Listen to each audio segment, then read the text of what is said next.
What's happened? The guards at the gate are in a right old panic. They're saying Twinside's gone.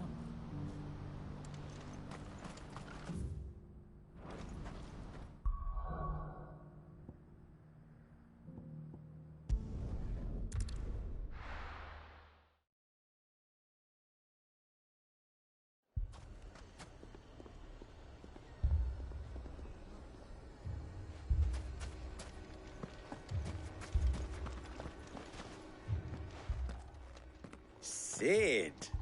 Oh, your new companion appears much more formidable than your uncle. Should I be worried? You haven't been introduced. Jill, Clive has told me much about you. All lies, I'm sure. Your Stolas said that Dalamil has a bandit problem. Indeed. Although, you're a little late. They left with our food and guild days ago. Any idea where they went? The desert's a big place. Your guess is as good as mine. But the fact is, I have more immediate concerns. What did you say to me? What did you say? As if by magic. Let's just say we've yet to reach a consensus about how to solve Dalamil's little problem. And at this rate, it won't be the actions of the bandits which prove to be our undoing. It will be our own. I've tried reasoning with the dissenting parties, but even the Desert Hare has limits. Perhaps we could talk to them. What makes you think they'll listen to us? What makes you think they won't? She makes a fair point, Sid. And you won't have wasted much of your precious time if you fail. They're just across the courtyard.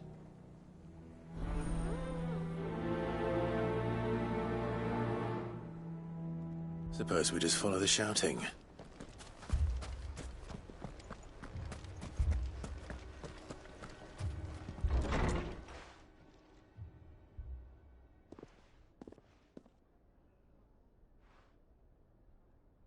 You wouldn't talk like that if it had been your men whose throats were slit.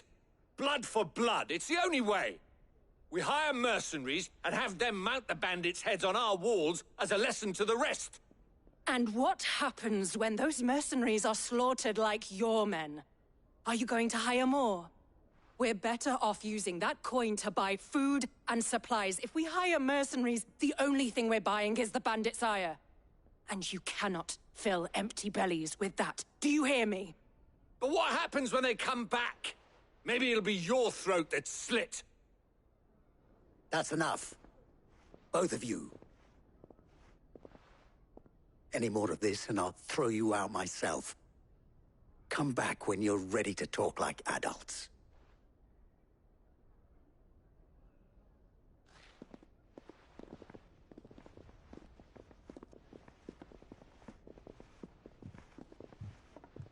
Victor. What's he doing here? Sid. And Lady Jill. What brings you here? I was about to ask you the same thing. Costness is in chaos, and the markets have all but ceased to operate. The Briar's Kiss here in Dalamil is the only place I can reliably obtain supplies. I was here to do just that when Master Lubor told me of his troubles. He thought I might be able to talk some sense into these fools. But if you're here, I suppose his patience must be waning. Who are those people? Those were the thorns in Lubor's side. And the reason this place might be headed the same way as Costness. It's these accursed skies. The darkness is enough to drive a man to madness. Or an entire city, for that matter.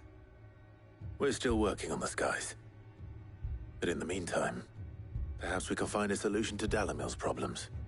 I hope so. For all our sakes.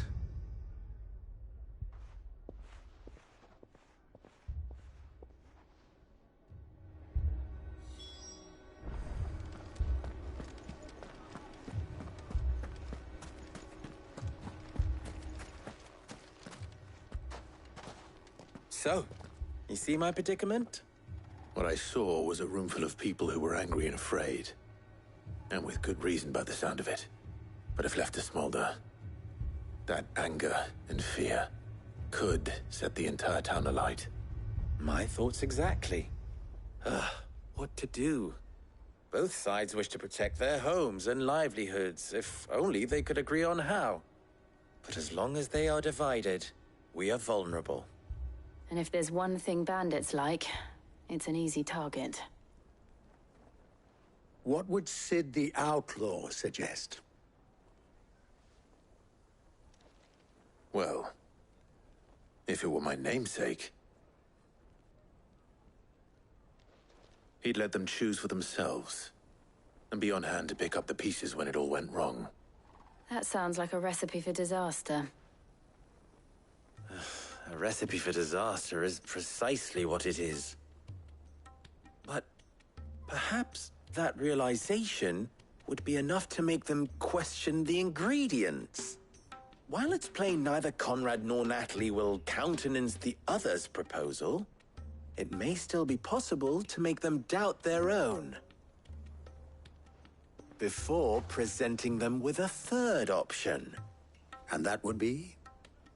To pool our resources and save the city ourselves. Why fight each other When all that fear and anger can be directed at the bandits. It appears we have a plan of action. Victor, pay Conrad a visit. See if you can't convince him of his folly. I'll speak with Natalie. As you wish. Your faces are not well known in this town. That may prove useful. Don't worry, Victor and I will do most of the talking. You need only play along. Play along. What he means to say is yes.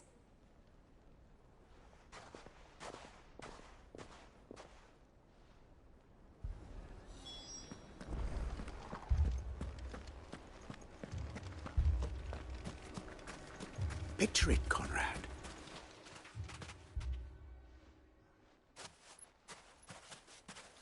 Ah, here she is. The Lady of the Spear herself.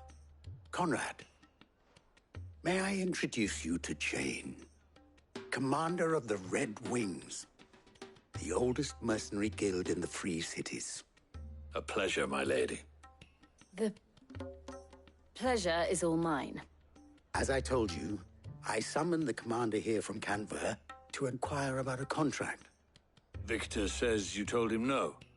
That there aren't any men left to hire. Is that true? True as the crystals cracked. Nobles came and claimed every last one worth his salt. And not just from us Red Wings. You know of the 7 high houses. There must be 2 swords assigned each one. Granted, we have a few boys left. If it's boys you're looking for. Well, Conrad, are you saying that Dalamil's finest cannot defend this town better than a gaggle of unblooded striplings? That a band of beardless youths could better avenge the deaths of your brave men than you yourselves? Absolutely not. We'll show those bastards who they're dealing with.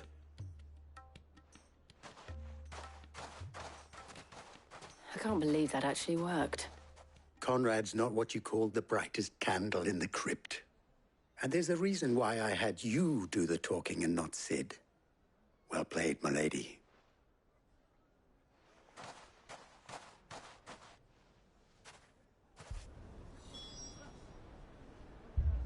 Then let us band together and show these brutes that Dalimil is not to be trifled with. My shop. Why would anyone... If I had my pickaxe, I would... I mean, it may still be possible to buy something. Ah, here he is now. Natalie, allow me to introduce Lord Underhill of Randalar's prestigious League of Merchants. Lord Underhill. At your service. Underhill. I was just telling the good lady of our conversation, my lord, and how you were lamenting the state of the capital's stores.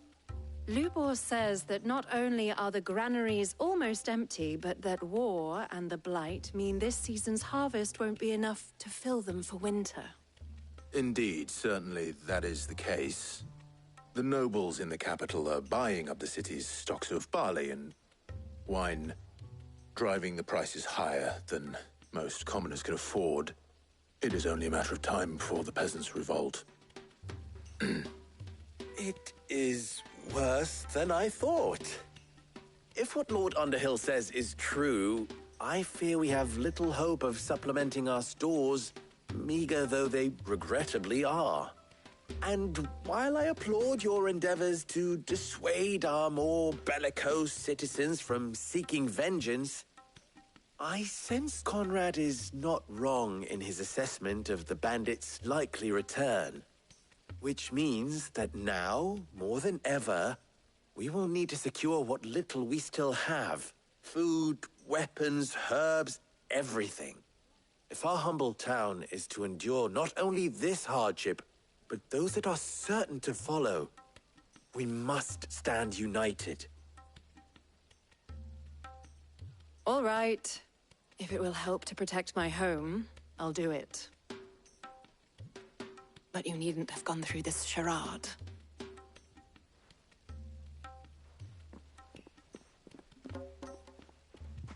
Thank you, Clive.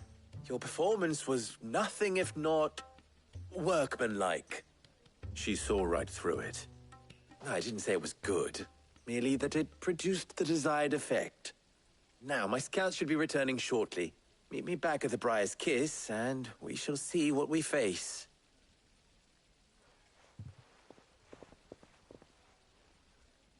I'm not convinced our roles in this ruse were entirely necessary. It appears I have no choice but to I don't do know. the little I can. Conrad seemed quite taken with you. But I would not see Mummy, I'm scared. Oh, I'm ruined. Good news, Sid. Both Conrad and Natalie have somewhat gracefully accepted their new roles. With time, they may even learn to. Time no longer appears to be the luxury it was before lunch. I take it your scouts found the bandits. Technically, it would be the bandits who found my scouts. It appears they march for Dalimil as we speak. All of them. You're not serious. They don't just want food, they want the whole damn town.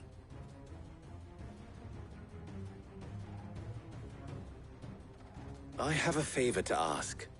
I'm told the bandits march in two groups, one from the south and one from the desert, in a move doubtless intended to stretch our already gossamer-thin defenses. Very well. Jill and I will meet those from the desert. But what of the rest? The rest, my friend, the city shall fight. Together. The stakes, I concede, are high. But if this does not unite Dalimil, nothing will. That is a lot of faith to put into those who had their hands around each other's throats but a moment ago. Then it will be for us to see that their hands are kept occupied. And I do mean us. I thought you might say that. We'll hold them off for as long as we can. And we will do the same.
The womenfolk have come to welcome us.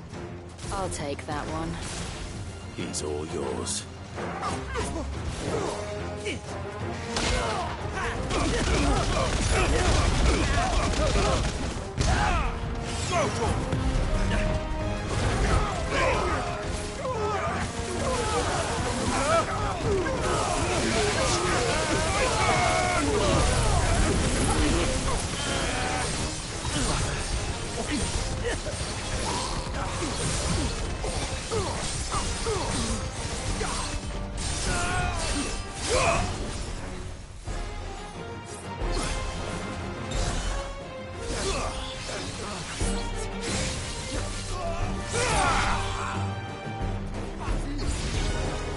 They mean to overwhelm us.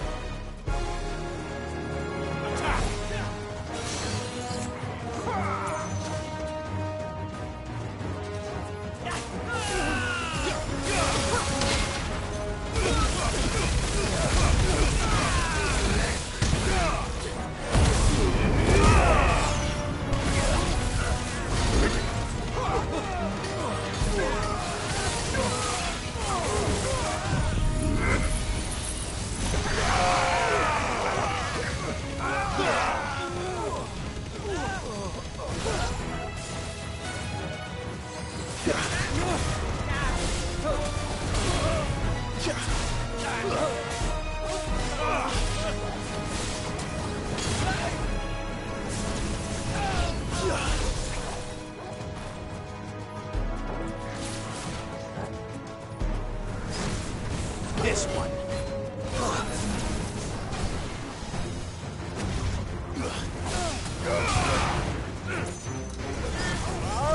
Nice try.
The townspeople.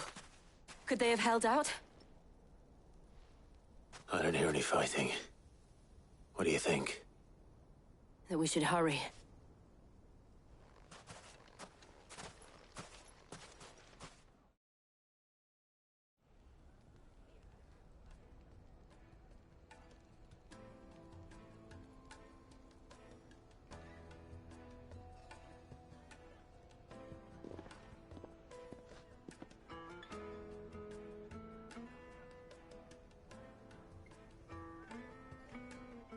Natalie, I owe you an apology. You did well out there. The inn would have been lost had you not held the line. Without you, there would have been no line to hold. You saved us, Conrad. You saved Dalimil. We all saved Dalimil.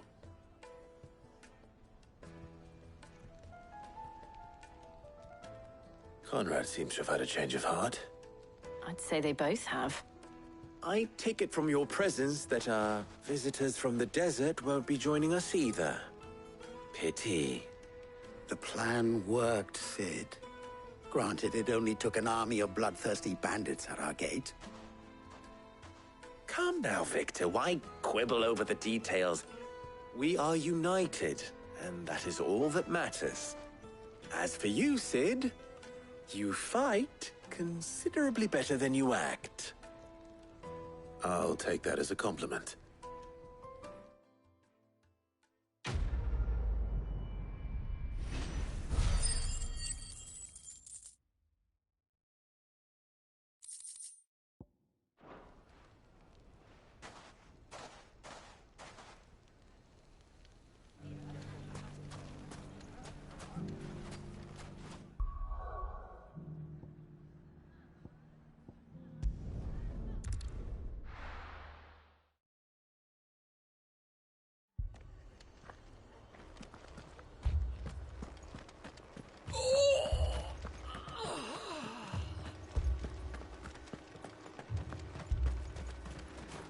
What are you after?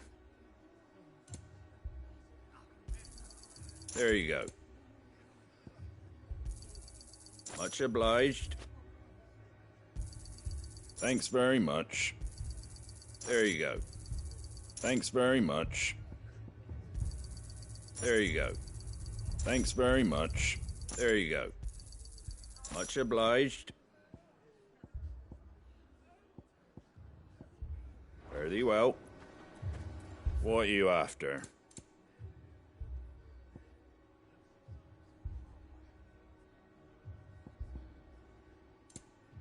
Fare thee well. My brothers. Are they?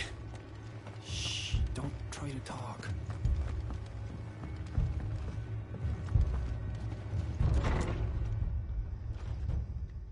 Martha. It's good to see you. And you, Clive. Jill? Otto said you'd been attacked by a Kashik. What exactly happened here? Those skies are what happened. Not long after they fell dark, we had our first visit. There were hundreds of them. Tried to storm the hill. Only a handful made it up here, but that was more than enough. The rest are still down there now. And while we have a few willing fighters holding them back, they're sorely outnumbered. What do you think, Clive? That we join the fight? I thought you'd never offer. Now, where I need you is the Fallen Gate. That's where the fighting is fiercest. Let the men know you've come to help. Something tells me they'll be pleased to see you. We're on our way.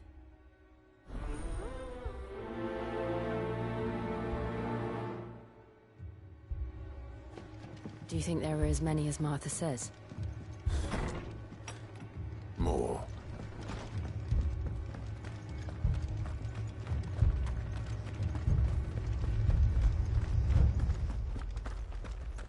You don't think they've abandoned us, do you? Them not. Not a chance.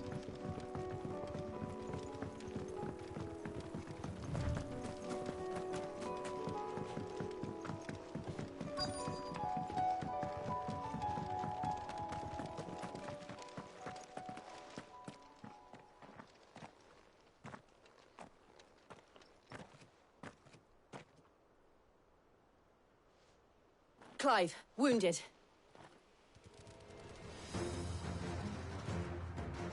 We deal with the Akashic first.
These men don't have the look of hired swords.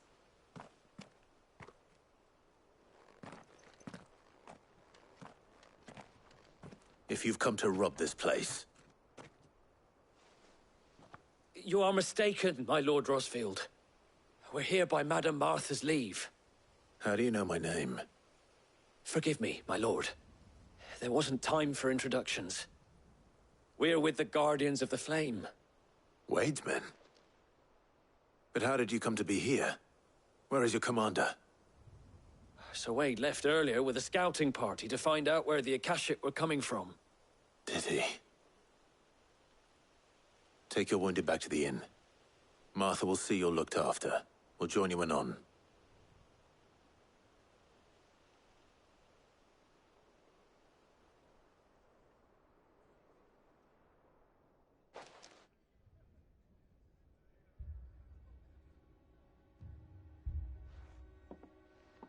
And to think you took them for thieves. A fine reward for holding off the horde, that is. When did Wade and his men arrive? Not long after Rosalith fell. The Guardians asked me to shelter some of them that had lost their homes. They were making ready to leave just as the skies turned, and we agreed it was best we stuck together.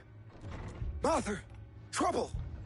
The scouting party's almost at the lift, but they got a pack of Akashic snapping at their heels! And they've got wounded with them! They're not gonna make it! Damn it all. We'll worry about them, Martha. You look after everyone here. If any can still fight, send them to the lift. I will. You two be safe now.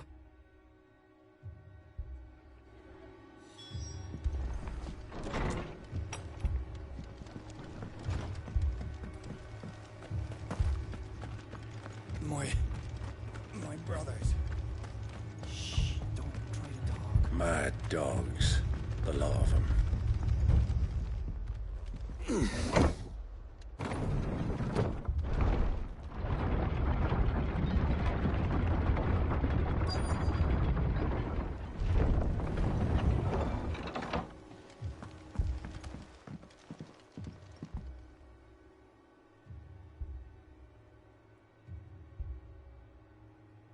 Squire, I need you to get those who can still walk up the lift to Martha's. But what about... I didn't ask, Oscar. Sir. Sir Wade. Lord Rosfield. If you aren't a sight for sore eyes. Martha seemed to think you might need some help. And by the looks of it... We thought we could sneak by them. But we didn't know there would be so many. How could we have? Behind you!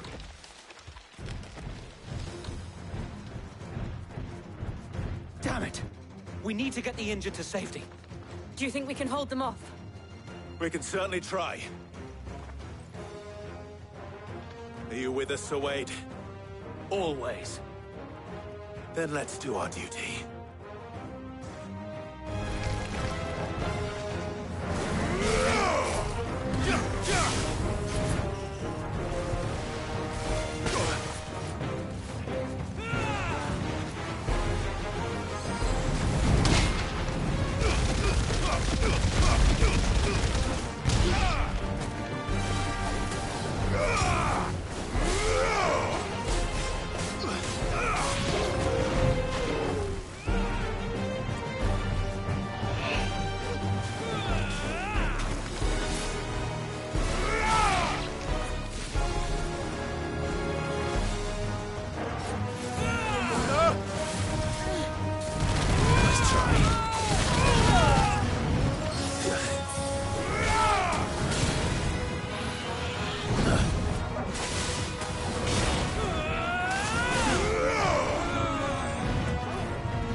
done, Torgal.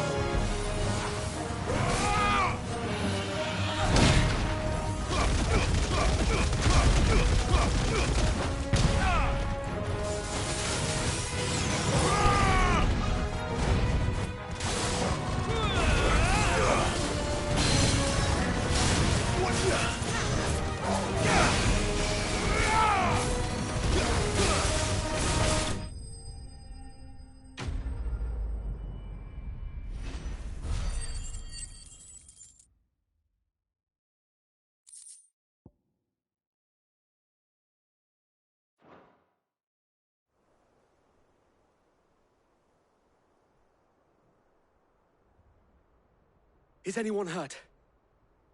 I don't think so. And yet again, you've pulled me from the flames. It's just a pity I keep walking into them. You've never been one to shy away from danger, Sir Wade. Like any shield worthy of the name. I see you're all in one piece. Martha!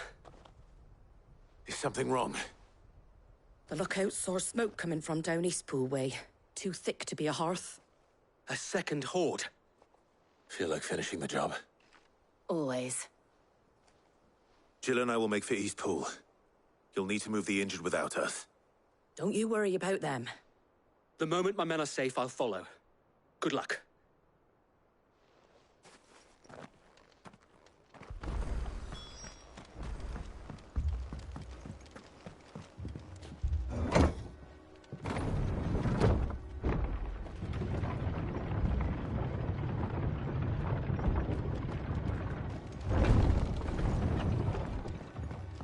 Mad dogs. The lot of them.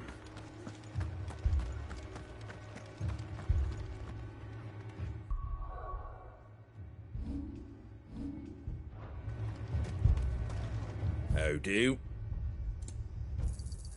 Much obliged.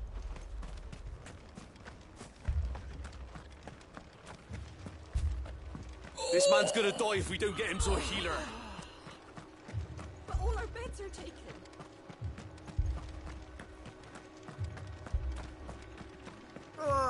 Just patch me up as quick as you can and get me back out there. Brothers need me.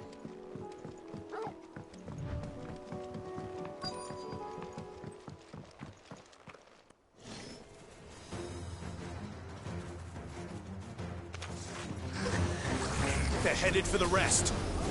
We have to slow them down. Martha and the others won't be ready.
Something's coming. Apologies, my lord. Did I miss anything? Only the first round, Sir Wade. Shall we?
It's over.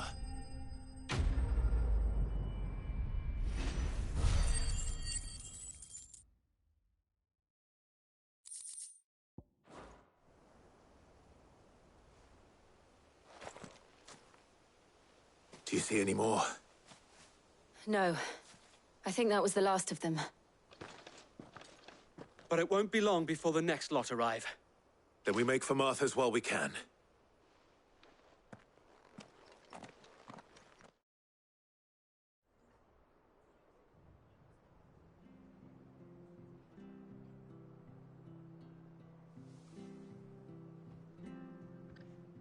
What did you find out there? The same as Sir Wade. Scores of Akashic. Well, wherever they came from, they're gone now. Our lookouts say the lowlands are clear.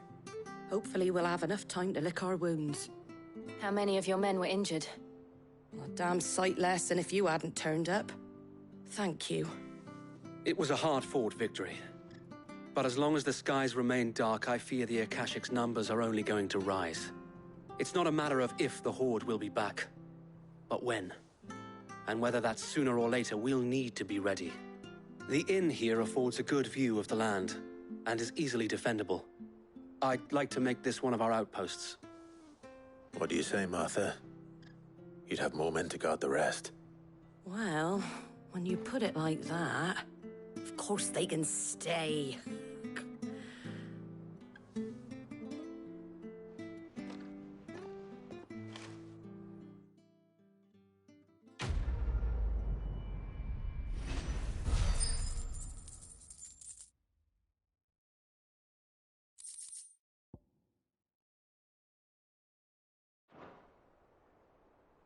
My lord, there's someone I'd like you to meet. Oscar, over here.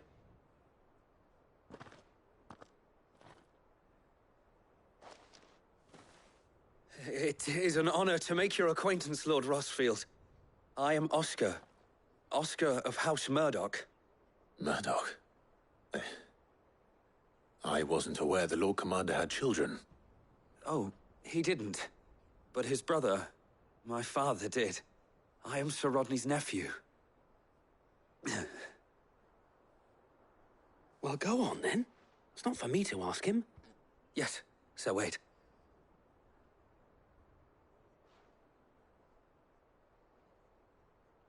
If it please you, my Lord Marquis, might you take me as your squire? I would learn the duties of a shield from the finest. I'm sorry to disappoint you, Oscar, but I'm a shield no longer. Nor was I ever the finest. And spending time in the company of an outlaw hardly seems a fitting education for one aspiring to take his oaths. My Aunt Hannah once told me that a man is not defined by his title, but what he does in its name. You have accomplished much since taking on the mantle of Cid, winning no little honor in so doing. And I would sooner serve under an honorable outlaw than an unworthy shield. Not that Sir Wade and the other Guardians are... I mean to say that, they're... It's all right. We know what you mean. There is only so much the boy can learn from me, my lord. But a squire... Would that really be so bad? You were a squire once. And I'm certain Sir Rodney would approve.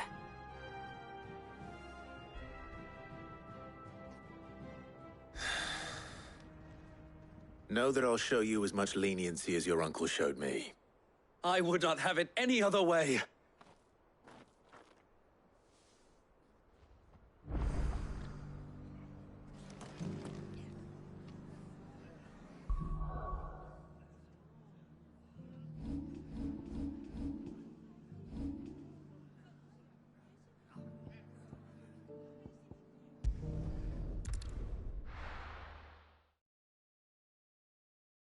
First we find Isabel.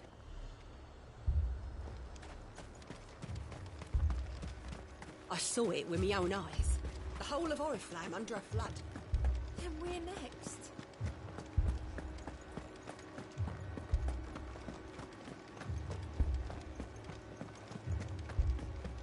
I can't do it. You can. You must. My lord. Milady. We received the dame's message. There have been sightings of strange creatures, I understand. With the blue eyes. Yes. Like a Kashik, but different. They've taken so many. I've lost count. Akashic, but different. Ultimus thralls. And what of your mistress? Is she here? Oh, no. She went to the garrison to ask what they were planning on doing about all this. Then we'll look for her there.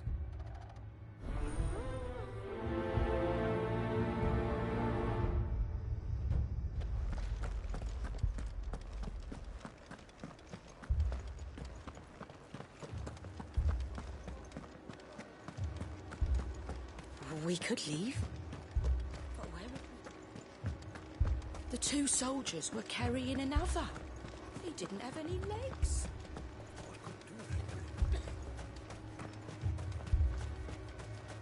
Madame, please! Half the garrison's been slaughtered by those things. We lost the captain this very morning. We've tried requesting reinforcements, but there's been no word from the capital or the Dominion in days! What more would you have us do? I would have you do your duty. Those at the Vale look to me for protection. And protect them I shall. Because they are my charges, and that is my duty. In case you have forgotten, the people of this town are your charges. But more than that, they are your people. Your sisters, your brothers, your lovers. So you have a choice. Lay down your sword and watch as they are slaughtered, or take it up and do what is right. She speaks the truth, you know. This here, it's all we have. It's all that's left. What we have left is our lives! Do you really want us to lose them as well? Not if we don't have to. Look, there's a cask under the captain's bunk. Let's talk about this over a drink, eh? I'm listening. I'll have a word with him.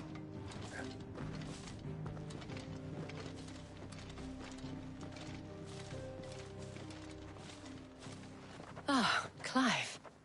I didn't expect help to arrive so quickly. And sought to take matters into my own hands. It was a noble effort, but I thought you might still need some support. How like you to consider my needs. What we need to consider is where the creatures came from. The way the survivors speak of them, one would think they appeared out of thin air. And perhaps they did. It's hard to know what to believe these days. We'll talk to the survivors.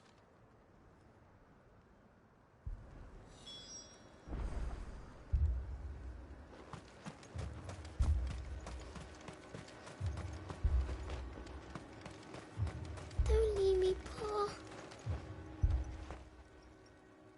You're a pikeman, yes? What happened? I've got family in Moor. I heard the flood was spreading, so I went to see if they were all right. And a pack of them glowing things found me in the meadow. I ran for my life. I never did get to the village. Leave that to us.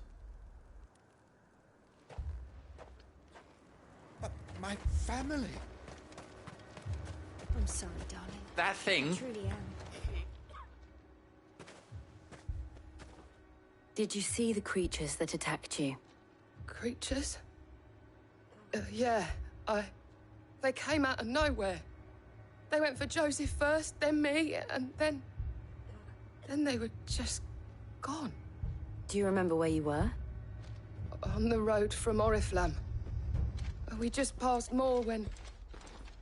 Where's my Joseph? It's all right. Just rest now. At least we have an idea of where the thralls might be now.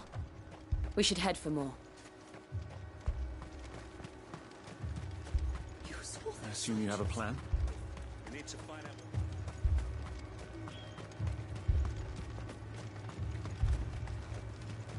It was all they could do to escape. They just left the bodies there in the flood.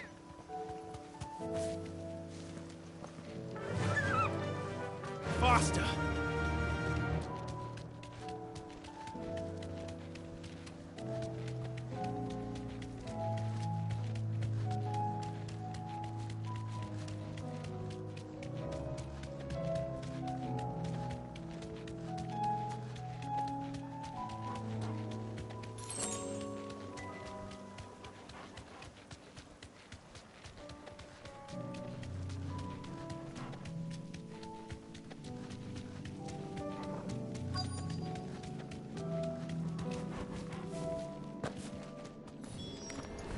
Clive, look!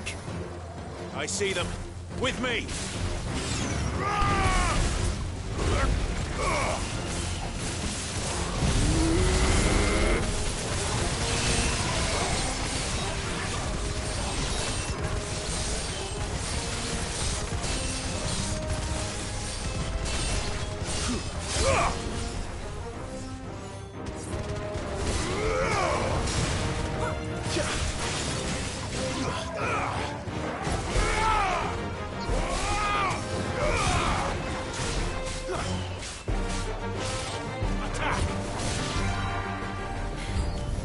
Should I prime? No. Save your strength.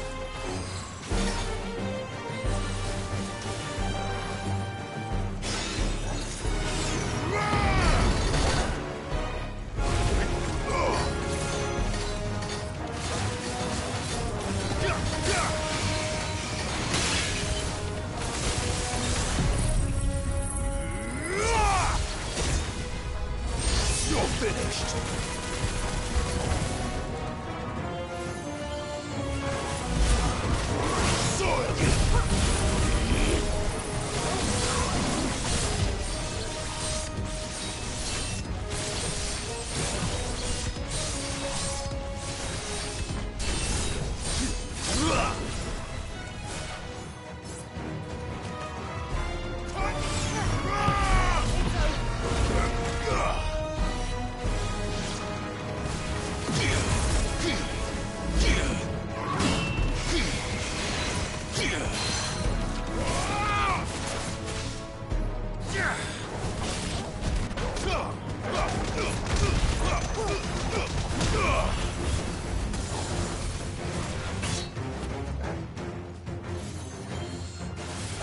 Go, Tor! Get him! This.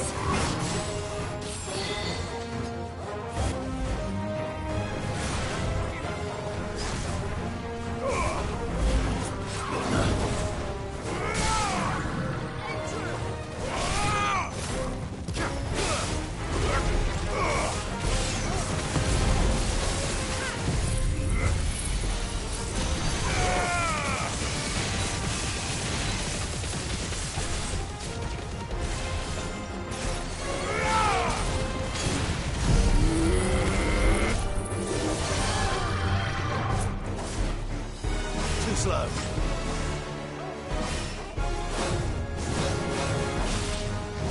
Too slow.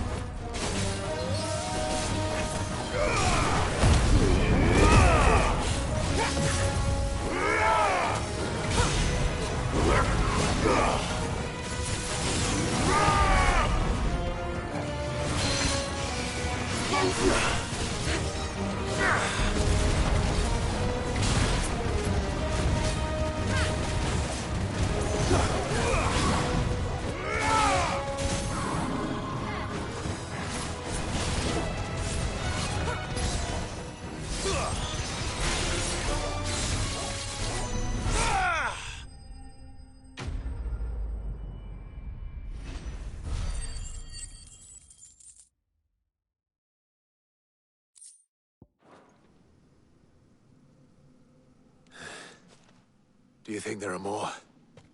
There are always more. But I'd say we've done what we can for the time being. Then we should let Isabel know.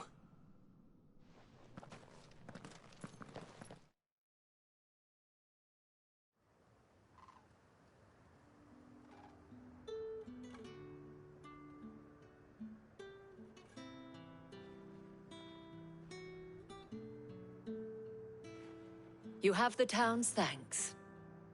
Don't thank us yet. There will be more. Many more. And you'll need to be ready for them. Oh, we shall. Isn't that right, Captain? Yes, milady. The garrison will be ready. Philippe here has convinced most of the men to remain at their posts. For now, at least. Hearing that the Dane would look kindly on any man who committed himself to the task certainly didn't hurt. It's not the most selfless of motives, I'll admit. But whatever it takes, eh? But now me, I never needed convincing. I became a soldier to protect the people I love. And the people I love include the ones standing before me. Handsome and chivalrous. Now, if you don't mind, I have sentries to post. Milady.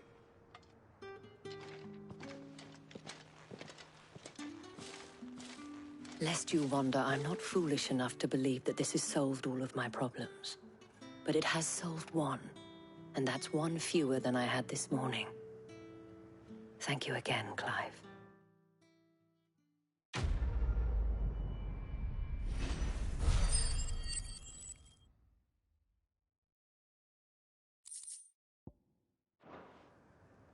Our friends seem to have things under control.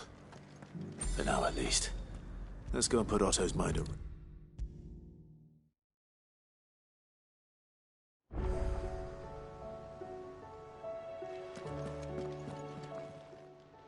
How may I help you today, Clive? Your benefactors are a generous lot. All yours. All done?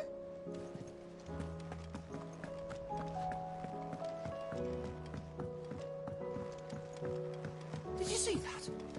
Tell me you saw that.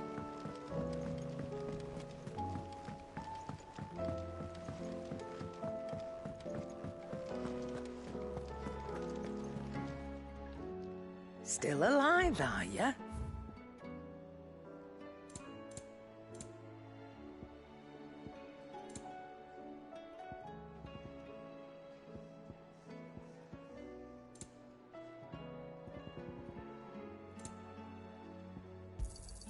It'd better all be here.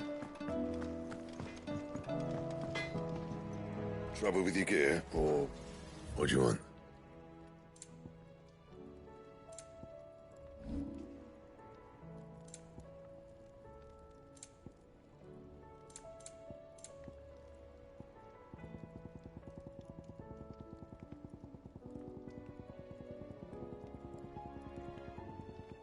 And?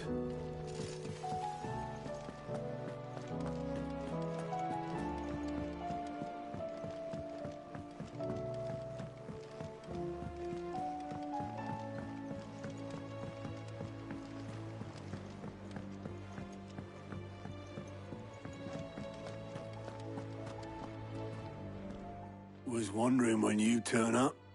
Had ours from all our friends thanking you for your timely intervention. How is it you always manage to arrive at just the right moment? Luck, I suppose. Any word on the rest of the realm? Let's see. Storm's still crying out for mother crystals. The nations are still in chaos. And the skies are still the colour of a kick in the kidneys 2 days on. So... Right. Clive, we knew this was going to happen.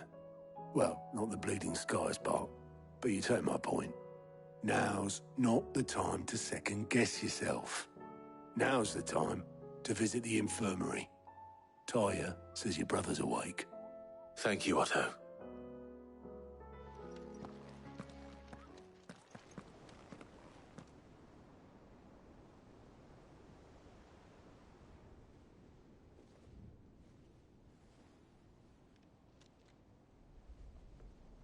So it was not Sylvester, but Olivier who served as Ultima's puppet.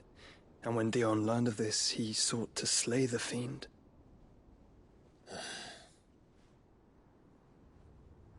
Only for his father to take the spear that would have freed him. Enough to drive a man to madness.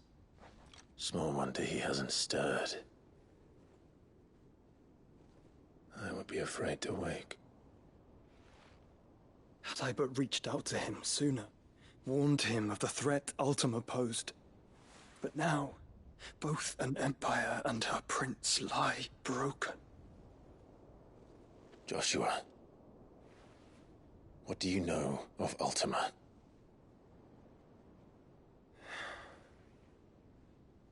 Very little, I'm afraid. Despite my best efforts. 18 years ago, as I lay buried beneath the rubble of Phoenix Gate, 'twas not death who came for me, but another. And it was while in my rescuer's care, I first heard of Ultima. I've been chasing his shadow ever since. Ultima is driven by some deep, dark purpose, and for whatever reason, it would seem you are crucial to his designs. He will stop at nothing to have you, even if that means toppling an empire. But why me? What possible use could I be to such a creature? That is one of many answers that have eluded me. Yet, I am certain of this. It is not mere chance. You were chosen for a reason. All dominants carry within them the might of an icon. Nigh limitless power that is at once acutely limited. I wield fire, and only fire. And I only ice. 8 wardens for 8 elements. But you, Clive. You are different. You're special. Your abilities begin with the flames of Ifrit. But they do not end there. The fact Ifrit can even exist goes against everything we thought we knew of dominance. Perhaps Ultima has been waiting for one such as you, whose potential is truly limitless. I've encountered that thing several times now. If it or he, as you say, needs me, why hasn't he claimed me as he did the boy? Were I to hazard a guess, I'd say the two of you are somehow incompatible. His mind not properly attuned to your body. His mind? Mind, awareness, spirit, call it what you wish. But I believe Ultima to be an embodiment of the concept.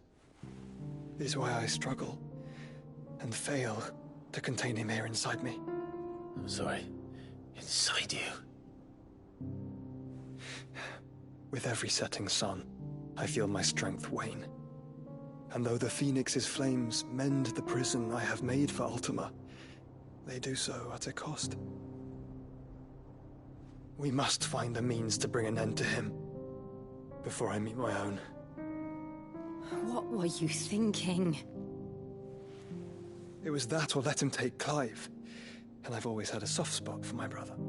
But that doesn't mean you should sacrifice yourself to save me.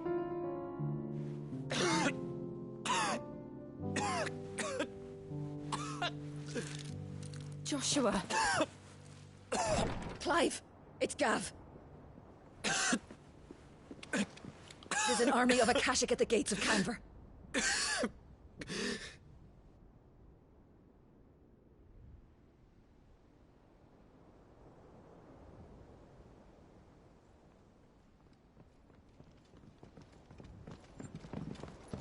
Well, what's the short of it? Thought Tyre told you. The capital of the Free Cities is under siege by an army of monstrosities. The city guard are doing their best to stem the tide, but numbers ain't on their side. What of Lord Byron and Mid? Were they able to escape? No, but they're all right for now. They're hiding with Gav at midship. We have to get them out of there. And we shall. Otto, prepare a Stolas. Tell Gav to stay exactly where he is. Understood. Vivian, what's the swiftest route to the Free Cities? That sounds like a question for the map. Look here. This road, through Tabor, should provide the least trouble. Good. What a coincidence. Tabor is exactly where I'm bound. Joshua, bed is where you should be bound. You don't think I told him the exact same thing? Were Taya not such a talented healer, I would surely have been inclined to agree. But, thanks to her ministrations, I feel I may safely rejoin my attendant, who was to wait for me in Tabor if we became separated. All right, we travel together. Clive. If he stays close to me, he'll be fine. Thank you, brother. I'll look after him.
Did you see the pair that got hauled into tires?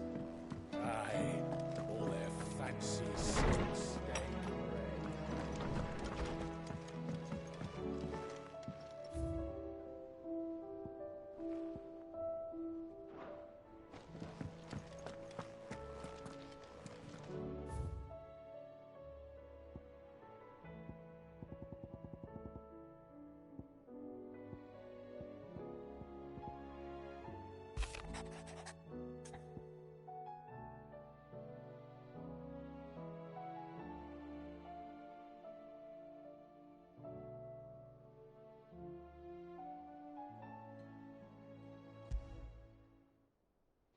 Rutherford. Wasn't that the name of my uncle's manservant? Why would he be at Martha's Rest?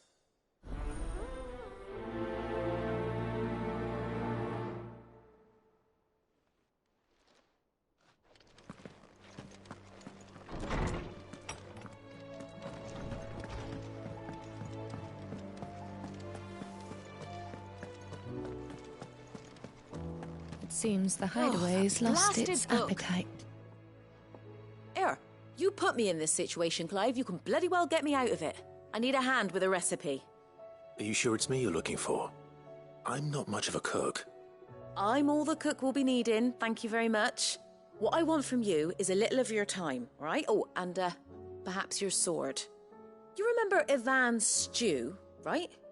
Well, despite the look of the thing, and that awful stench, people wolf it down.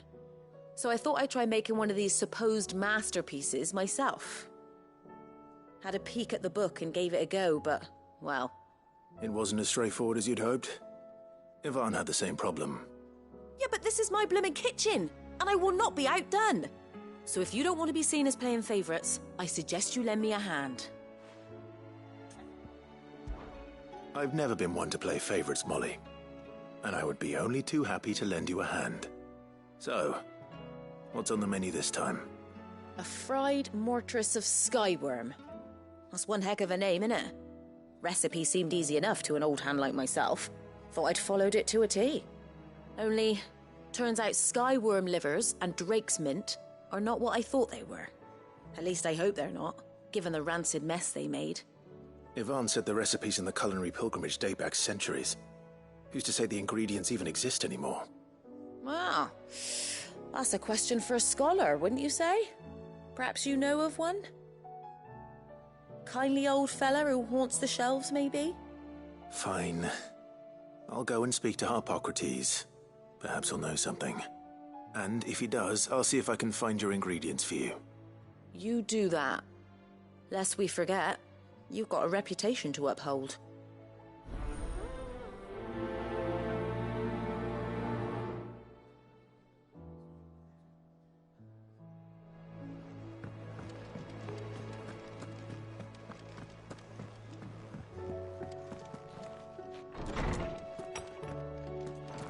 Is a storm coming, Sid? Will there be... Sid, perhaps you can help me solve a mystery. I can certainly try. Who's gone missing this time? It's not who, but what. Mid's scales, the ones she made for her workshop. I borrowed them to teach the little ones about weight, and shortly after the lesson, well, they vanished. My first thought was that they'd taken them off somewhere to play, but when I asked, they swore they had nothing to do with their having disappeared. Which almost certainly means they had everything to do with it. Perhaps a visit from Sid will jog their memories. I think it just might. Thank you. I don't like to imagine that my pupils would lie to me. But if they have, I'll have no choice but to discipline them accordingly. They were in the atrium when I last saw them. As always.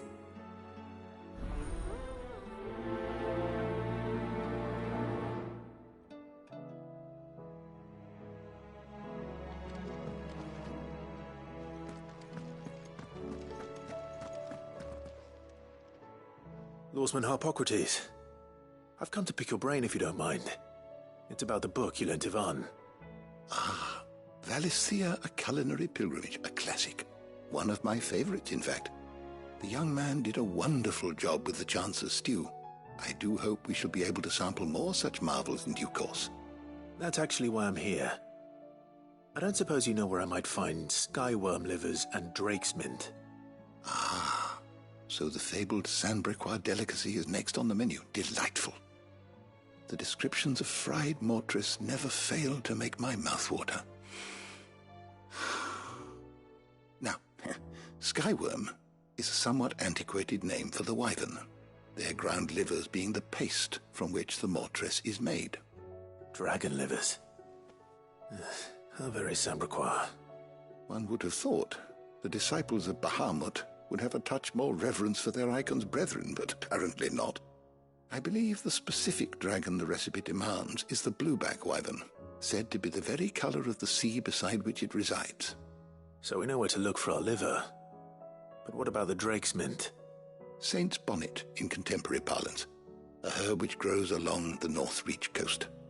I gather that one can locate the cheerful yellow flowers by their heady scent alone, so I'm sure you'll have no trouble finding them. I may add that people once believed game was best served with the flora that sustained it in life, in which regard fried mortress of skyworm is undoubtedly a typical dish of the time. Meaning that if I find one, I find the other. To Northreach, then. Best of luck, Clive. And do save me a bite once the dish is complete.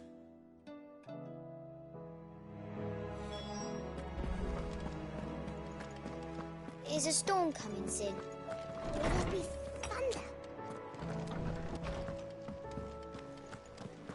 It seems the hideaway's lost its appetite. Did you see the pair that got hauled into tyres?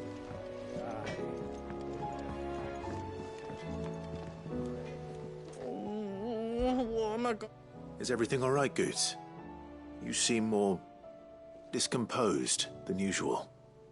Oh, I don't know what that means, but I'm in a bit of a muddle. Oh, I think Nan might be in trouble, and she's... It's all right. You can tell me. There was a trader came by. One of our usuals, like. Said he'd heard some rotten rumours about her down Dallymill Way. Folk are saying she's been selling to bandits and cutthroats and that. I mean, she's fond of a chance to make a coin or two, aye, but she'd never do business with baddies. Especially not the kind who go hurting people who haven't done out. I wanted to ask her about it myself, but I'm scared she'll give us a tongue lashing. She'd never give your tongue a lashing, though, would she?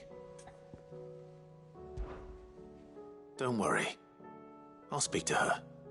Oh, thanks, Clive. You'll let me know what she says, won't you? Of course.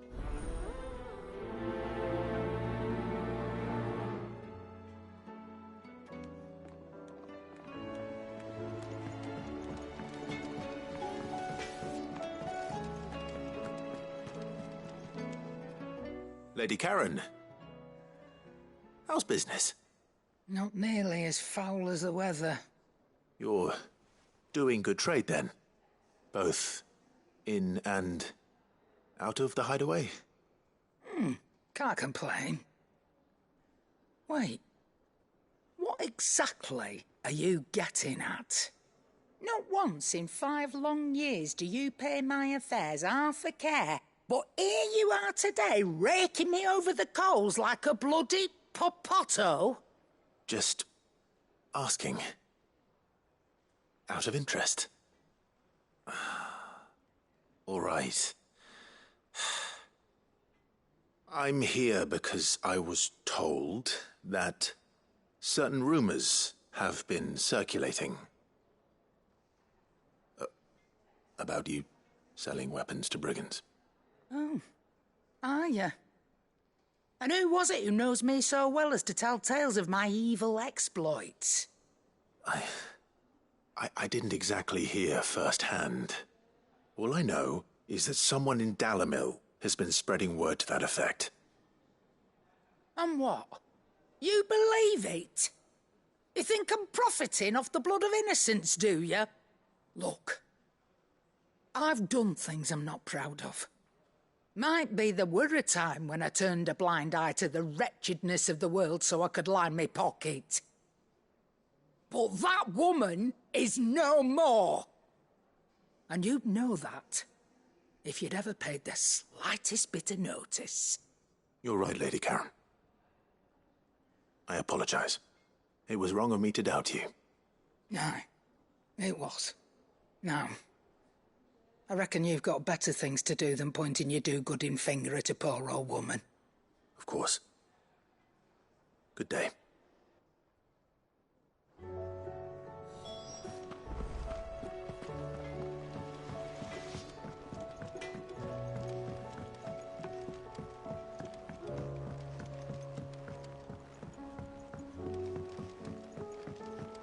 I heard the Emperor was impaled on his own son's spear.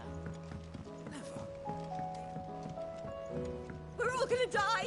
You hear me? The Akashic are coming and they What do you reckon we should do? I say we should just tell Miss Shirley.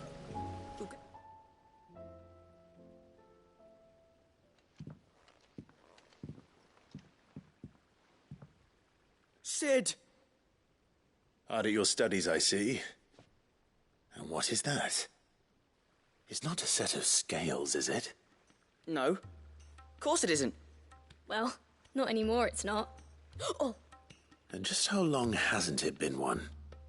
We're sorry. But we didn't break them. We dismembered them. Just like Miss Mididol showed us. Miss Mididol? And why would she have you dismembering her creations? Because that's the only way to become a ninja-near. Miss Mididol said, the best way to see how something works is to take it apart and put it back together again. Well then, your work is already half done. Carry on. About that. The taking apart was easy enough, but it's the putting back we can't work out. Speak for yourself. The heavy thing goes at the bottom. Then...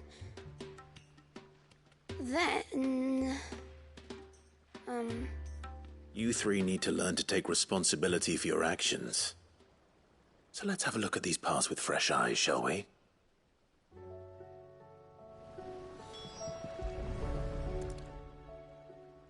All right. Everything here was once part of Miss Mididol's scales. Every piece has its own role to play, and each is just as important as the others. If even one of them is missing, the scales won't work. So let's think about what those roles might be. You already know one of the pieces. The body. Its role is to support everything else. But what of the others?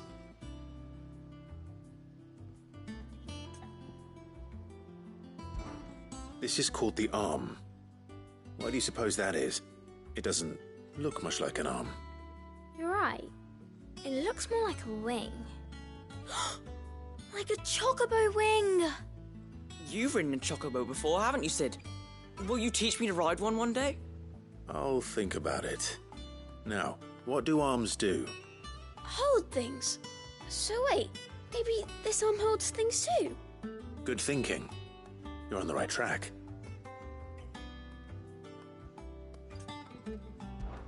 These round parts are called the pans. You all know what a pan is, don't you? I do. Molly uses them in the kitchens to fry bangers. But these aren't for frying bangers, you idiot. They're for weighing stuff. But what if I wanted to weigh Goots? I don't think he'd fit on that little thing. Probably not. What are the chains for? Holding the pans up? Well spotted. Which means something must hold the chains up in turn.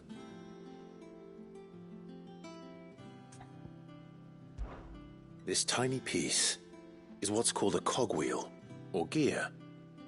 Have you ever seen one before? I have. Miss Middledale's dungeon is full of them. Most are on the floor. She puts them in all her inventions. They spin round and round and round. That's right. They're very useful when you want to make things move. Do you remember if there was anything on the scales that moved? I remember the arm moved when I tried weighing an apple. And then somebody ate it. It's not my fault. You shouldn't have tried weighing it before lunch. We know what part's supposed to move and how it's supposed to move. So, let's put the pieces together first, see what doesn't move, and then stick the cogwheel to that. Not a bad idea. You see? It's not so difficult. So, now that we've taken stock of the parts and learned what they do, what do you think? I think we've got it. Then here's what we'll do. You tell me what goes where, and I'll put the scales together. Well, obviously you need to start with the body. All the other pieces fit onto it, don't they? And the arms go on the body, just like real arms. Or wings, if you're a chocobo. And then the arms hold the pans by the chains. Very good. Let's see if that works. There. All finished.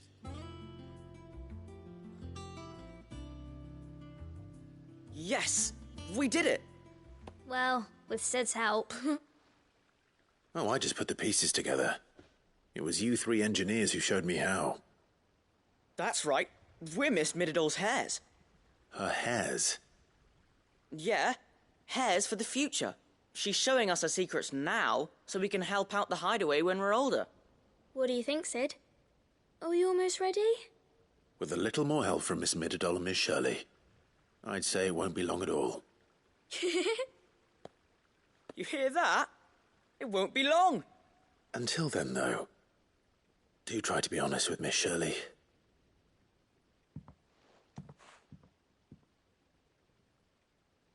Hey, look! We never used the cogwheel. You don't think Sid forgot about it, do you?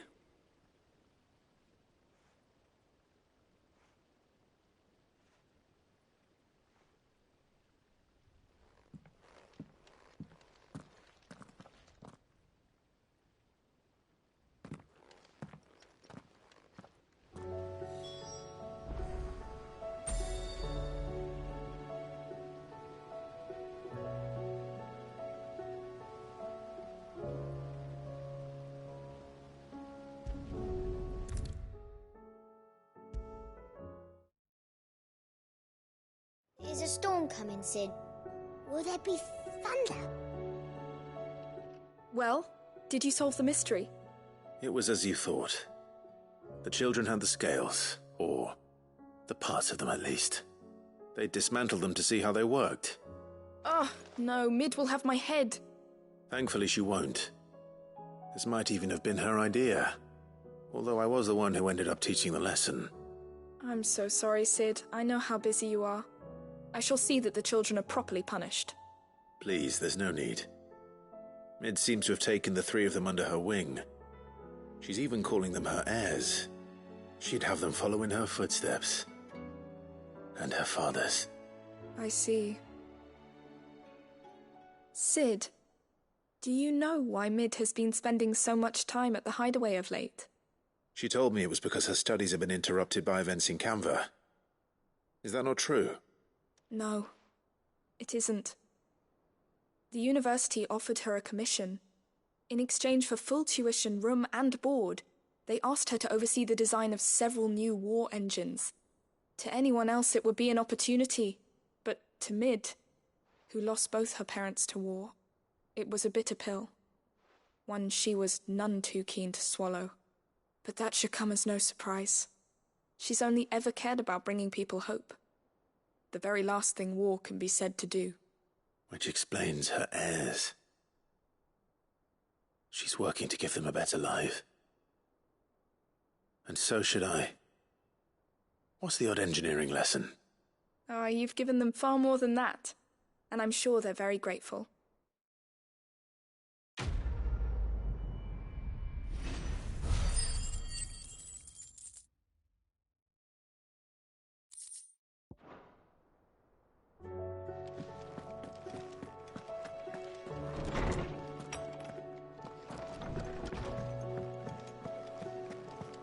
Seems the hideaway's lost its appetite.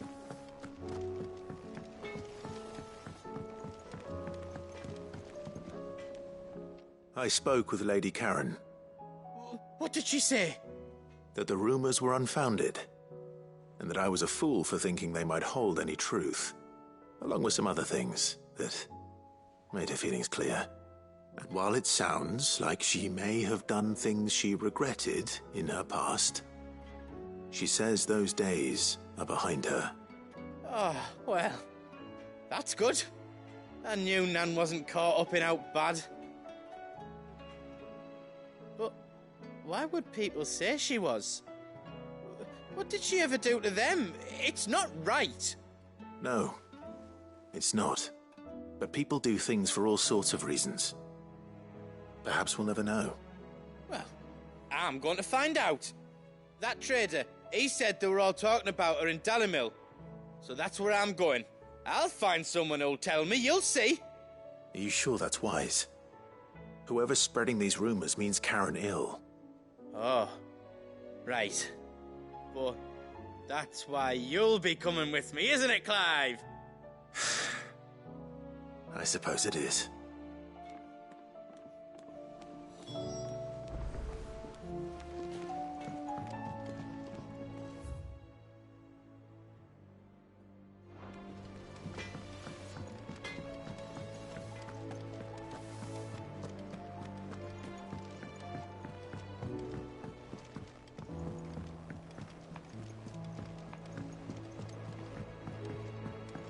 Did you see that? Tell me you saw that.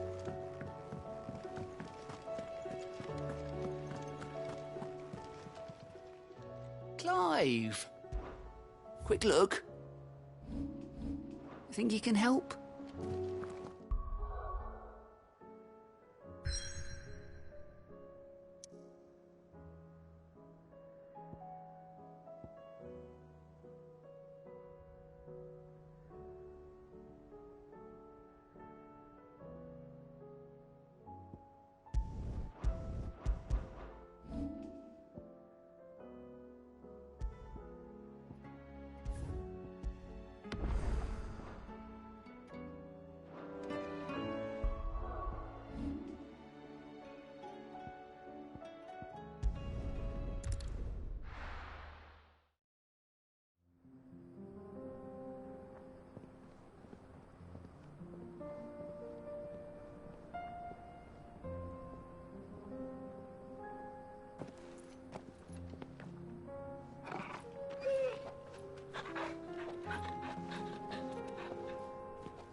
It's like a dream. The four of us out walking like we used to. Enjoying this, are you? Gav and the others could be in danger as we speak. You're right. I'm sorry. Yote is a fine scout. If Canville was attacked, she will already have begun gathering information. Tabor isn't far. We should pick up the pace.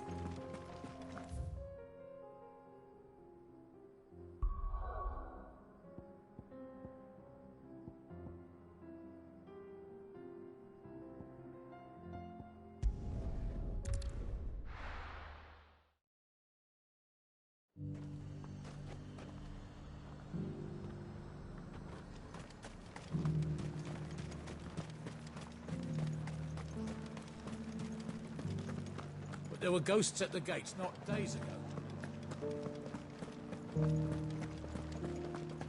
You needn't fret. The creatures have been...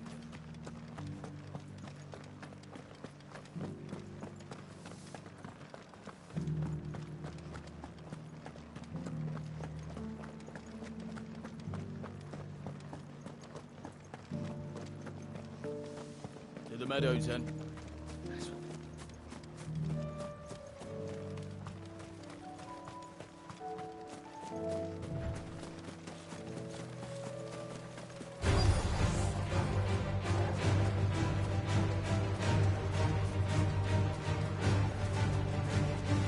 He said I should be able to find what I'm looking for somewhere nearby. Bright blue dragons and bright yellow flowers. Should be easy enough to spot. This must be our wyvern. All right. Let's get this over with.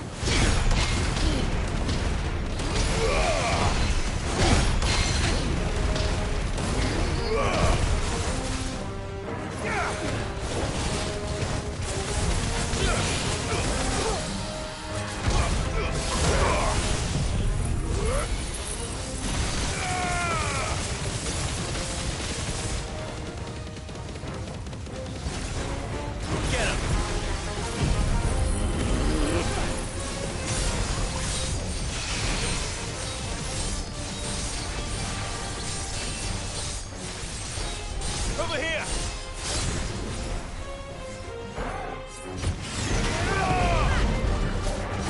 Awaken!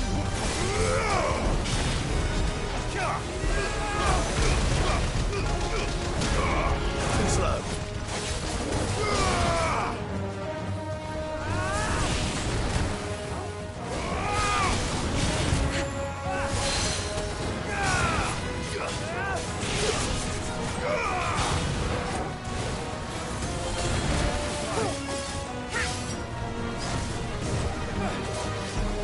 Nice try.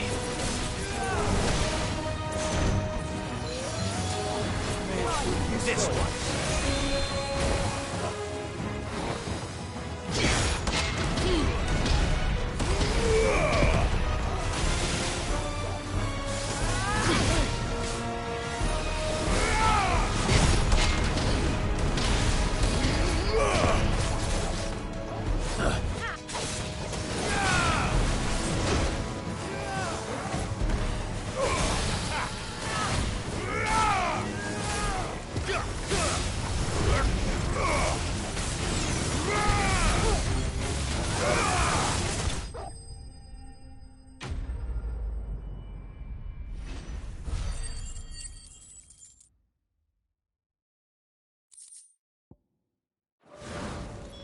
That's the wyvern's liver.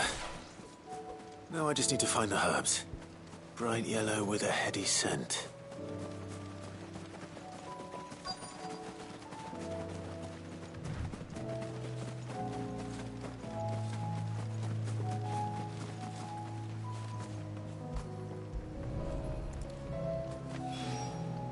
I think that's everything Molly needs to resurrect her recipe.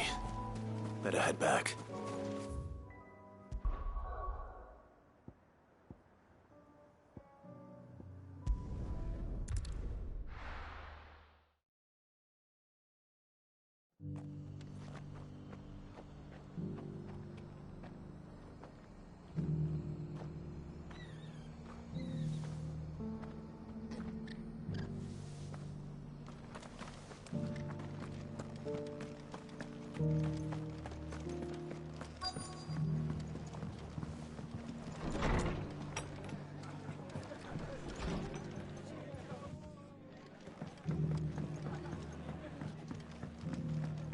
My lord Marquis, is that... It is you. Then you received my letter. I am Sebastian Rutherford, chief steward of your lord uncle's estate. Of course. We met once before. Yes, my lord. Thank you for coming. And what was so sensitive that you couldn't put it in writing? 1,000 apologies, my lord. I did not mean to offend. I merely... It's all right. Continue. I am here at Martha's Rest, at the behest of your lord uncle. tasked with learning what I am able of the realm's current state of affairs. And what I have learned is grim. The fall of the Mother Crystals has left Storm in a state of utter disarray. The subsequent darkening of the heavens has only made things worse. Akashic attacks, once unthinkable, are now commonplace. The gears of governance have ground to a halt, and without a steady hand on the tiller, the realm threatens to drift into utter chaos. Your Lord Uncle, however, believes there is a way to avoid this fate, and is determined to see it set in motion. That sounds like quite the undertaking. It is. Hence my having enlisted the aid of several colleagues serving the 7 high houses. Alas, I have lost contact with 2 of those colleagues already. They are both able-bodied and trained in the sword, yet in these dark times even that may not prove sufficient to keep a man safe on the road. So you want me to find them? I'll need to know where they went. One I sent to investigate the Republic, the other the old Imperial capital of Oriflamme. That doesn't exactly narrow it down. I suppose I'll start in Dalimil and work my way east. Thank you, my lord. I shall pray for your success and safety.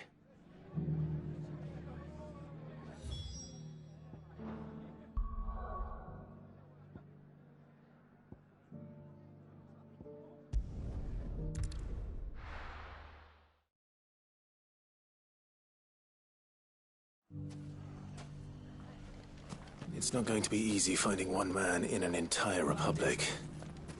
Let's hope someone here's seen something. It shouldn't be too hard to find Goots. Are the bad men going to come back? The gentlemen of the town guard are a strapping bunch. Perhaps. Fuck! How the hell did they? The finest sell swords in... Could be I know something more. Clive, listen! I found someone who says he's heard the rumours about Nan. Have you? Go on. Tell him what you told me. All right. It's like I said. A wizened old crone by the name of Karen's been selling steel to whoever'll pay her price, be they knight or knave. Says the more swords and spears she puts in people's hands, the more war they'll wage. And the more war being waged, the more call for swords and spears. And who will they all turn to keep them in steel? Why, the good Reaper herself. And you've seen this Reaper at work? Aye, it just so happens I have. You'll find her right here plying her trade most days. Here in Dalimil? Where exactly?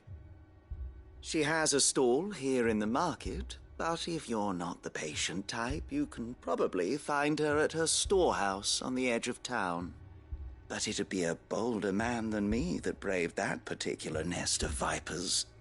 Feeling bold, traveler? I hope so, for your sake. Now, if that's all, I have places to be. Sorry to have kept you. You don't think Nan's the Reaper, do you?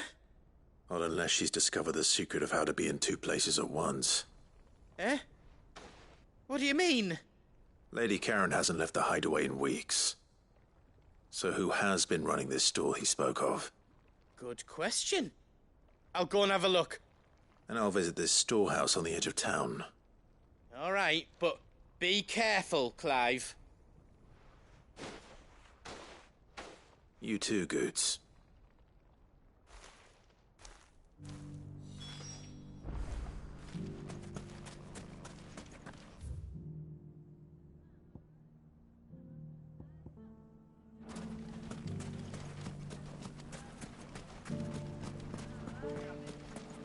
The gentlemen of the town guard are a strapping bunch.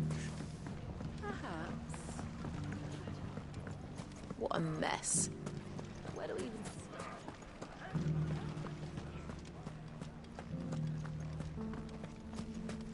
You fought very bravely. We would have been lost. The safety of the town is in our hands.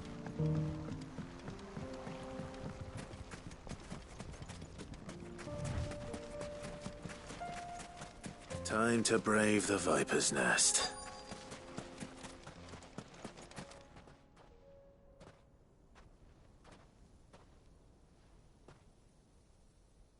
Just you, is it?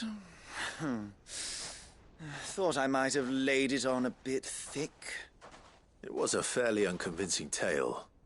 So, what now? That's up to you. Die a slow death, or a quick one. Boys, he's all yours. But that sword is mine.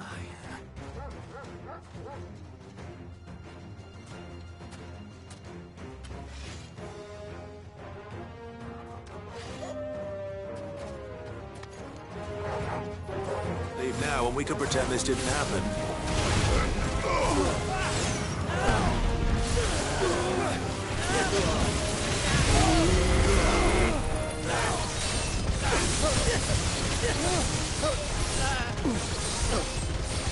This one.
Oh, you've done it now. Go on. Tell me what I've done. When the Borgwyn finds out you've killed his men, he'll have your head. He only wanted that bull of a manservant, the dim one always clinging to Karen's skirts. You weren't even supposed to be here. Who the hell are you, anyway? What were you going to do to him? The Borgwyn wanted him to get to Karen. I was only supposed to point the lamp in the right direction once he arrived in Dalamil. But then you turned up. Well, go on then. If you're going to end me, end me. You're not worth the effort. Now be gone, before I change my mind. Fucking coward! I need to find Goots. Right now.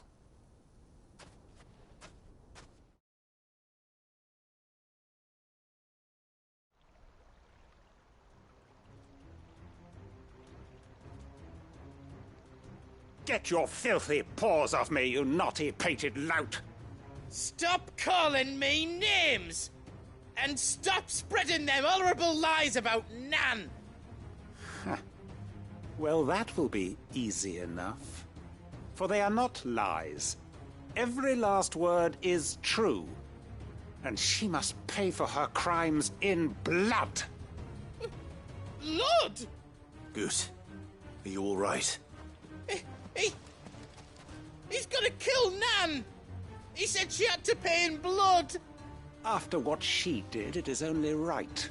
She ruined my life and the lives of countless others. That loathsome harpy's very existence is a crime, and I will not allow it to continue. Goots, was it? I have no quarrel with you. Only with your employer. Run along now. You need not pay for her sins.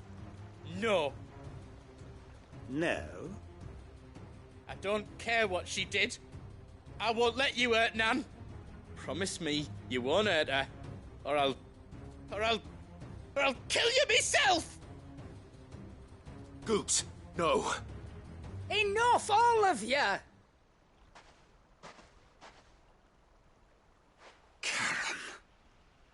But how did you? You're a sight less clever than you think you are, the pair of you. Did you think I wouldn't notice the two of you slinking off together? Well, the whole thing got me thinking, who in Dalimil might bear me a grudge?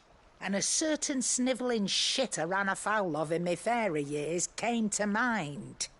Though it was just Bogan back then, wasn't it? I thought the years might have taught you some sense, but I see you're the same pants-pissing craven you've always been. What was it we called you? Wet legs? You bitch! Everything that happened, it was all your fault! And now you'll finally pay for what you did to me!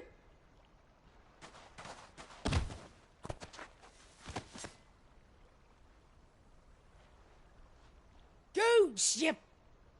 If you want a piece of Nan, you'll have to go through me. Fuck.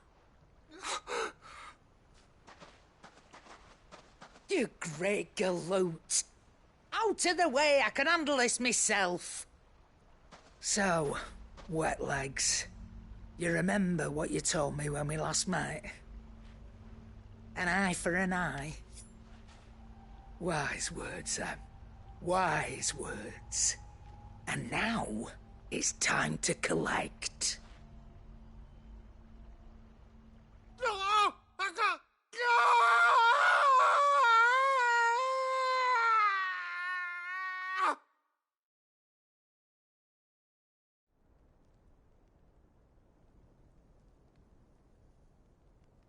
Sorry to keep you waiting. Is he...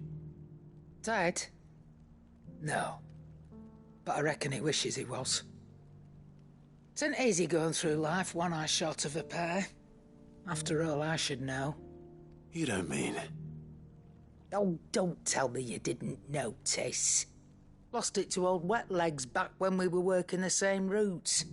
Said I'd stolen from his strongbox. I'd done nothing of the sort, mind. But that didn't stop him taking his little revenge. So took some of my own. Sorry lost everything. His coin, his clients. Always knew he'd be back one day to claim his due. But he crossed a line dragging poor Goots into this.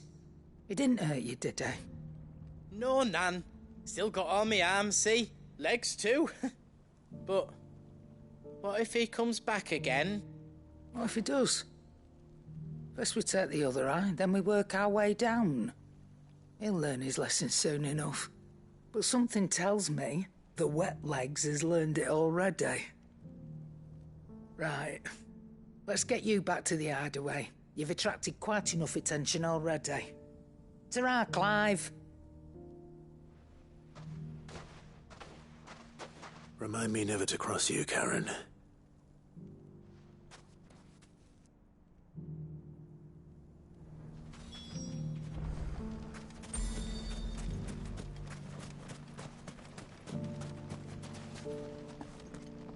Good day, my lord.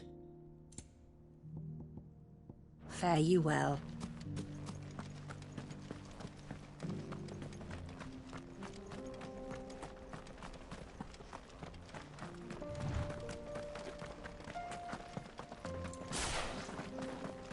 Someone's got himself in trouble.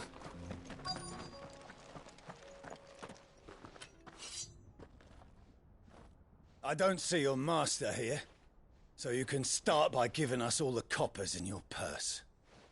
I already told you, I have nothing. Then maybe we'll take that pretty outfit and the steel you're wearing. Please! These men are trying to rob me! I'll deal with this. Thank you. You that one's master, then? If you'd kindly pay the coin he owes us, we can pretend you didn't draw your blade on Republican soldiers. Or you can go back to your garrison and I won't report you to your captain. Oh, you're more than welcome to. He hasn't had many visitors since we slit his throat.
This one.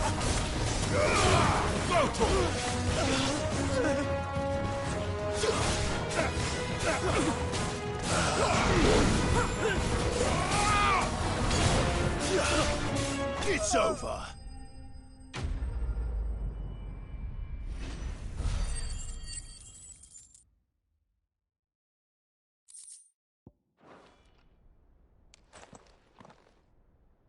I'd expect as much from Hugo's faithful, but these were men of the fist. Much has changed in the Republican army since they lost their rock. You've seen this kind of thing before, then?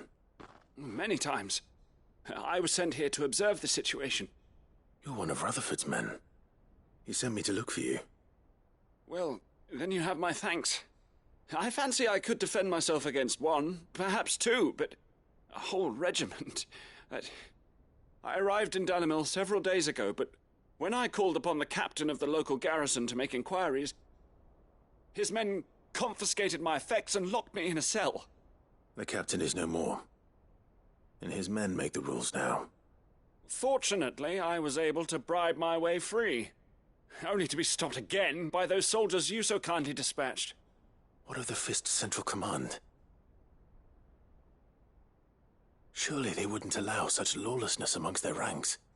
I would imagine they are unaware of it. Most of the army has fallen back to the capital and hunkered down behind her walls. Those who weren't recalled now rule the fringes unchecked, answering to no one but themselves. Then it's worse than we imagined. You should return to Rosaria. It's not safe here. I'll find a caravan heading north. You won't mind if I borrow one of these soldiers' coin purses?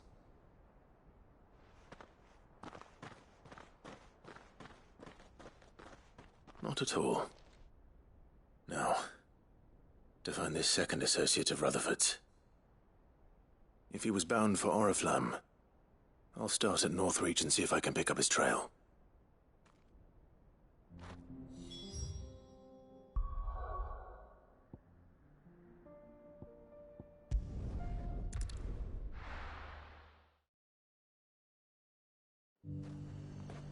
There's a lot of road between here and the capital.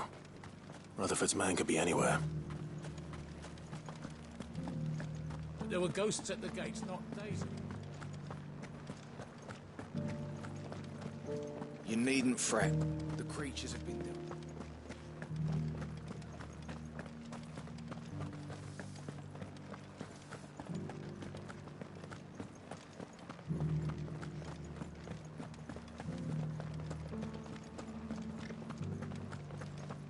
To the meadows, then. That's what the captain...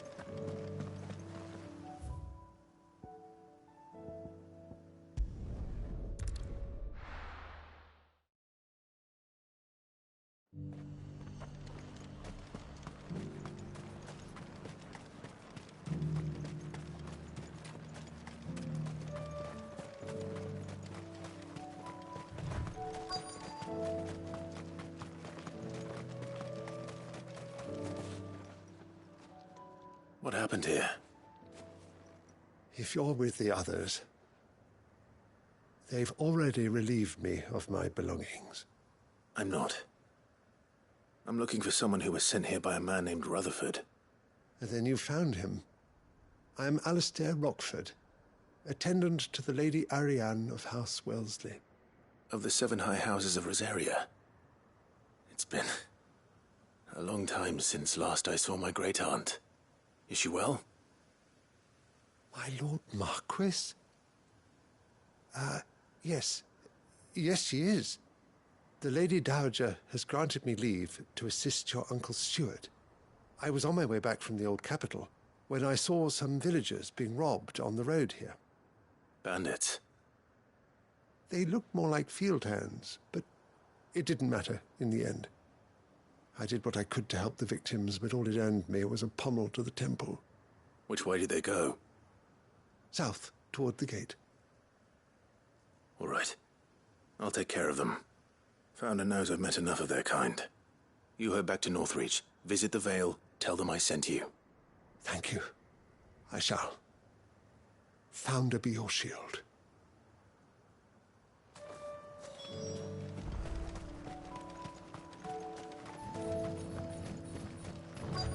They just couldn't resist, could they?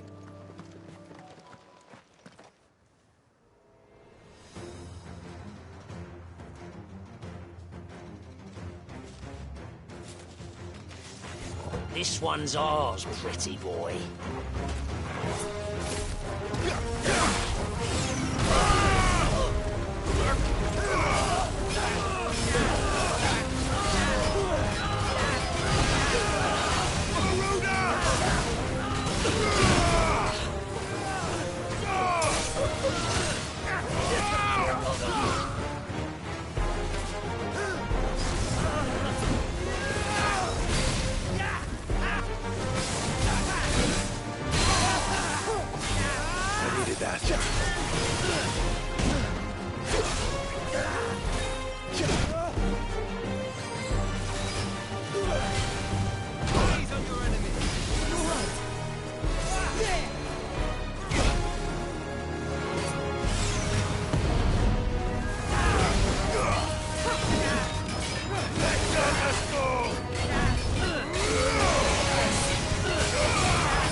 Nice try. There's a good boy.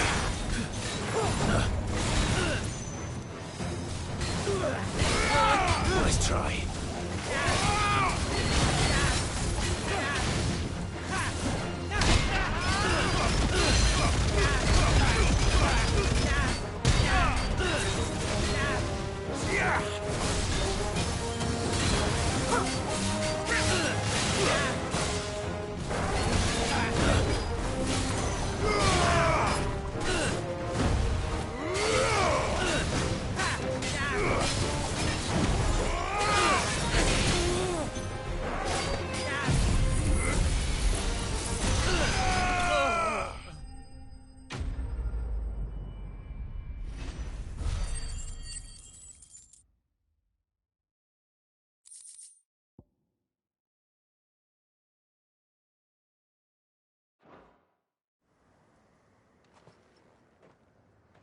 Make for the town while you can.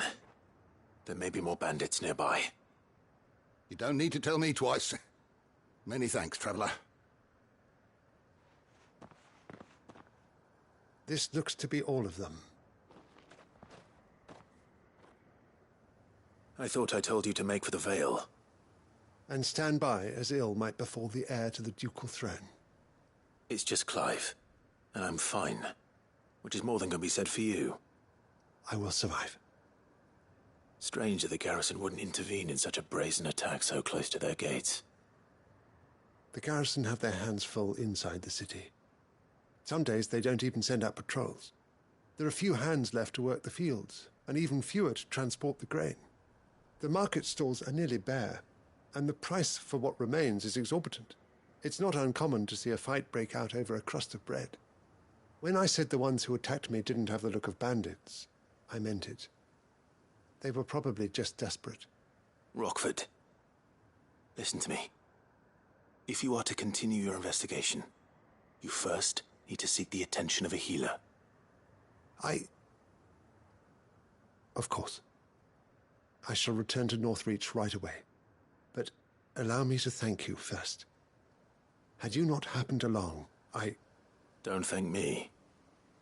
Thank Rutherford. It was he who sent me. I suppose he'll be wondering where I've got to. I shall send a Bistolus as soon as I'm able. Good day.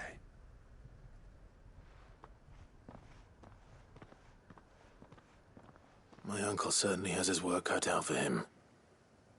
If it isn't already too late. I should go and tell Rutherford that his colleagues are still in one piece.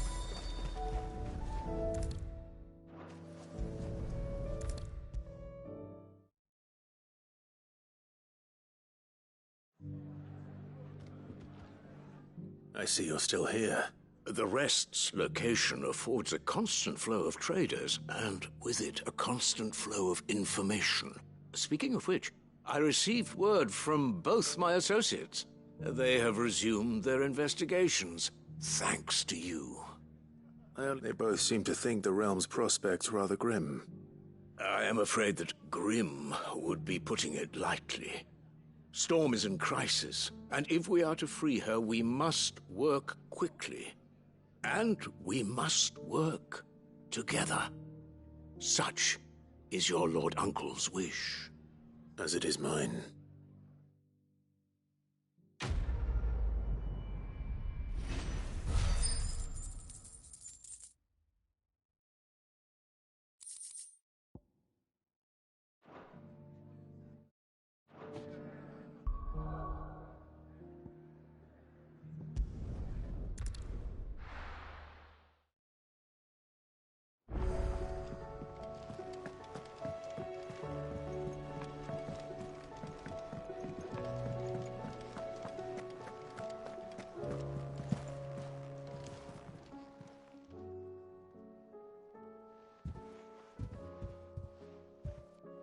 Nothing like a dish of cold vengeance to foul the gut. I'm sorry, Nan. I didn't mean to make things worse.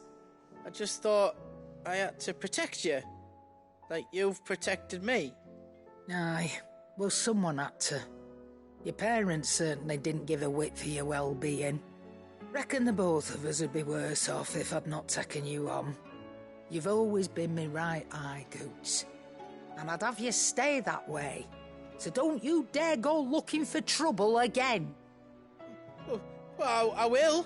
If you ever need help, I'll do it again and again, and you can't stop me. Why, you big lump. Fine. Play the hero if it makes you happy. Thanks, Nan. I won't let you down. There's nothing he wouldn't do for you. That's as maybe. But if he's ever to make his own way in life, he'll need to start looking out for himself as well. Till then, he'll need people to watch his back, just like you did in Dalamil. Don't think I didn't appreciate that. Of course. His family. Stop it. You make me one good eye, mister.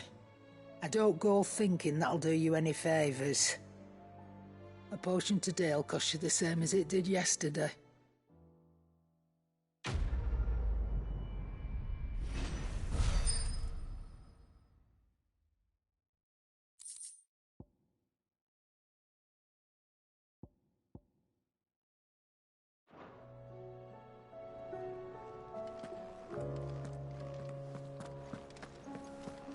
Seems the hideaway's lost its appetite.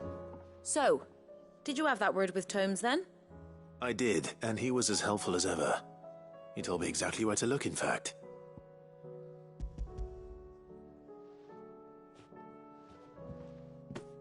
And what precisely will I be cooking up? Or is it better not to know? Blueback wyvern liver. And, a herb known as Saint's Bonnet.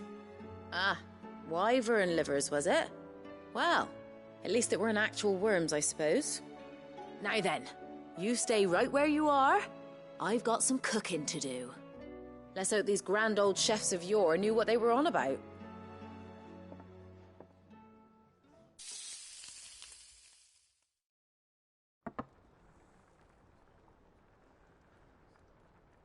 And here we have it. Fried mortress of skyworm. Ivan's offered to make sure it's fit for consumption. Well, I say offered. He as good as begged. And rightly so. Is there any higher honour than partaking in a slice of culinary history?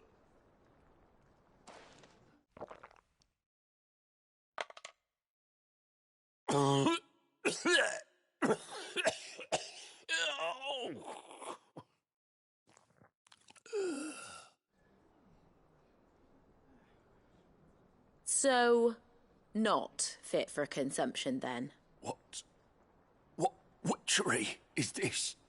The crackle of the crust gives way to an almost violent richness.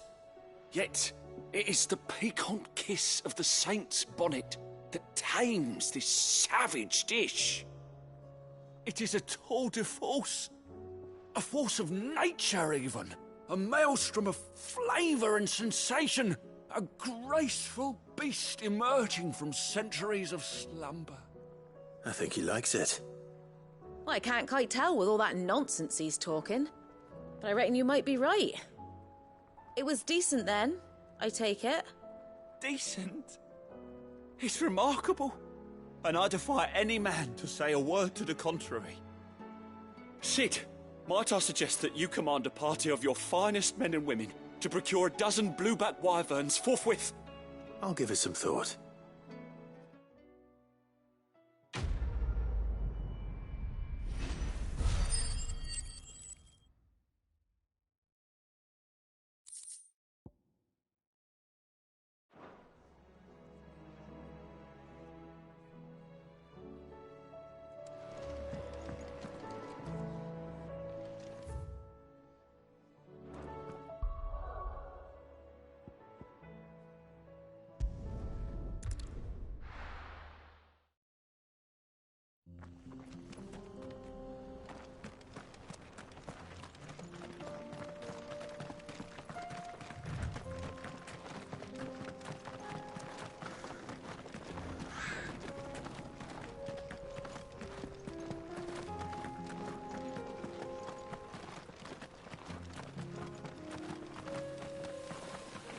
We can use the ruins to cross the ravine. Assuming they will allow it. The echoes have a will of their own. Time to fight.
Tell us about Yote, Joshua. She's strong-willed, loyal, and deadly with a blade. Much like Clive, but with better manners.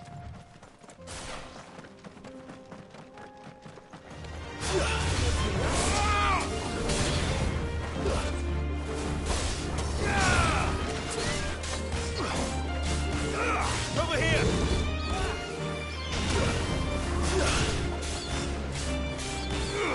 Get him!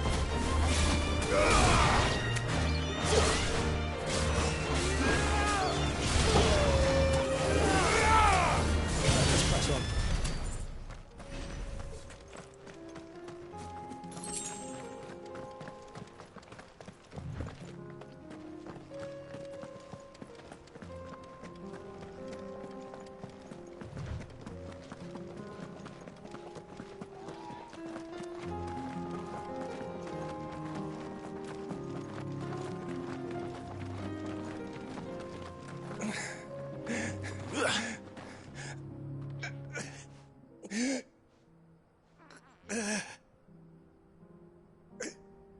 You're injured. What happened here? Where are your comrades? Ether flood. Up ahead. It swallowed our camp while we slept. My own men did this. Turned every last one of them. There's a village not far from here. Tabor. The people were kind to us. It's only a matter of time before they won't stand a chance. We can't let those monsters reach the...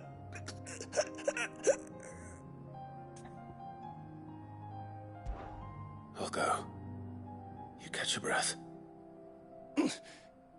Thank you. Our encampment is up ahead. Just off the track.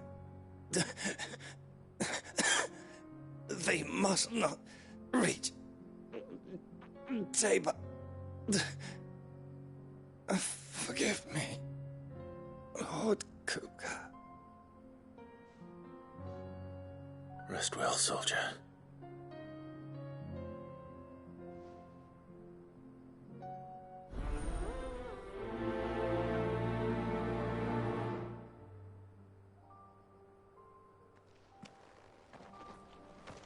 You said the encampment was close. Let's hope the Akashic are still there.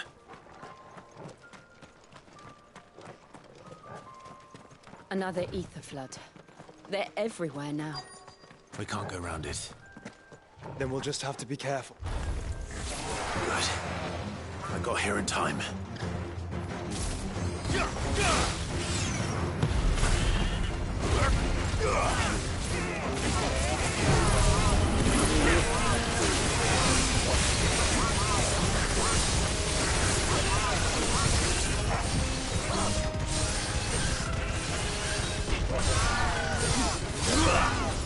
Go, Torgal!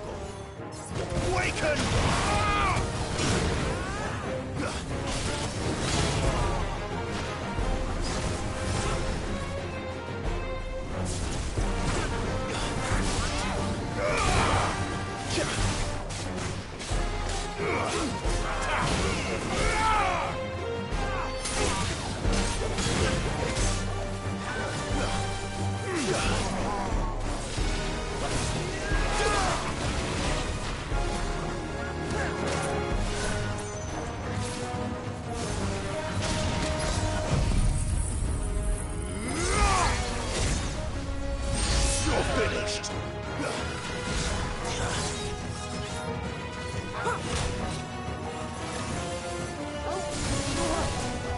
I needed that. Yours.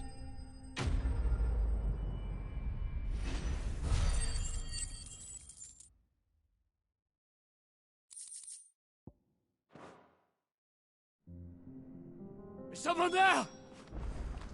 Please, I can't move my leg. That doesn't sound like an Akashic.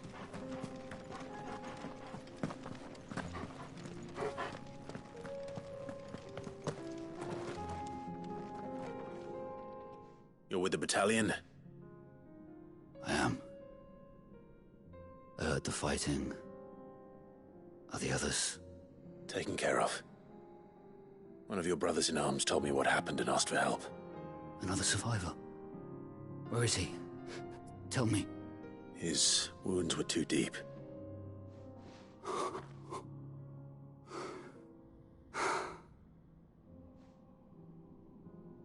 He was right to send you. Those things you slew are no longer my brothers. Tabor is safe thanks to you. Here, you've earned it.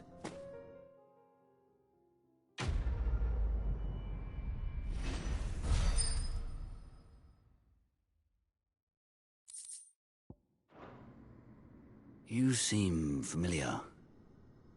Have we met? You must have me confused with someone else. Wait. That scar.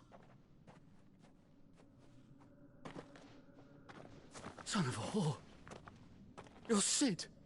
I was there, in Costness, when you killed my brothers. I was there in Rosalith, when you killed my commander. My war with Hugo Kupka is over. I bear no ill will toward those who followed him. And what of my ill will? Coward! Draw your steel. Lord Kupka shall be avenged!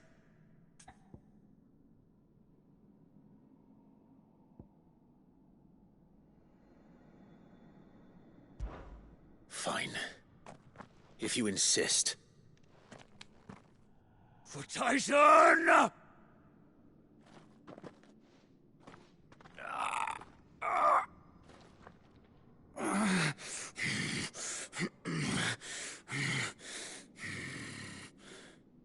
You're in no fit state to fight. And this should be easy for you. Come on. Kill me! For what? The sins of your master. You and I have no quarrel, and I will not strike a man who cannot defend himself. No. I won't be deceived. Lord Kupka told us of your crimes. You are an outlaw. A murderer, not some Man. Like you or anyone else. I am nothing like you. But if you're not gonna kill me, then go. Leave! Just know that I will find you, Sid. Someday.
Get him! Make it look easy.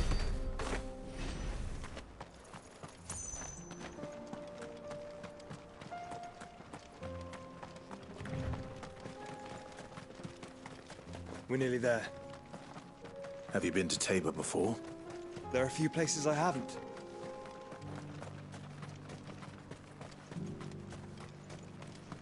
Where now, Joshua? There is a residence just inside the city gates. She awaits us within.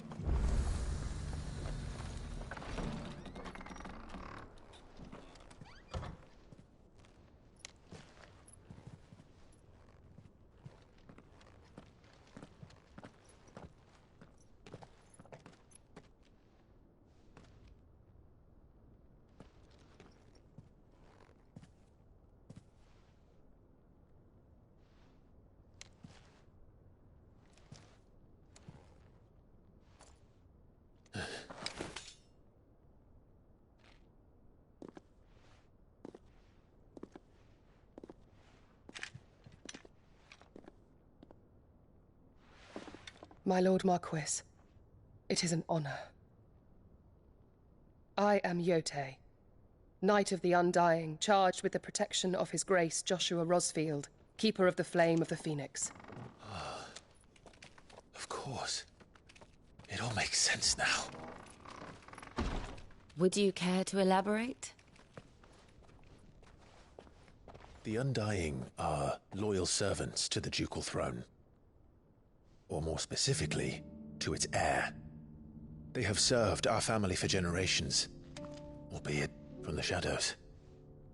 Since their inception, they have been tasked with the preservation and enactment of the rites of ancestral communion. After the events at Phoenix Gate, it was the Undying who delivered me to safety. And since the day I left Rosaria, Yote has been my constant companion and protector. Without her sword, I would not have survived my journey across the realm. Rise, Lady Yote.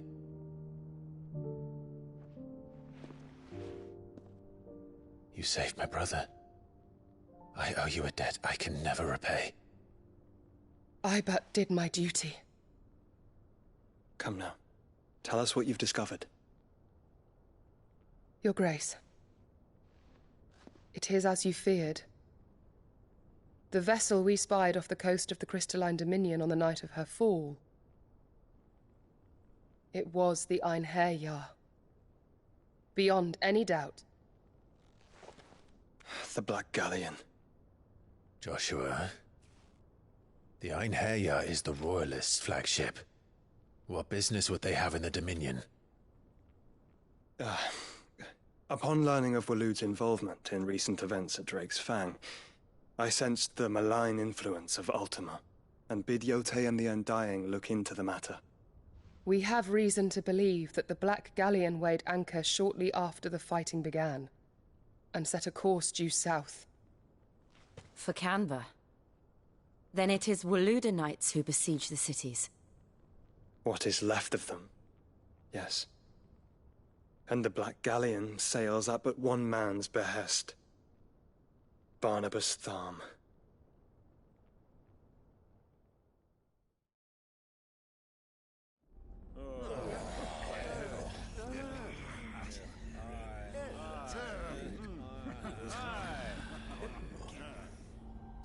But are we truly safe here in the Agora?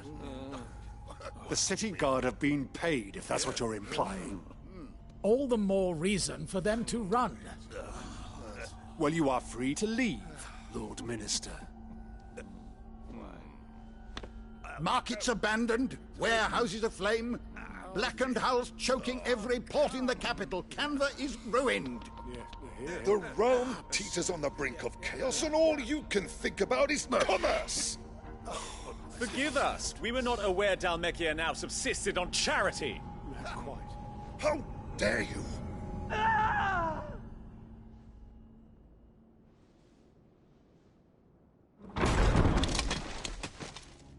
Distinguished members of the Council, you must forgive His Majesty this intrusion. What is the meaning of this? A trifle crowded, but I fear it will have to serve, my liege. Very well.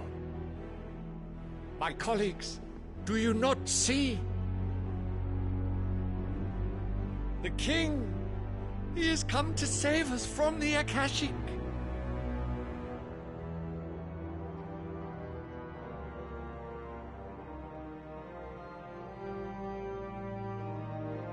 He is a gift from the heavens, divine intervention, our very salvation. And of course, if it is compensation he requires, we would be most willing to negotiate a fair price for services rendered. Fools! Your ignorance unbecomes you. Your Majesty, correct me if I'm wrong, but I would swear that the fiends washing the cobbles of Canva with the blood of her citizens wear the colors of Waloed. Ha! So you do not deny it. Guards, fetter them, and see our guests to the dungeons!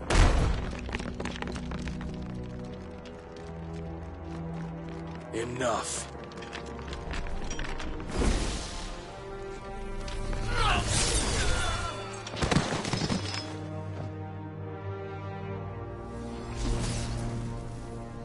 Pathetic creatures.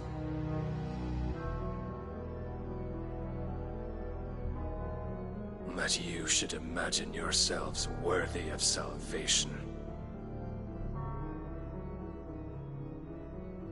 The girl is still here, somewhere in the city, her consciousness fair dripping with her late father's hubris. A consciousness to which Mythos is inextricably bound and inexorably drawn. See that he is made welcome. Yes, Your Majesty. Come, Mythos. Surely the prince's light cannot have sated you.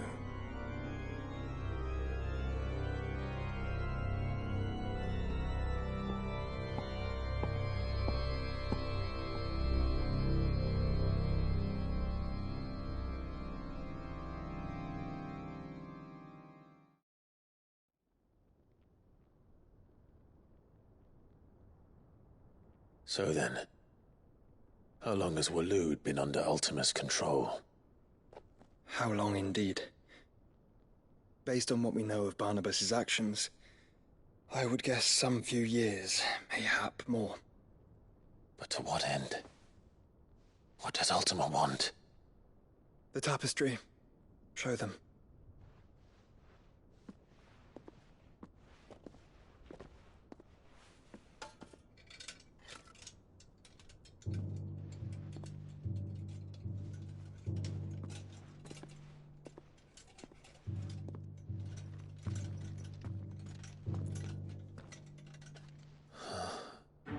By the flames. Phoenix Gate, Drake's Breath, and now here. But what is it? It is old, ancient, even. Naught remains of the faith it represents, save what can be gleaned from the image itself. None could tell me what the one in the apothecary meant, even the Undying. But I believe it may be the key to discerning Ultima's purpose. That figure in the center, the one beneath whom the icons congregate, that I believe to be Ultima. He is a god, or at least godlike, his very existence beyond our ken. The icons, and by extension their dominants, are meant to be his subjects, and while some, like Barnabas, have accepted this role, others have rejected it. Like you, Clive, which is rather inconvenient, as it appears he needs you most of all. And gods don't like to be disobeyed. No, I don't suppose they do. Clive, may I tell Yote of the lake? By all means. Yote, I will be accompanying my brother to the Free Cities. Whilst we are afield, I would have you watch over those Clive has made his wards. Omielos delan tuisag ilith. Though well concealed, the hideaway lacks trained fighters to defend its occupants should they be discovered. But it is my duty to... As it has ever been my brother's duty, remember. If that is your wish, Your Grace. But please be safe. If aught were to befall you, You have my word.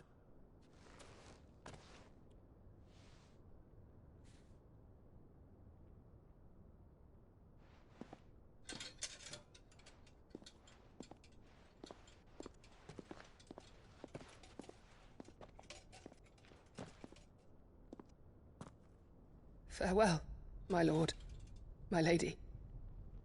We are in your debt, Yote.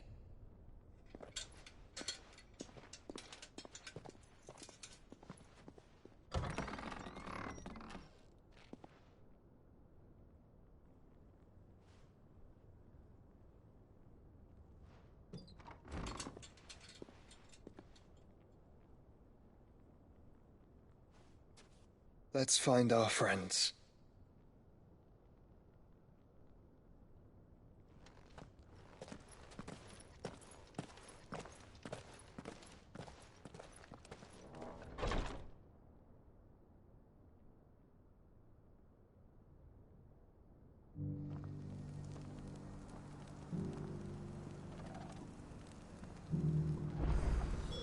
It's plain she cares for you very deeply. And I her, which is why I had to let her go. Opportunity beckons. Who among you is bold enough to heed her call? Is that blade for hire, perchance? Because I have a mind to make a killing. Figuratively, I hope. Well, yes and no. A passing caravan carried with it a rumor most fortuitous for one in my trade, that an elder Dread Evis had been sighted in the fields of Korava. Dread Evis are aggressive beasts. Compelled as they are to acts of violence, few survive to maturity, but those that do develop a hide of phenomenal value. A hide you want to sell? Eventually, yes. Though I would have it tanned first that it might be crafted into marvels the likes of which the world has never seen. Dread Evis skin is a rare thing indeed. But the worked hide of a well-aged beast, now that would fetch such coin that Gilbert himself might weep with envy.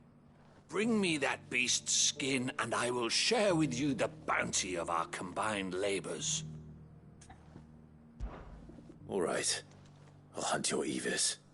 Of course you will. When one lives in such troubled times, it is a fool who lets opportunity slip his grasp. Leave Tabor through the east gate, but take the path that branches west. Once you reach the checkpoint at Tovany, you are a mere stone's throw from the fields of Korava. I eagerly await your safe, and above all, triumphant return.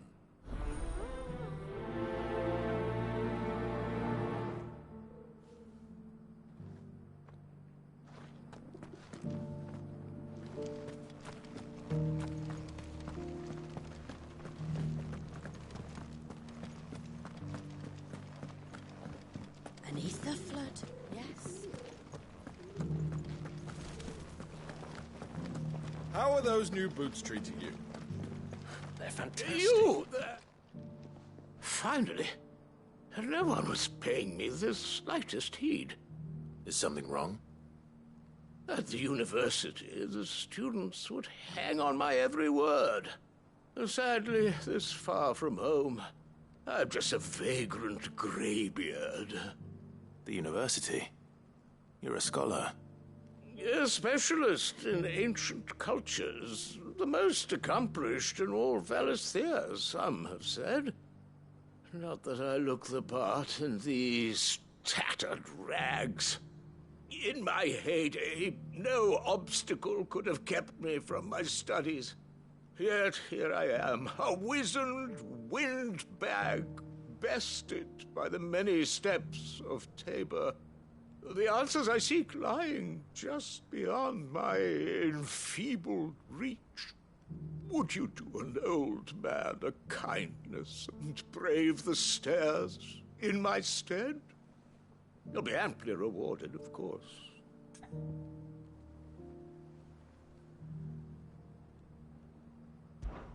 Climb the stairs and memorize a few inscriptions for me. Assuming you know your letters, that is. Some courteous soul is rumored to have carved clues to Tabor's rich history into stones dotted about the village. 3 of them, to be precise. 1 each to the north, south, and east. I'm here in the hope that those carvings might shed light on a riddle I've been pondering for some time.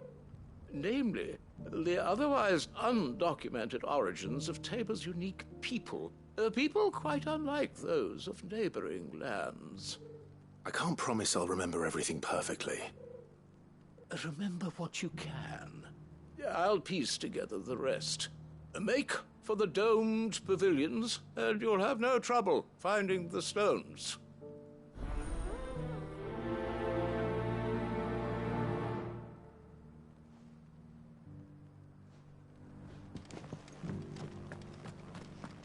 How are those new boots treating you? They're fantastic. Soft as phoenix down, but tough as boiled bone. An ether flood, yes, and not a stone.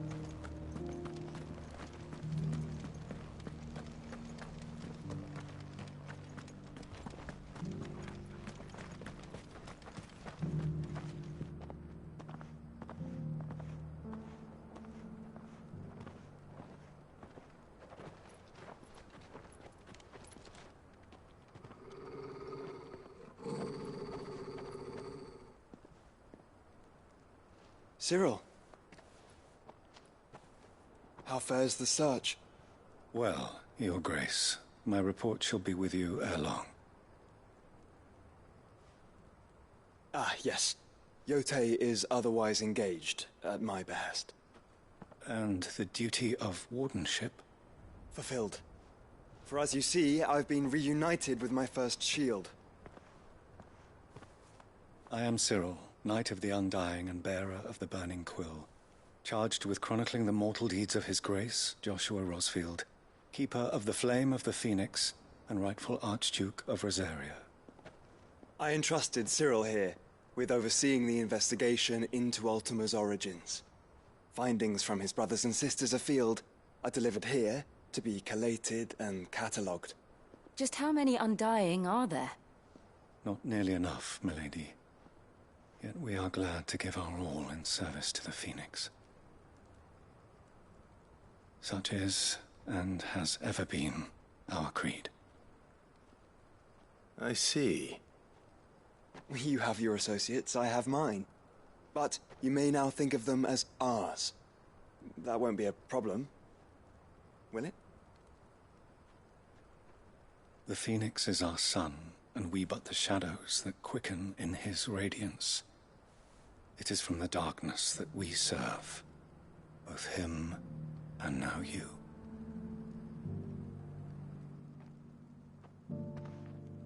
Pray accept this token.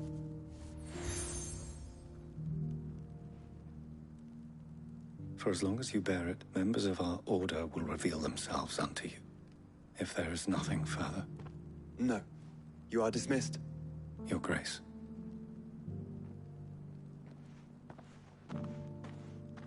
To Canva, then. We'll talk about this later. Cyril seemed very, You certainly keep strange bedfellows, Joshua.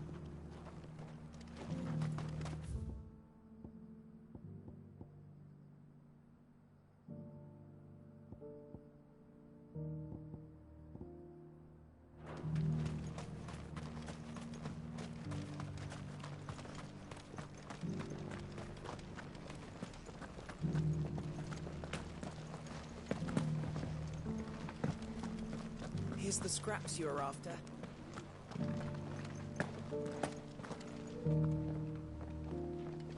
Have you noticed the Elder has been...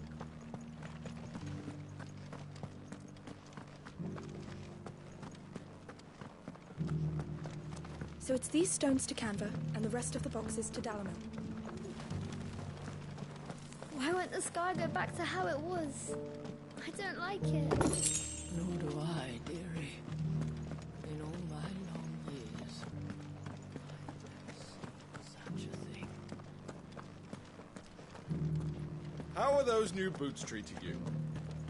They're fantastic. Soft as phoenix down.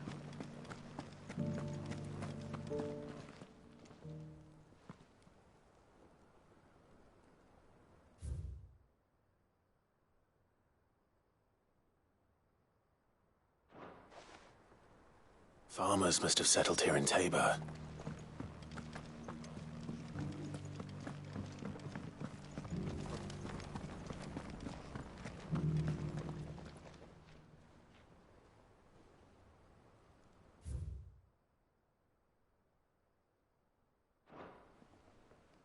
What golden plains might the wanderers have called home, I wonder?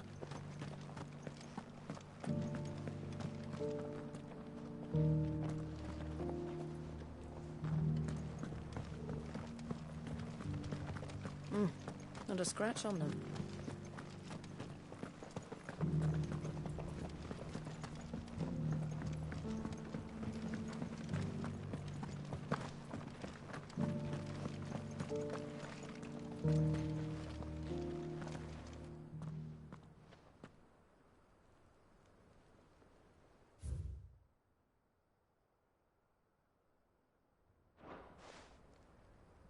history would be complete without mention of the mother crystals. I should speak to the old scholar before I forget everything I've read. Well, scholarly sorts like him always are, aren't they?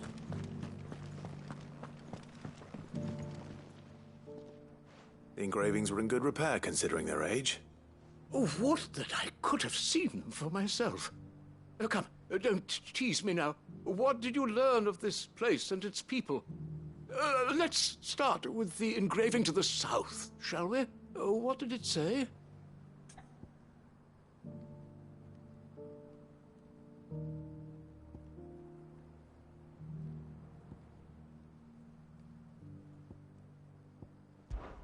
Guardians of the Crystal, the first stones of Tabor, sacred hold thy noble blood, till ends the mother's labor.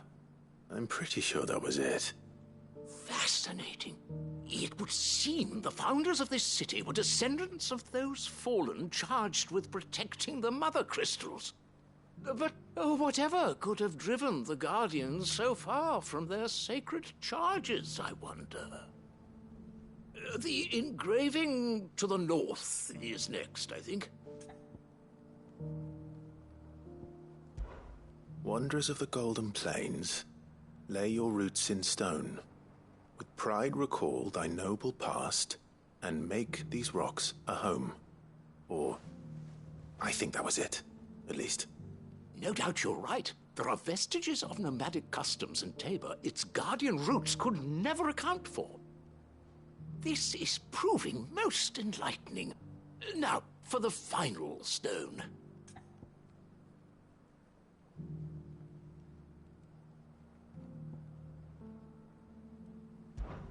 Children of the hunters, now tillers of the land, reap her promised blessing and give praise her gracious hand.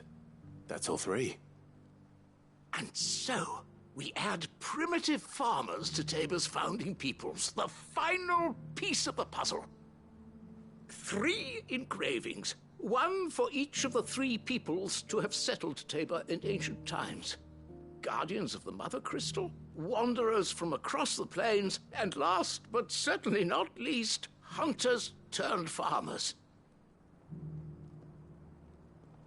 Little wonder it was so difficult to trace the roots of Tabor's culture. Those roots reach down through 3 distinct traditions. Nonetheless, one cannot help but wonder why this fact is not better known among scholars, given that the stones stand here for all to see. Too many stairs, perhaps. Ha! Too many by far. Here, and thank you.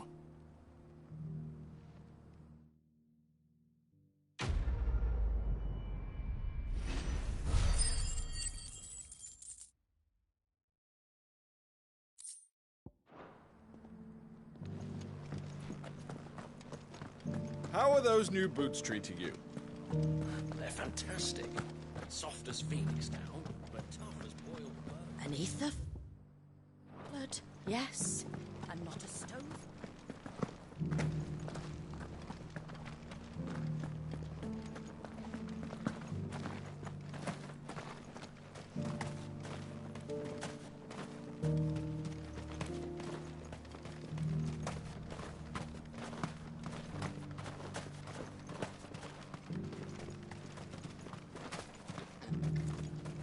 The free city's under siege?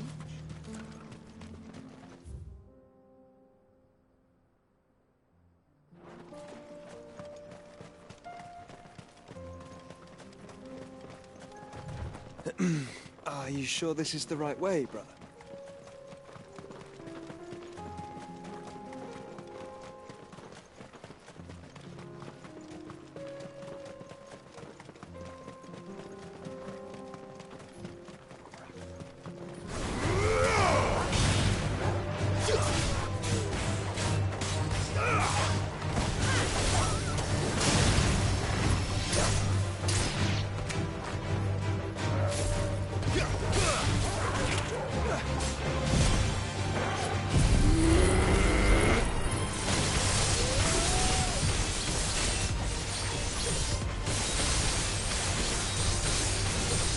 Waken, wind!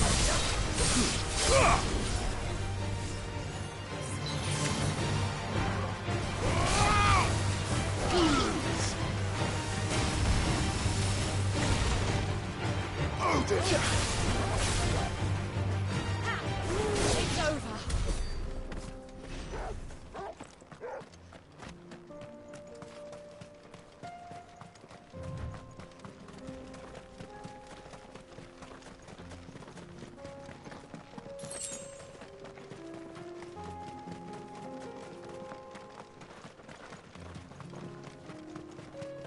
Have care.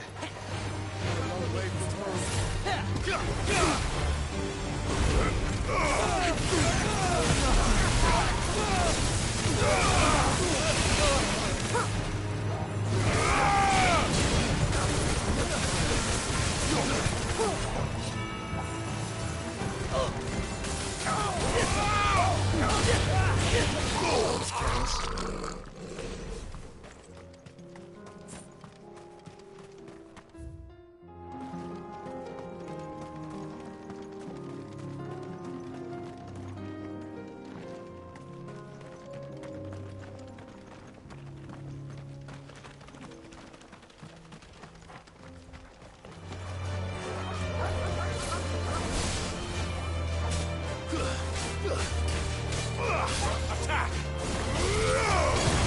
Over here!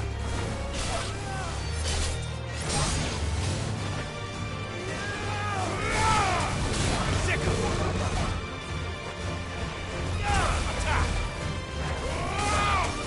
Over here!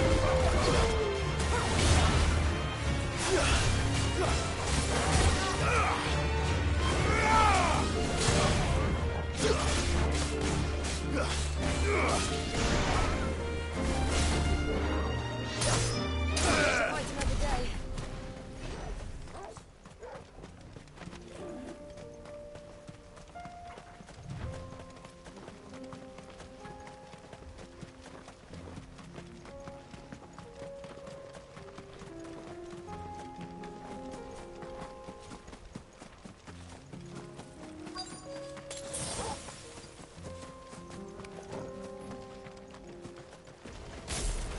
Old he may be, but it looks like there's still plenty of fight in him yet.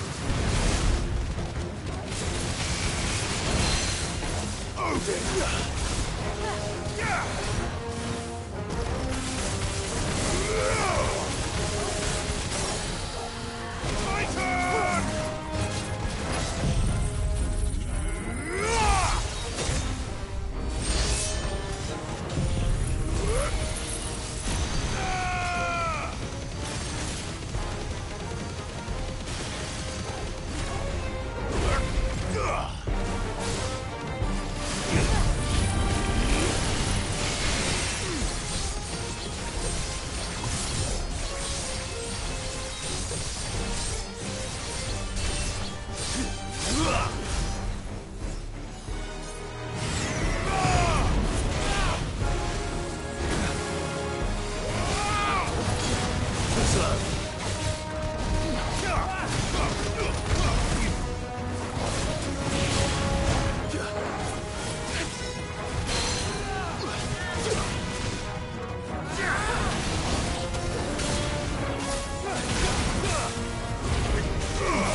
This thing reeks. The sooner it's off.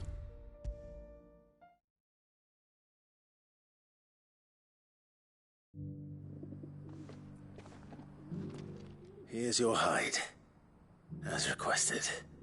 I worried you might never return. Quickly, let me see it.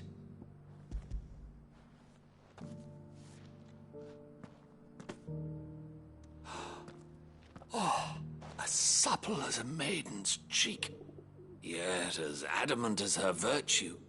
This is everything I had hoped for, and more.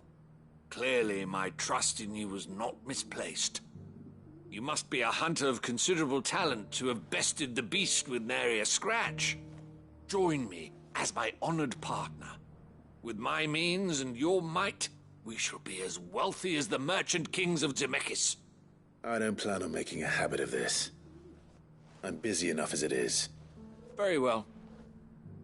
Though I believe fate had a hand in our meeting, it would be unbecoming of me to beg. Do not allow me to keep you from being about your business. Here, for the hide.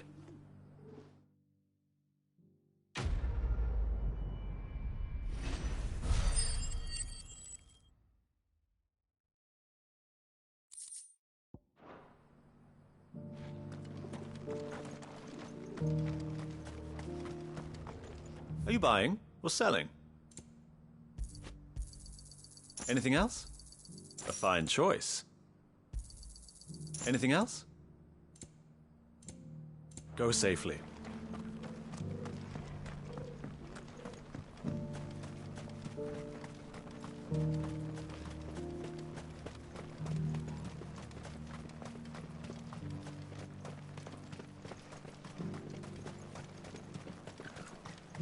The free cities under siege?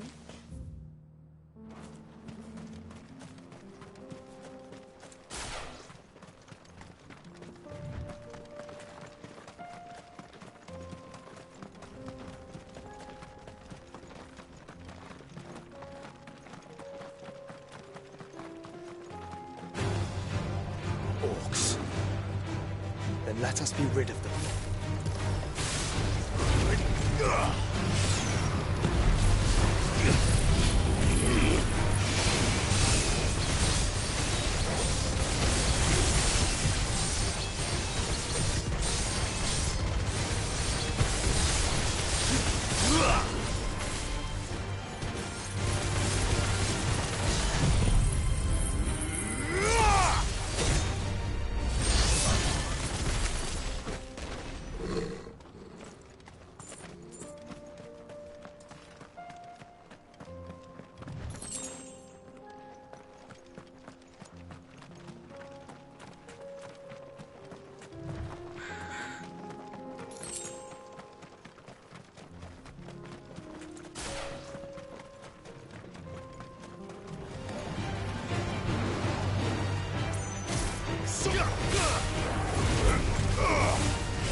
Farewell.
Clive. Smoke. Is the city fallen?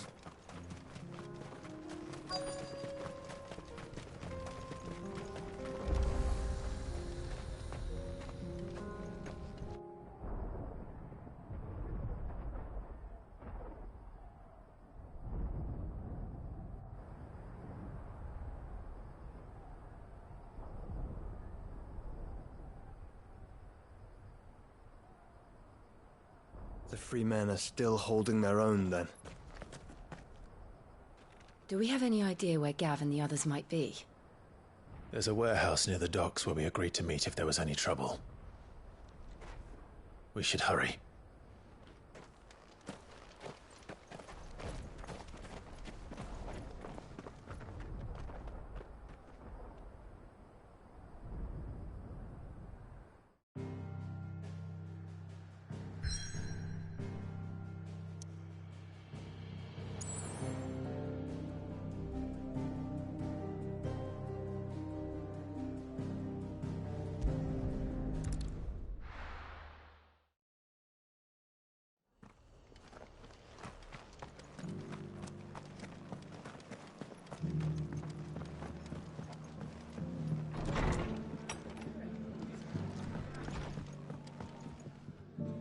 Ah, Clive. Just the man I was hoping to see. Oh? And why is that? You remember how some of Sir Wade's guardians took up residence here after the Akashic attacked? Well, now the rest have come to join him. Seems their barracks in the Lazarus have been lost to an ether flood. Now, I don't mind having a few more brave boys around to keep them animals at bay. I ain't daft after all. But we ain't got nowhere for 'em to bed down. Poor buggers are having to make do with haylofts and chocobo pens. I'd build 'em a new barracks here if I could. But where would I put 'em? There just isn't enough room up here on the rock. Which leaves us in a bit of a pickle. The people we're counting on to keep us safe are living like beggars. I see. And it isn't just that lot. There's bears to think about too.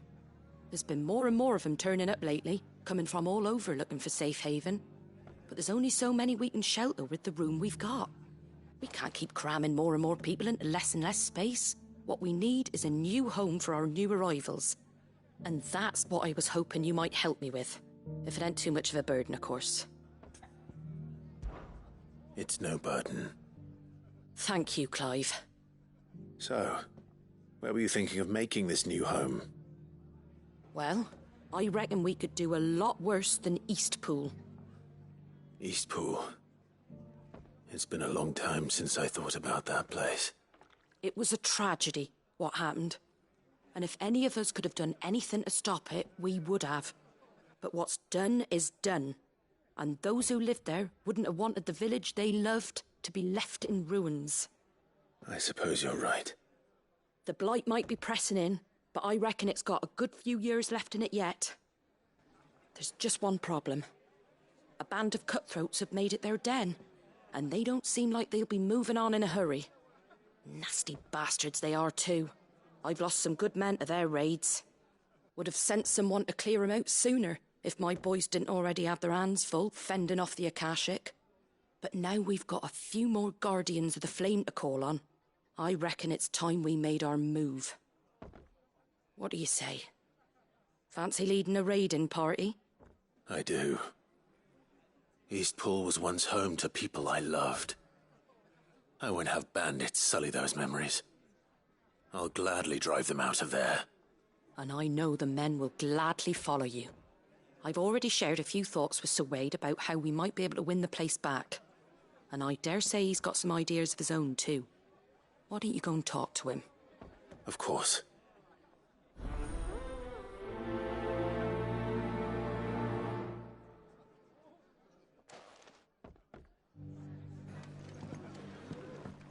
Back to Eastpool, then. Not just yet. Let's hear Wade's plan first.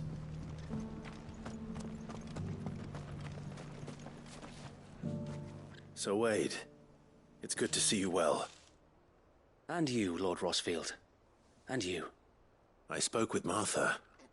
She tells me you have plans to free Eastpool and make it your own. That's right, though it was mostly her idea. I rather fear my men have been treading on her toes somewhat since joining us, not to mention each other's. And then there are the bearers, men and women who found the courage to flee their masters and sought refuge here. We need somewhere to settle them, and I can think of worse places than Eastpool. As can I. Which is why I agreed to help you win it back. That's very kind of you. I'd be most grateful if you would. With you beside us, we shall soon send that rabble of rogues running for the hills. So, what can you tell me? That thankfully there aren't too many of them. Fewer than a dozen at our last count. And rather less, thankfully. The road that leads there will more than likely still be crawling with Akashic. A small force would suffice to clear the village, but if the Akashic were to follow them in, that force could end up trapped between a rock and a very hard place indeed. I'll head into Eastpool and deal with the bandits. You and the Guardians can stay outside the village and fend off any Akashic who come too close. Make sure I'm not taken unawares. I can't ask you to bear all that risk yourself, my lord. The Akashic are the bigger risk. I can handle a few bandits. Well, if you're sure, I shall summon my men at once. Shall I wait for you here? No need, my lord. You go on ahead. We'll be with you before long. All right. I'll meet you at Eastpool then. We shall see you there. And may victory await our coming.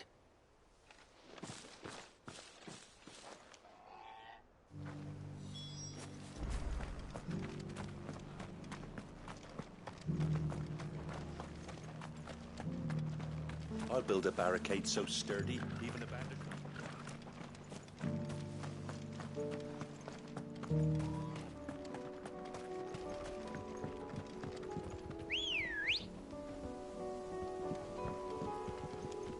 Let's go.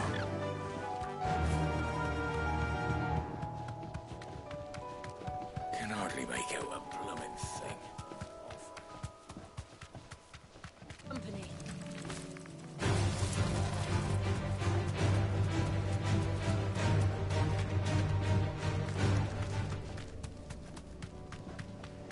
We're not alone.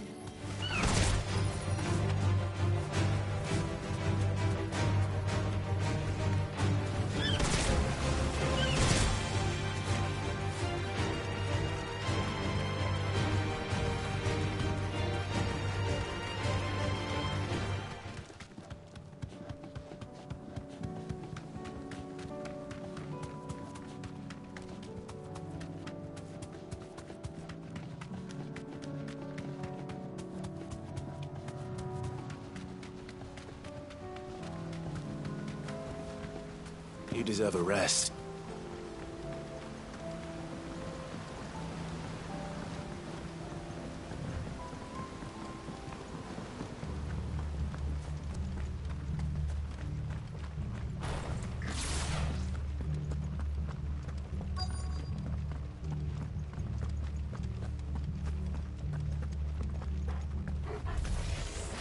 Who the hell are you? Kill them! You will leave this place. Or face the consequences.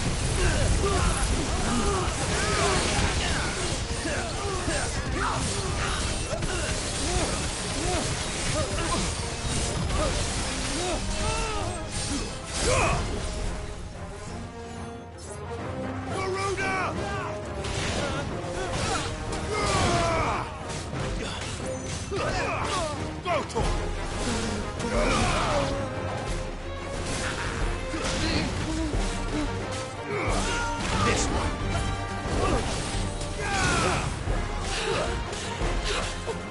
Get him. That's the end of that then. Or maybe not. What's that thing doing here? Doesn't matter. It goes too.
Nice try.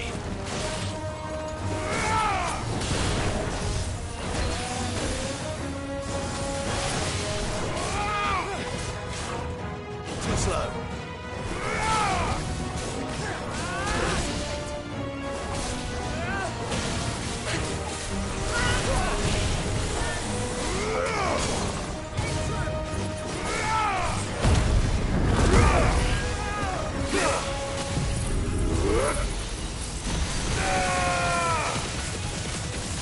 It's over.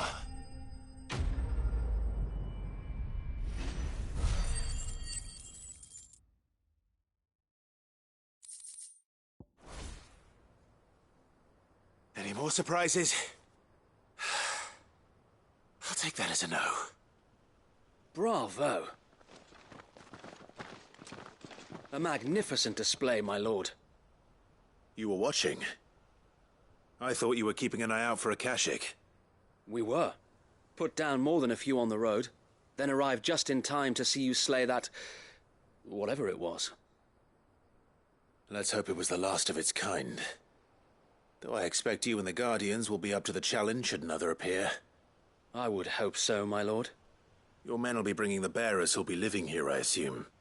It might be best to send word for them to come right away, before any other unsavory characters move in. Of course.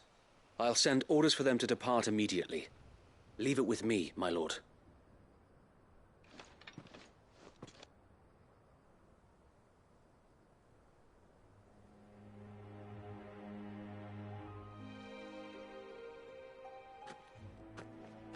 Home. Without masters. No. We're the masters now. Our lives are our own at last. That's all of them, and not a single Akashek in sight. Now to begin the important work of rebuilding the place. It won't be easy, especially not after 5 years of beasts and blackguards having their wicked way with the place. The masonry might still be sturdy enough, but half the beams are rotted. Those that weren't lost in the fire or burned by the bandits, that is. It'll take a bit of elbow grease, but we'll see Eastpool rise again. Just you wait. So wait. Lady Hannah is buried here. If you don't mind, I'd like Oscar to join the rebuilding efforts. He should be a part of this. Of course. I couldn't agree more. I'll let Martha know that everyone arrived safely. If you need anything more, you have only to send a Stolas. And we will, my lord. Safe travels. Eastpool lives again. Let's go and tell Martha the good news.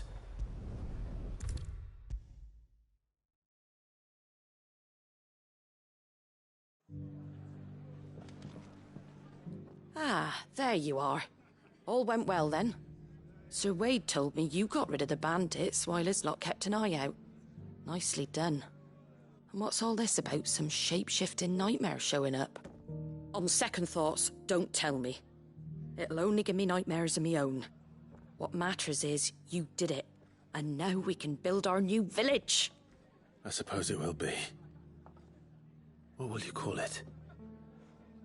What else? Eastpool. Sir Wade said it best.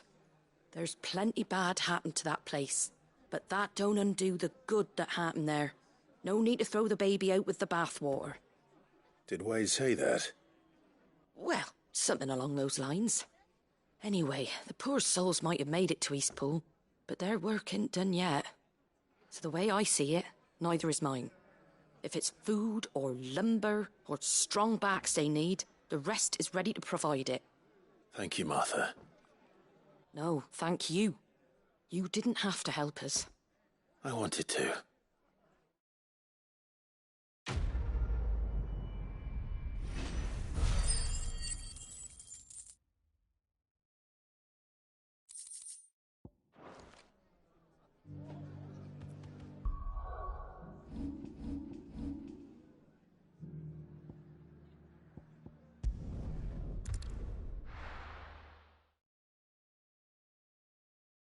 I'll be taking you all to a storehouse in the Bales.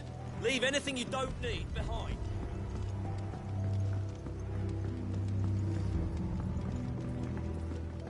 You know what you have to do. Clive, I fear that I must bid you farewell. As you know, our time grows short. The Lord Chief Justice's vultures are circling. We must strike now. Before we part, I want you to know that, though I may not always have been your most vocal ally, I trust you, as I trusted your predecessor. Thank you. I appreciate the sentiment, and I understand more than anyone how you feel. But is revenge really the answer? It is the one I found, and it is all that I have lived for since that day. But what of Lostwing? Everything you've built. I built Lostwing to achieve this aim. Once it is done, the village will have served its purpose. My comrades and I are sure of our cause, and we shall fight to the last, come what may. But there are those among us who cannot fight. Children, the elderly, bearers afflicted by the curse. I would place Lostwing in their hands, if I thought it would do them any good. But a village home only to the frail and the infirm is not likely to stay a safe haven for long. And so, Clive, I find myself turning to you once more. Will you take them to your hideaway, that they might live even should Lostwing die? I will. Thank you. I will not have it said that I did not see to the well-being of those who rallied to my cause. The people I speak of have withdrawn to Gotan's Bales, away from danger in case the Black Shields strike. Understood. I'll make sure they get to the hideaway safely. Then the last of my preparations are complete. Fare you well, Clive. And may Griga guide us. All of us.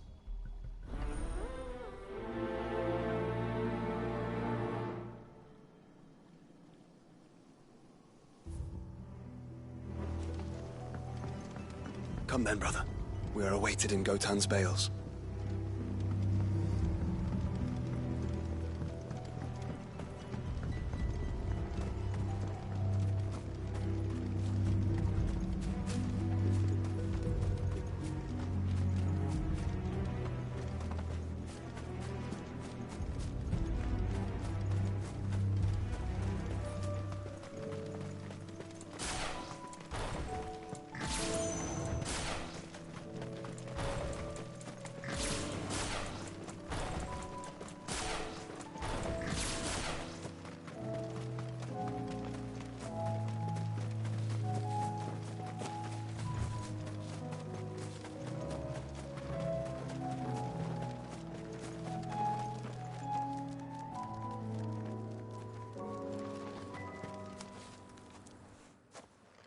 Everyone, Quinton has asked that you come with me.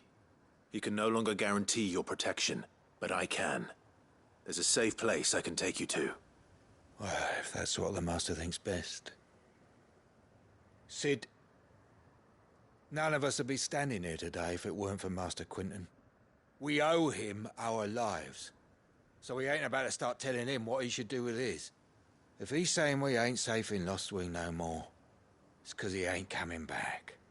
And if that's what has to happen, then so be it.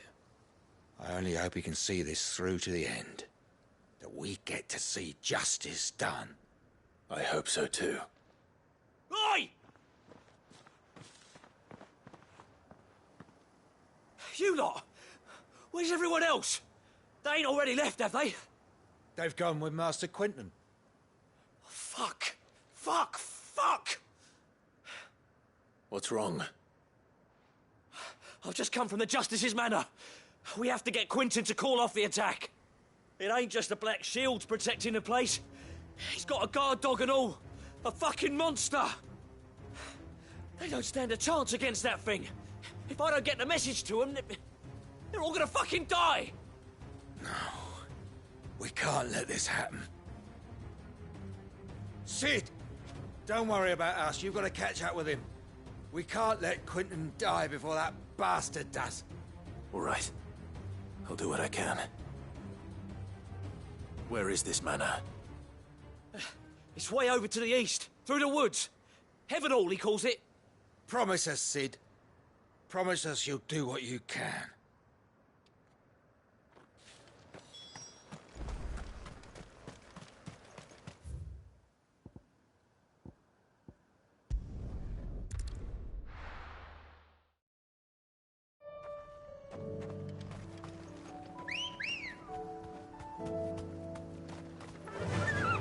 Faster!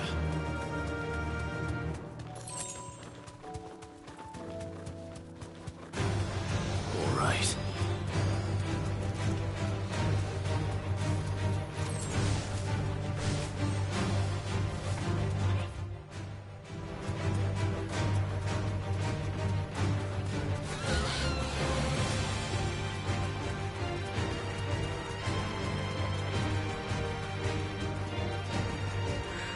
Safe.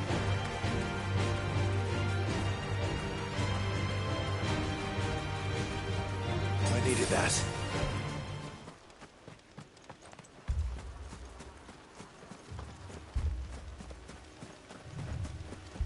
Clive, look. No. Don't tell me we're too late.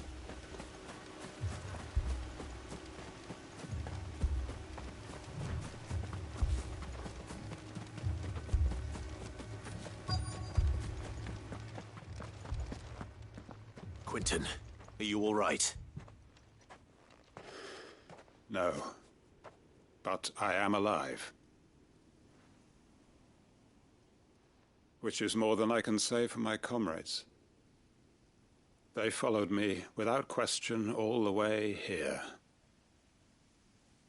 And they died. For nothing.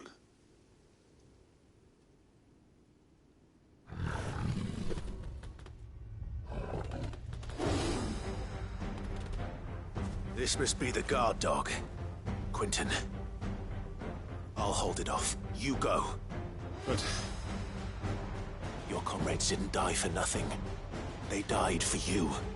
Don't let their sacrifice be in vain. I won't. Come on, then. That is no mere guard dog. No. Just a rabid beast that needs to be put down.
If only we'd arrived earlier.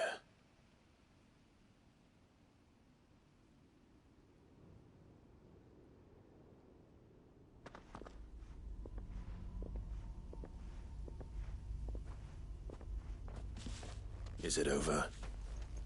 It is. He wept and begged for mercy. And I cut him from ear to ear. Just as I dreamed of doing all these years. All my plans. Building a haven in Lostwing. Freeing bearers from their chains and recruiting them to my cause. It was all for this. But what is this? Justice? My faithful comrades. All those lives lost. So that I might take another. Quentin. Master Quentin! Oh, thank Grieger you're safe. You? You're alive? And so are you. I'm so sorry. I tried to warn you about that thing. And I hate to say it, but there's more bad news. It's Lostwing. It's been flooded. What?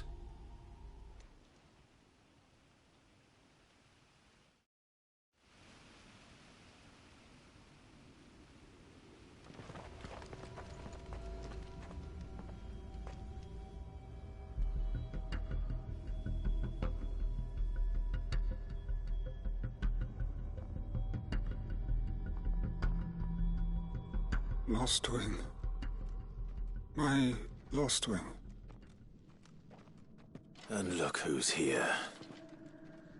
They must have stolen in after we left, just before the flood struck. What if there are still people in there? Don't be a fool!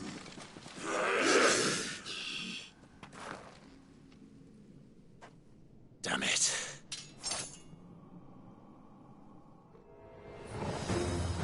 Quentin's not going to last long in there. Then we finish this quickly.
Nice try.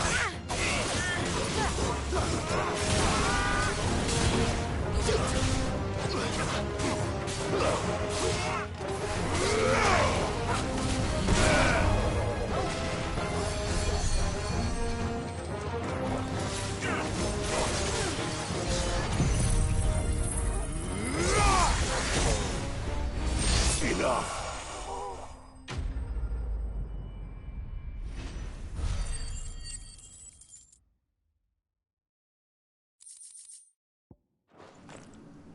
I need to find Quentin.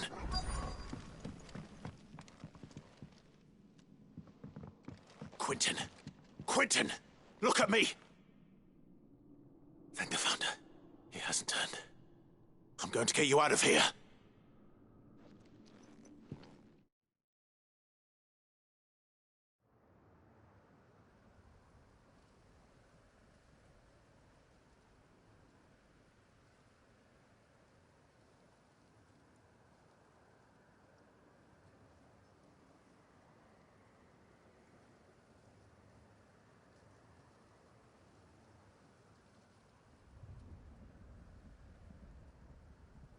Welcome back to the land of the living. Is Lostwing? The flood has filled the valley. I see. Then all is at an end. A strange way to achieve one's life's ambition. No, Master Quinton. Save your strength. Why?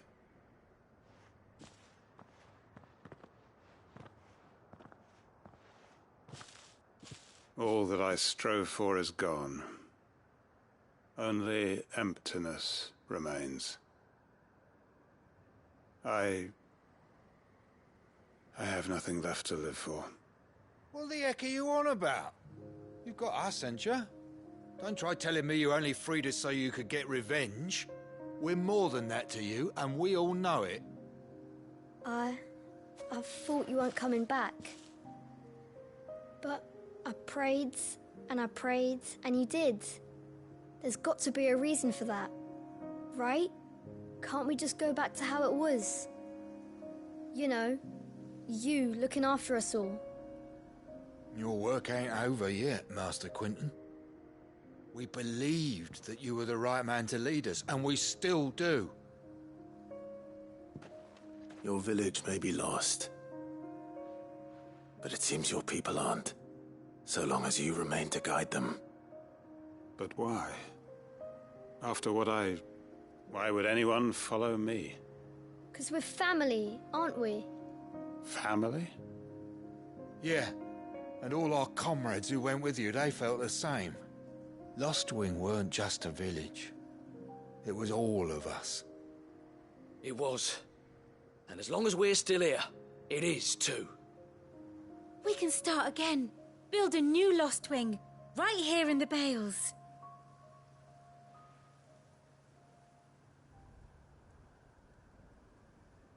A fresh start.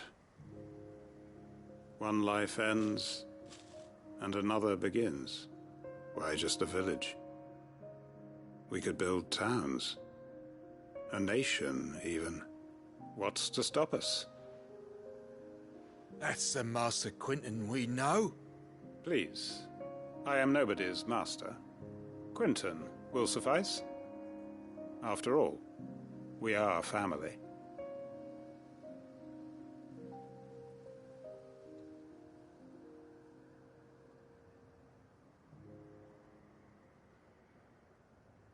Permit me to withdraw my request. I will no longer be needing your help in looking after my people. I'll pretend you never asked. But you must be rewarded for your efforts on our behalf. You saved my life twice over. And more besides. A bottle or two of your finest red will suffice. Of course. Nothing but the best. And I have a feeling that this year's vintage will be the finest yet. If you don't mind waiting, that is. I look forward to it.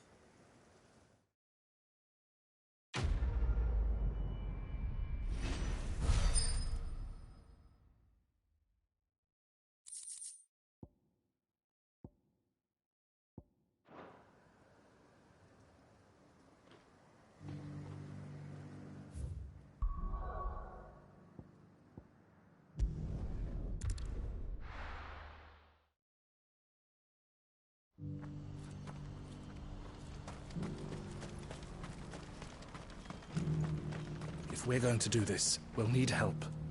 Clive, your timing is impeccable. It just so happens that right at this very moment, we're in need of someone with your talents. And what talents would those be? Why, your fearlessness, and your skill with a blade. I'm listening. Well, as I'm sure you're aware, when these dark skies swept over the Republic, so too did a wave of chaos and confusion. Randalar has been particularly badly affected. Many of the capital's bearers have lost their masters, or taken the opportunity to flee them. None remain free for long, of course. Most find themselves under the protection of the Fist before they get far. But the army too is in disarray, and finds itself unable to provide for its new charges. Which means it has been looking to sell. And you've been looking to buy, to make sure these masterless bearers remain that way. Precisely. It's the perfect opportunity to free dozens more. And for an attractive price, no less. So where does my skill with the blade come in? Though we may have the funds to buy these bearers, we have nowhere to house them. So we've been searching for a place where they can be resettled. Somewhere far from the prying eyes of those who would see them enslaved once more. And we believe we have found one. Cashlock. A small hamlet hidden in a canyon. The place was abandoned a long time ago, but when the men moved out, the beasts moved in. And so we seek the aid of a fearless swordsman to encourage them to look elsewhere. You'll help, won't you? How could I refuse? Excellent. Theo, if you wouldn't mind making arrangements for the transportation of our guests, as we discussed. Of course. Leave everything with me. Sounds like you'll have your work cut out for you. I will. We have an entire village to stock and furnish. Residents and all. Even if I begin right now, I'll be working day and night. So I'd better get started. Try to clear the place out before the wagons roll in, won't you? I'll do my best.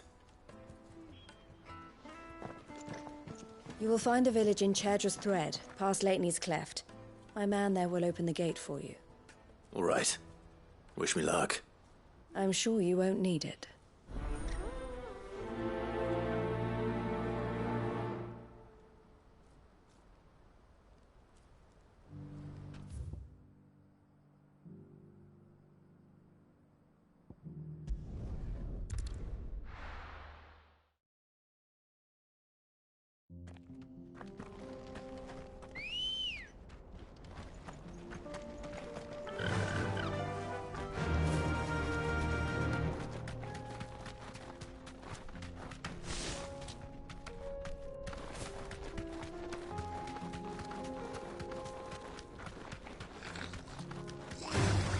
Time to fight.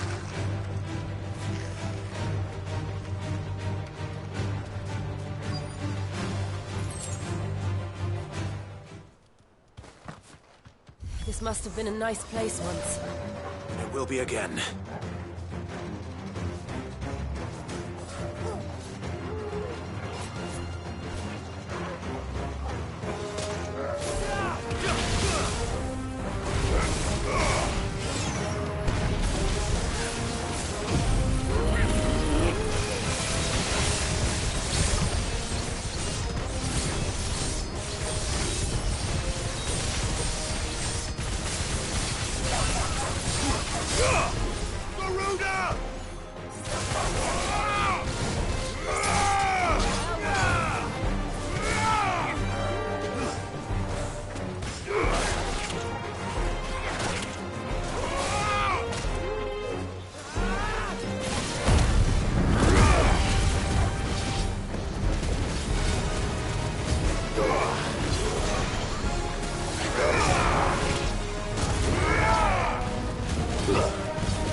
Enough!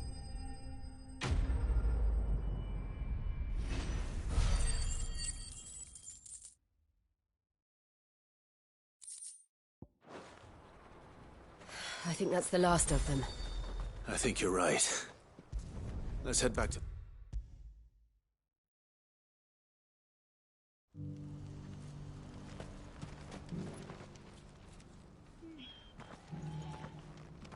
Is something the matter, Theodore? Quiet. Those are our terms. I trust that you will give them your full consideration. I shall. Thank you.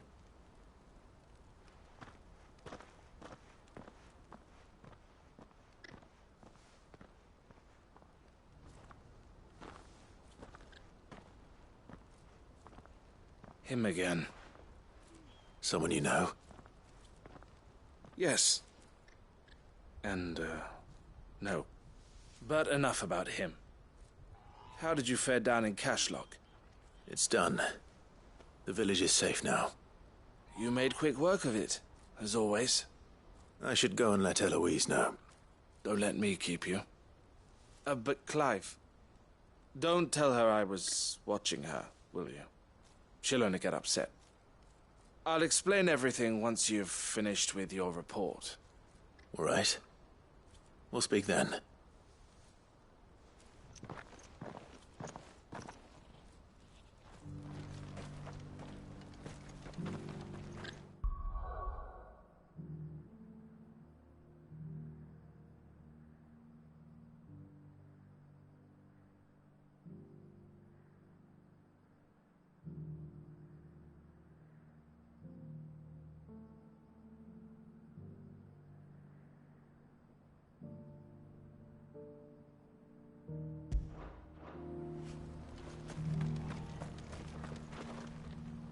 Eloise, I just got back from Cashlock.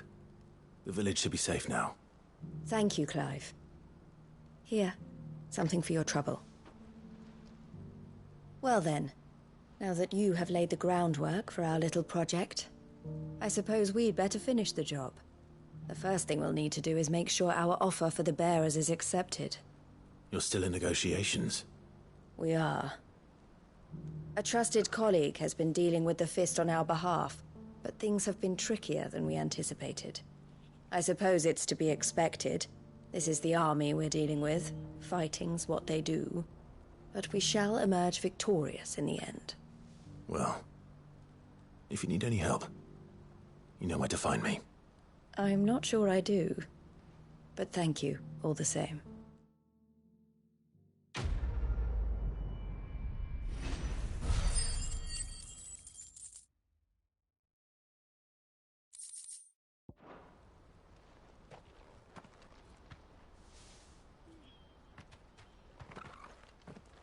Ah, Clive. You wanted to talk?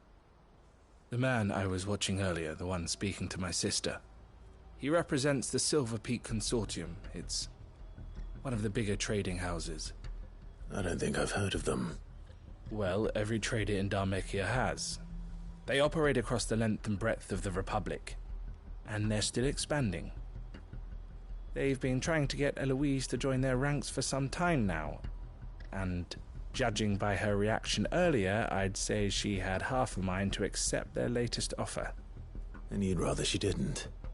I would rather she did what makes her happy. And I would never deny her such an opportunity. Eloise saved me from slavery, and we have striven to save others like me ever since. But this was not the life my sister wanted, nor the one she deserves. I won't let her give up on her dreams again for my sake. She freed me from my bonds, and she must be freed from hers in turn.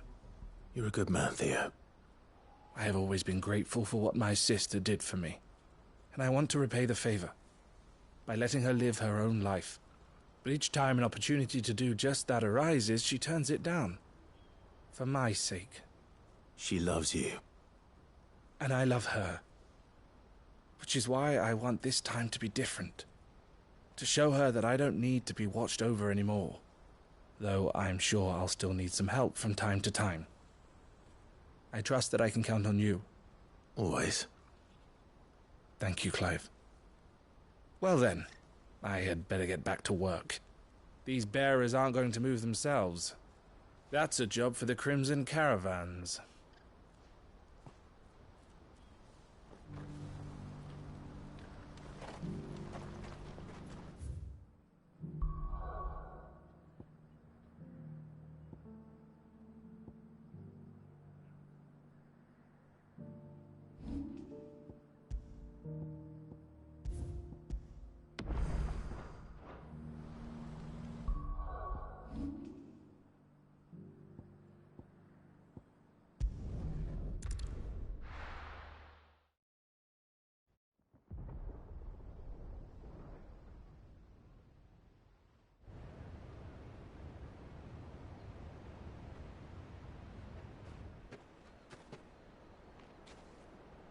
Sounds like thunder.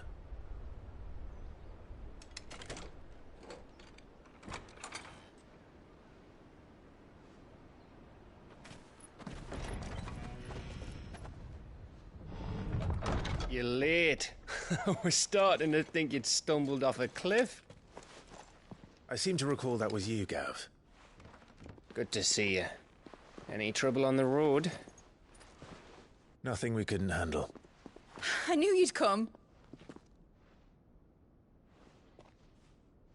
Is that who I think it is? Yes. Allow me to introduce my brother, Joshua. Clive's told me all about you. Or even listening most of the time. Name's Midadol, but everyone calls me Mid. My lady. Eh?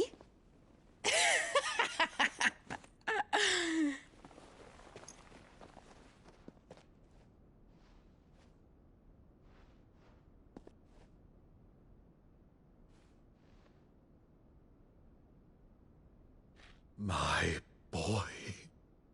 Uncle Byron. It's really you. I never thought I'd see the day.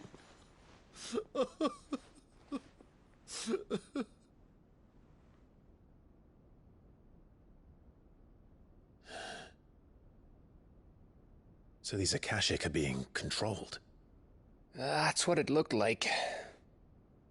Empty eyes, eerie blue glow. No doubt they were turned, but silent as monks, every last one of them.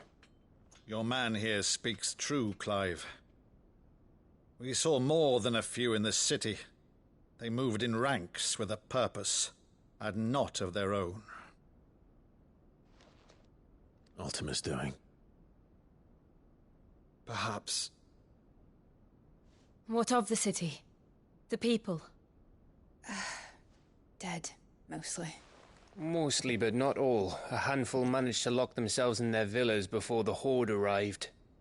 Some in the Merchants' District to the west, and a few others on the far bank.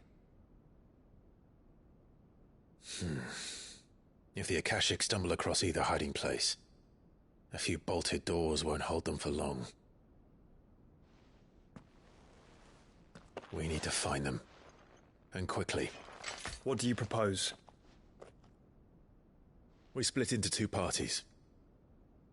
I will make for the Merchants' District, while you look to those across the river. Mind keeping an eye on my brother? Not at all. We find the villa and try the servants' entrance. Understood. And what of us? Mid, is she fit to sail? The ship? The mithril engine could probably do with a few more tweaks. Then you better work fast. Even if we do reach the survivors in time, they'll never make it to the hideaway on foot. You leave that to me. See that Mid doesn't get herself into trouble, would you? Think I can manage that? I'll keep him safe. Looks like you stuck with me, Byron. That's Lord Rossfield, you little gutter snipe!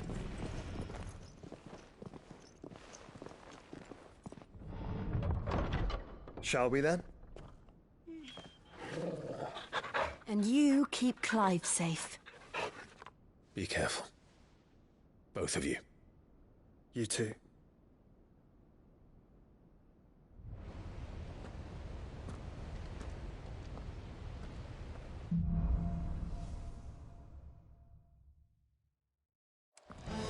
All right, Torgal.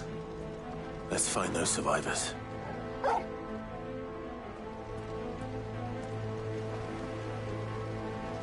They don't stand a chance against those things.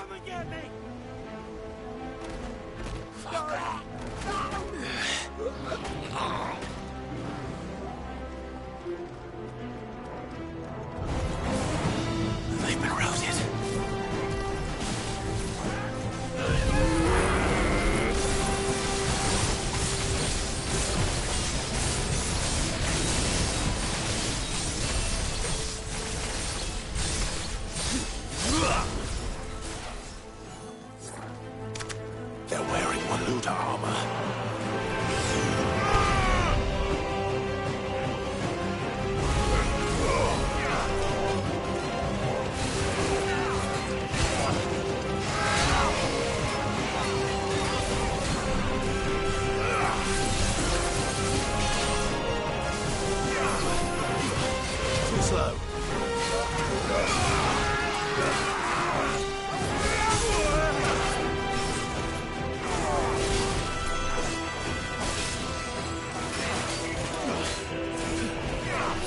Nice try.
Too slow.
Nice try.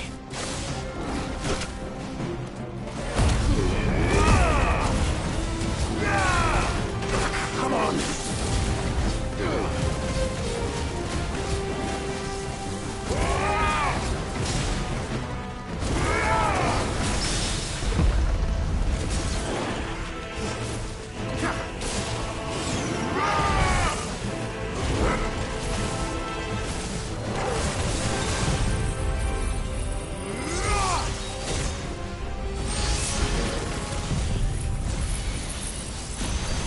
What happened to the Royal Army? There's nothing but monsters here.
That sounded big.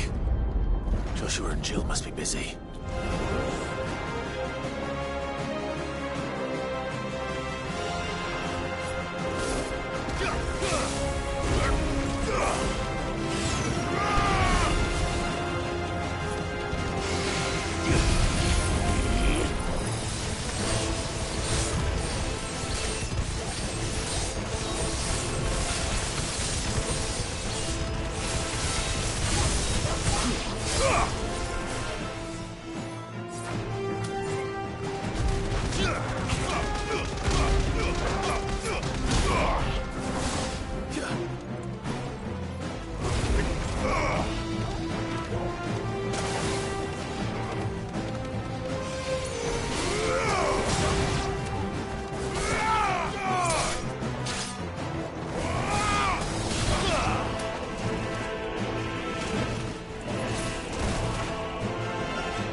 This is the Agora, where the city's leaders gather.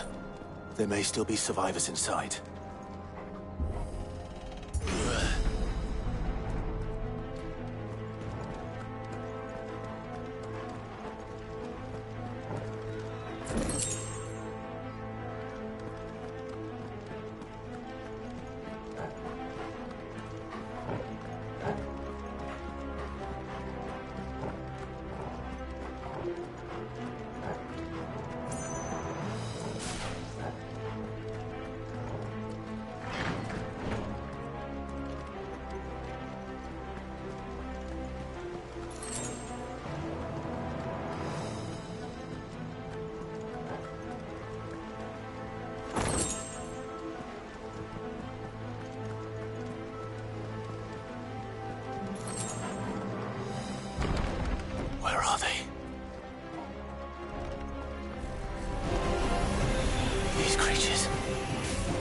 Ultima's reach extend this far?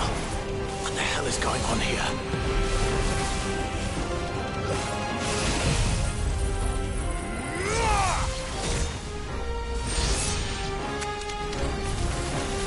Where is your master? What does he want?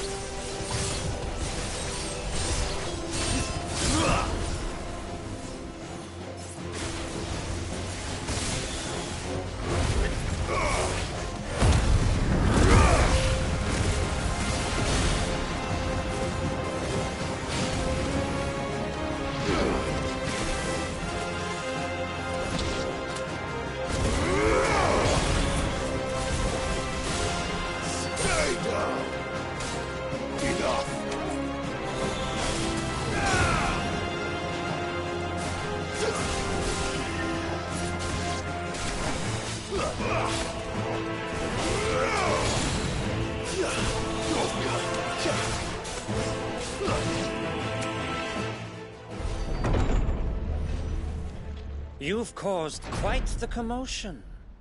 But then I would expect no less from you, Muthos. You again.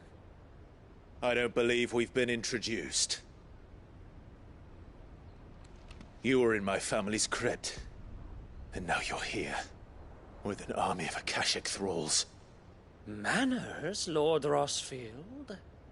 They are men, like you and me. Albeit ones unburdened by the wills that drive our kind to madness. They are pure. They are divine.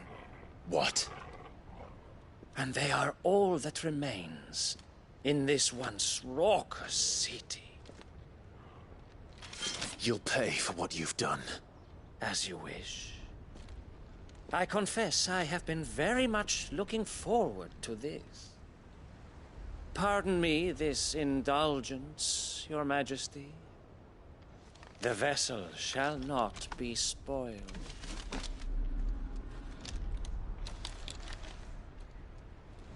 I am Sleipnir of House Harvard, and you will yield.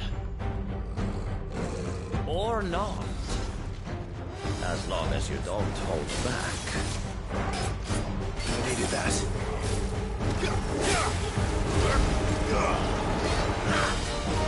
Too slow.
Nice try.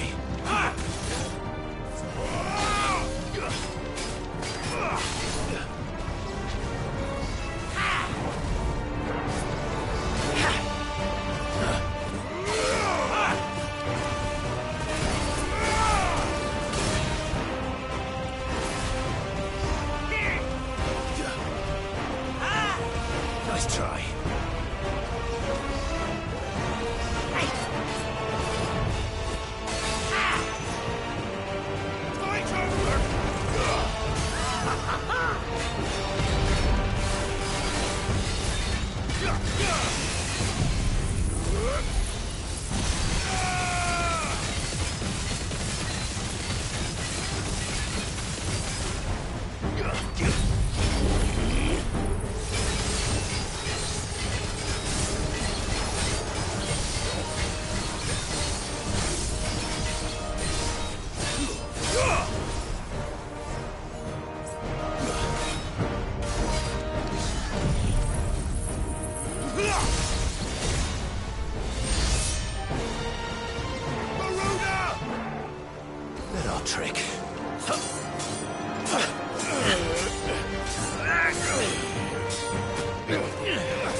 You will forgive me if my performance seems uninspired.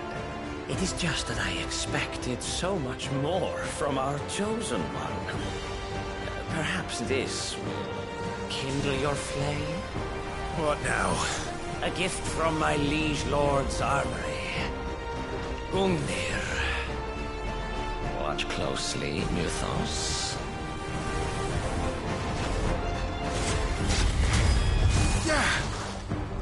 Yes! Yes!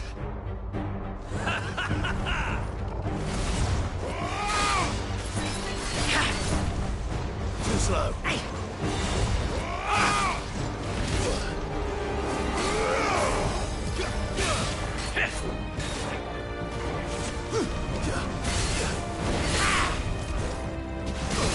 Come on! That's better. Be still, my beating heart! Too slow.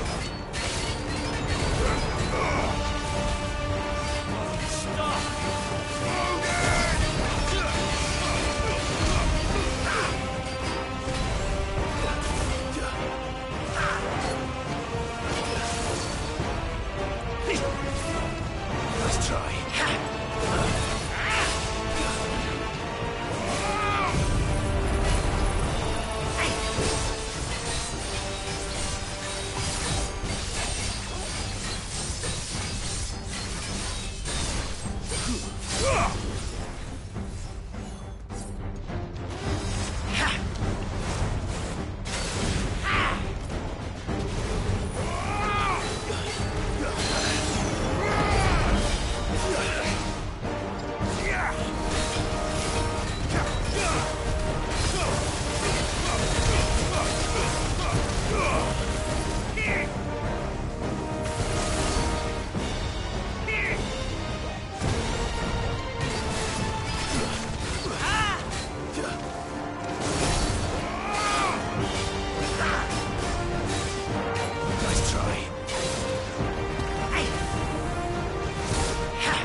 Too slow.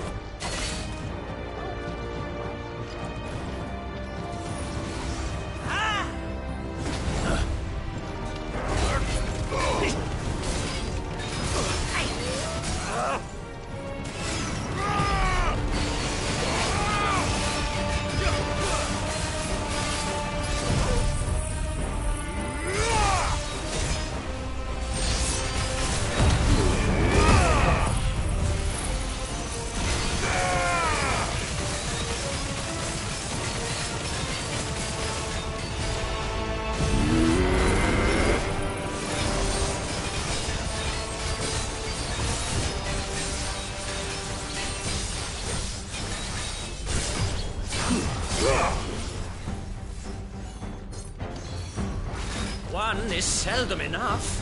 Would you not agree? Actually, I wouldn't.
Mythos.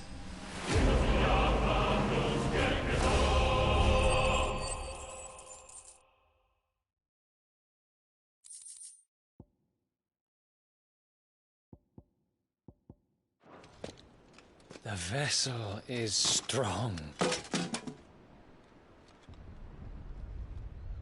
My liege.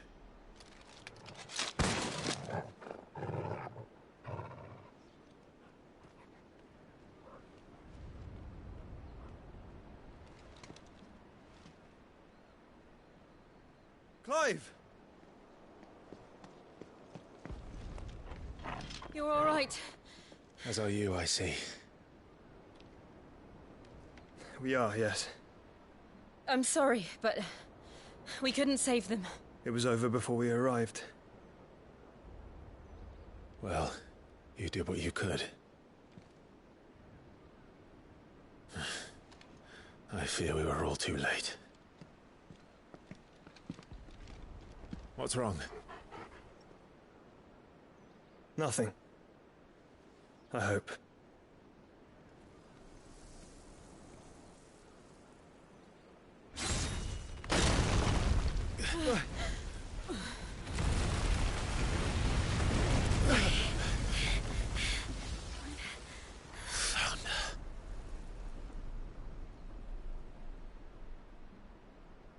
Leaving so soon, Mythos?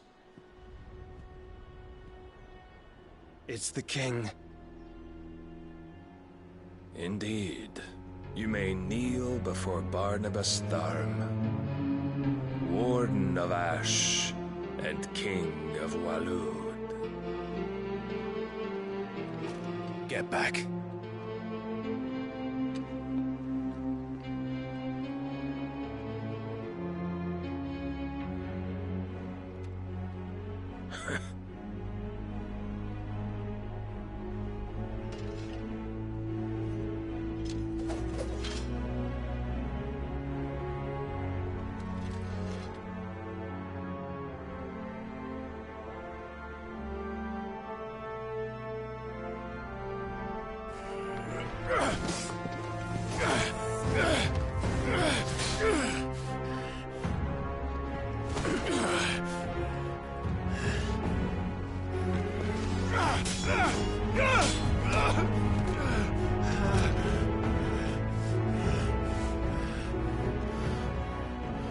Wild and impetuous.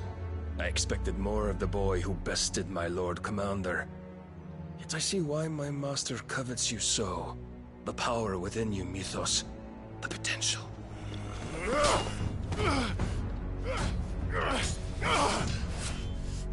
Stop calling me Mythos.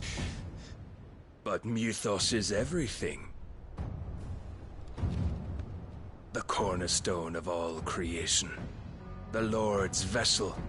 Your purpose. My purpose? To surrender my mind and body to that thing.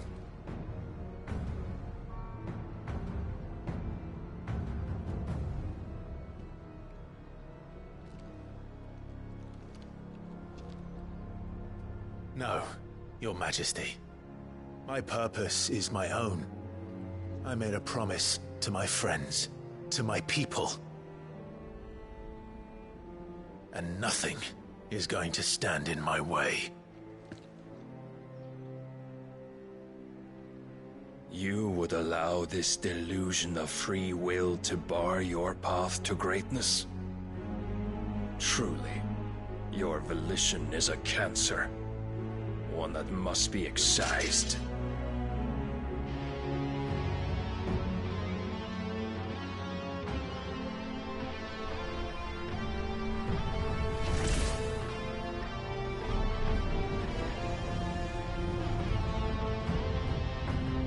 Try it.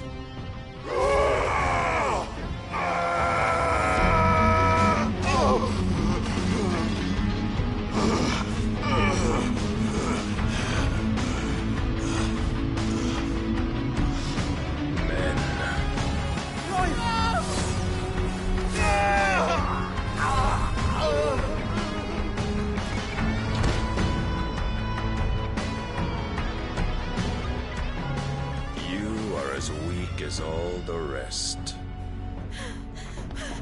Joshua!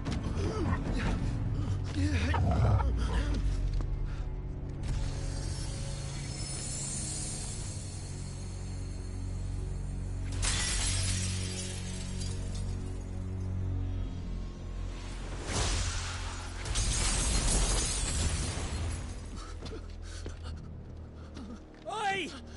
Oi! This way! Hurry!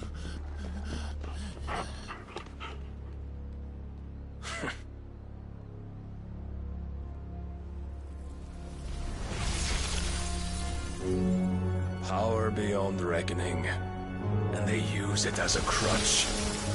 Such a waste.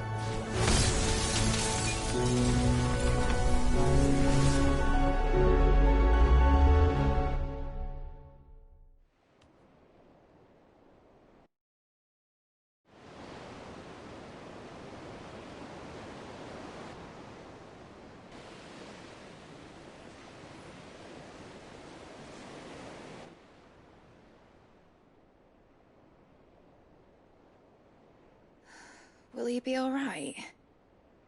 The phoenix can mend flesh, but the spirit must recover on its own. I'm afraid the rest is up to him. This place is remarkable. Outfitting it must have been no small feat. But why go to such trouble? That beauty's belly's filled with wonders the world ain't ready for. If the guilds caught wind of what we were up to, they'd all want a piece. All right? And how is he? Do not blame yourself. He was barely breathing when you brought him here. We would have lost him if it were not for you. No. Barnabas may have severed nigh every sinew in my brother's body. But he made certain the wounds were not fatal. Nigh every sinew? Allow me, your lordship. Don't know what I was thinking, putting you to the trouble like that. 'Tis no trouble carrying comestibles to my ailing nephew. I know, but you've already done so much for us. Pouring your gil into the hideaway and now the ship. I don't want to take the piss. You risked your life. And for what? Some girl you hardly know. Why'd you do it? You not mad or something? I wouldn't go that far. Clive! You're awake. My boy. Oh. All I want to do is help. And the world won't save itself. It was Sid. Your father, who taught me that. Sounds like him. Don't you dare do that again. What of the Royalists? Fucked off, the lot of them, along with the galleon. With the king on board, no doubt. Behind here, I wouldn't sail without him. Clive. Jill didn't come back. What do you mean? She kept the king busy while the others dragged you out. It's all right, Mid. Jill is fine. The ether of her icon endures. And as long as it does, we can be certain she is alive.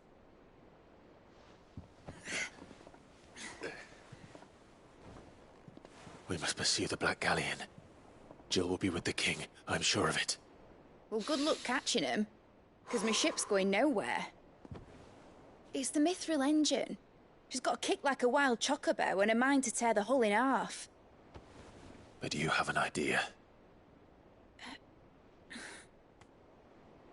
Well, of course I do. My dad'll have seen this coming a league off. If I had his old writings... If you had his old writings, you'd be sitting under a fuckload of rubble. The ones Otto didn't save anyway.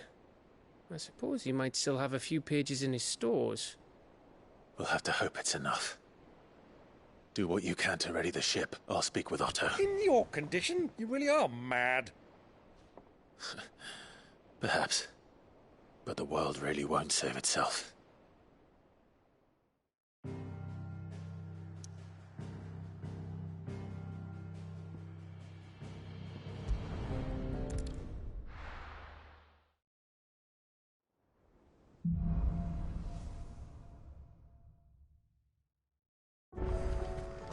All right.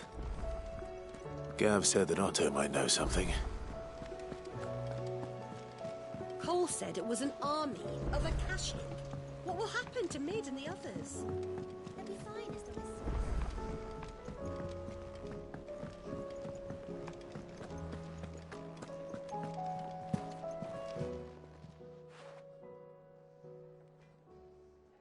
Let me tell you a story, Clive.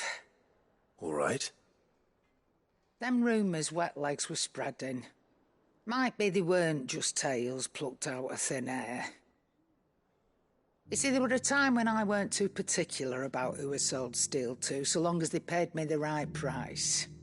Some women lust after blood, others after flesh, but me, I were always one for gold.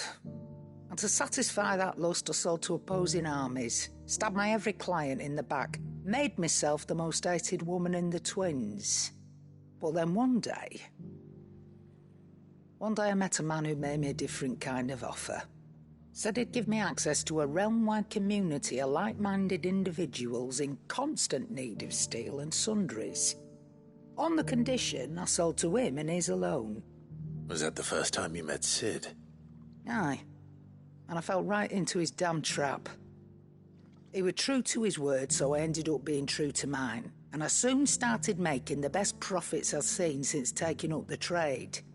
And all without aiding or abetting any outlaws. Except Sid himself, that is.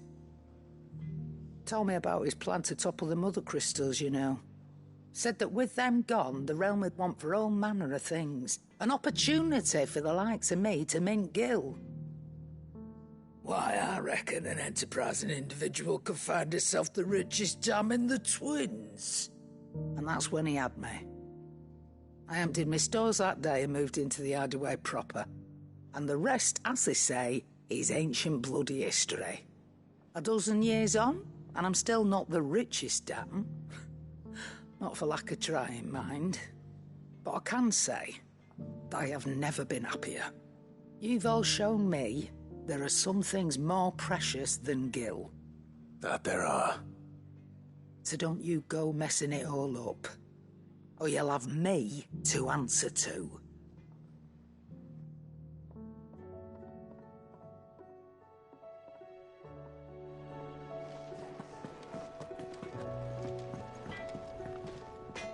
So what do I owe the honour? Not saying Fordian, do you?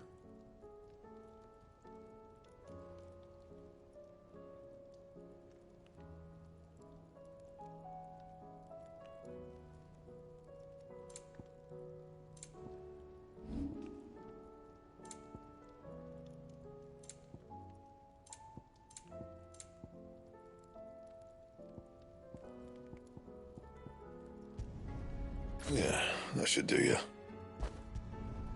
Not my best work, but it'll do. Yeah, that should do you. Clive. Go on, then.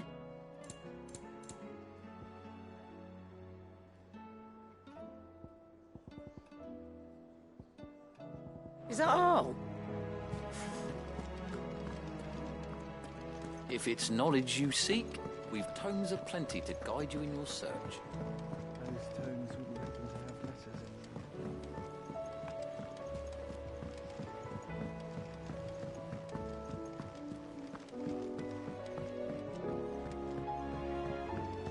them. How are we supposed to do our duty when the hills are crawling with it?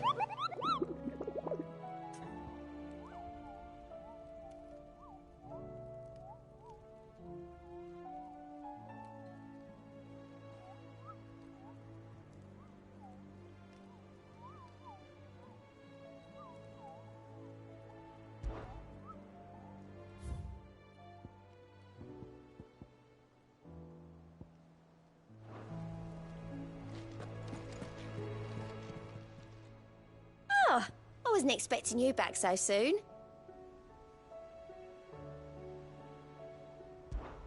Here's everything we've received and everything promised.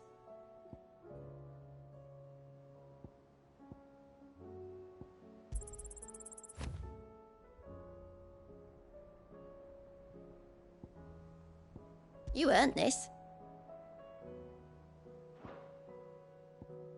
All done?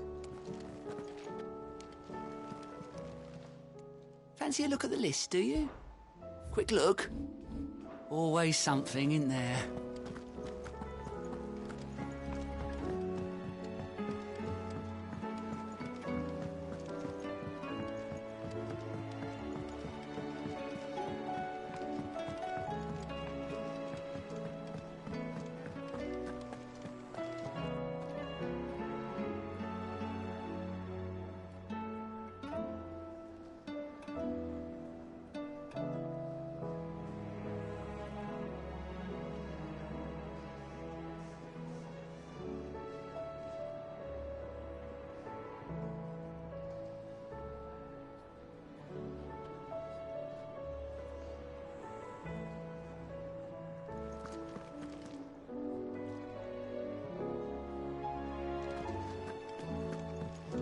Which song should we listen to?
Clive? But if you're here, where the hell is everyone else? Don't tell me. They're all right. But it's a long story.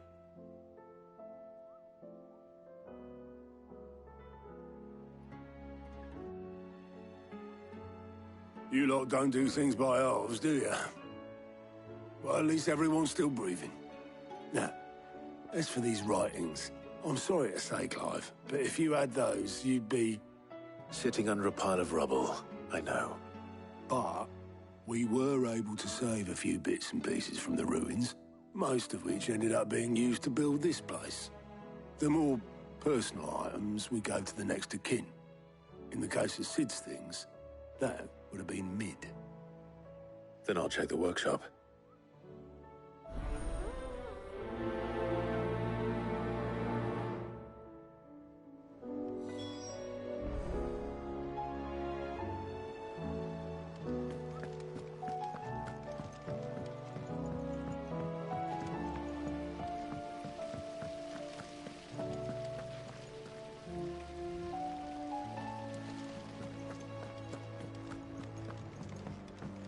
If Amber and the Lazarus are gone, then... Do you think Mid's ship will ever sail?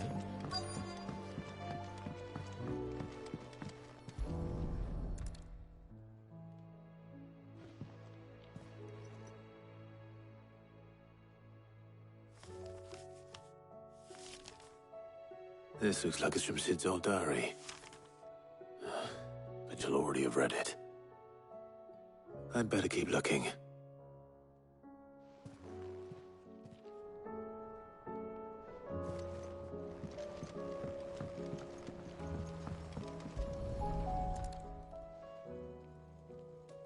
What do we have here? Oh. Sid's pipes. Something tells me Mid won't be needing these.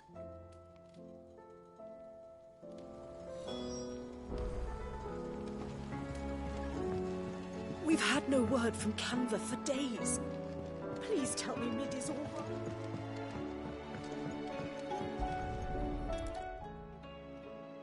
I remember seeing this doll in Sid's cellar. I wonder if it was Mid's.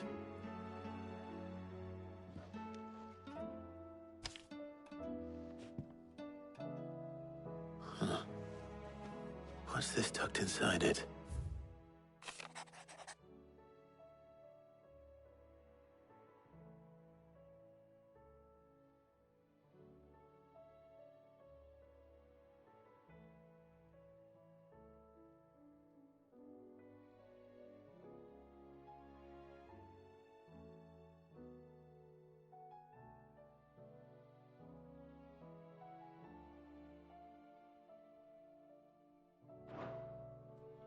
Sid's best invention. Huh. That sounds promising. So Sid hid something in Mid's first opus. But what would that be? Perhaps Otto might know.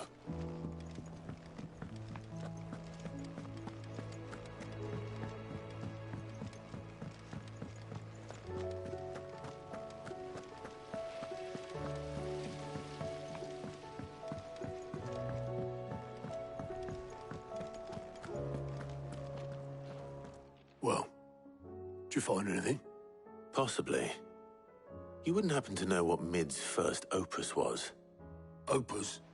That girl's as tone deaf as a banshee. Unless you mean the orchestrion.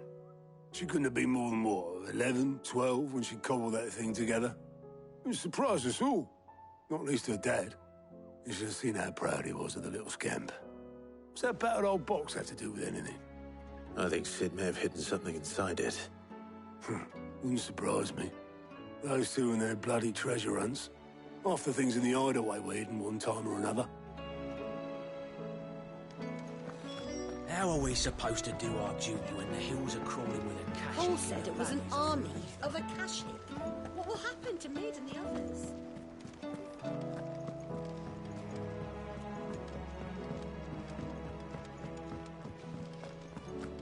Who's that?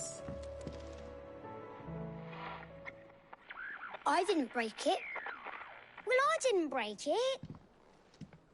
What didn't you break? Nothing. We didn't break nothing. We definitely didn't break the orchestrion.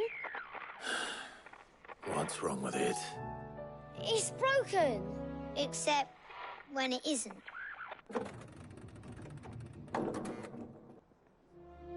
See? And you had nothing to do with this? Nope. Nothing. We just wanted to listen to all the songs at once. So we pressed all the buttons. Like this.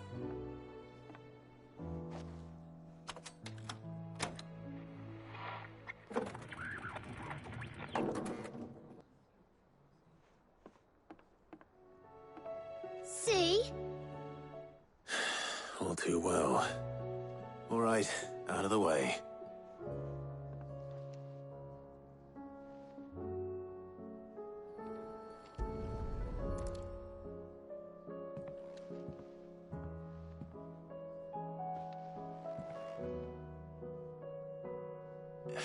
There's something caught on one of the gears.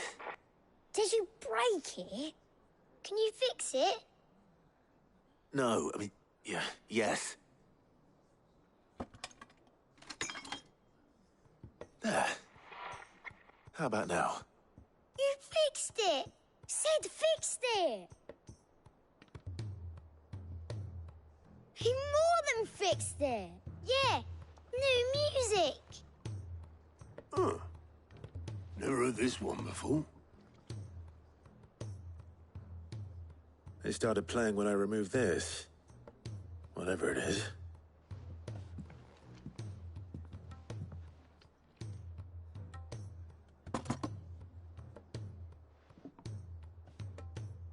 Well, don't look at me.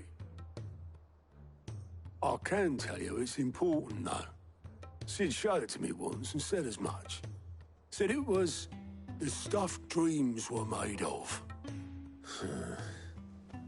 Let's just hope it's the stuff ships are made of as well. Indeed. Let's see if we can make some dreams come true.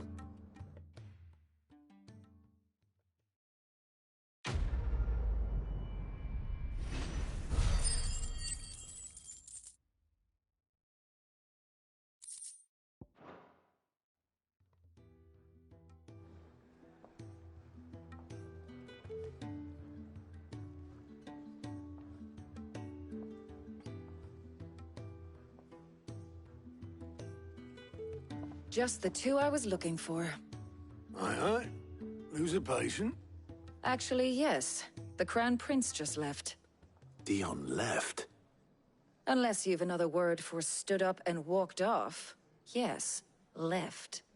He did have the decency to leave a message with Obelisk before commandeering one of his dinghies. Should we go after him? No. We're not the Prince's keepers. He's free to do as he sees fit. I'd rather he did so in bed. His wounds are nowhere near healed. Much like yours, I suspect. Otto told me what happened in Canver. What is it with this realm's princes and their aversion to rest? Ask me when I get back. Though I may be sometime. Then at least try to stay safe. And if that fails, try to stay alive, eh?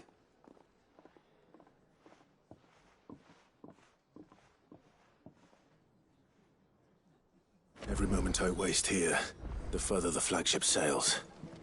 I have to get back.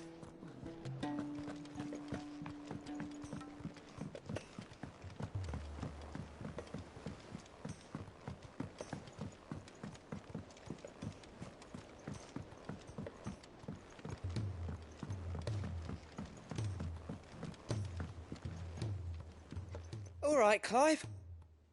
Blackthorn told me you helped him out again. Half of that. Speaking of which, I'm actually a bit, Worried about him. And you want my advice? afraid so. It's a bit of a funny one, this, but I saved this posh knob while I was out on a mission, and he gave me this flashy ring to say thank you. So, obviously, I show it to Blackthorn, thinking he'll be impressed, only for him to go white as a sheet and quiet as a curl instead. Try as I might, I can't for the life of me work out what could have got him upset like that. And seeing as how Blackthorn opens up when you're around, I thought maybe... I'd speak to him again. Well, I suppose there's no point leaving him to stew. Cheers, Clive. I'll be sure to pay him a visit as soon as I have a moment. All right, I'll meet you by the forge then. You come along when you're ready.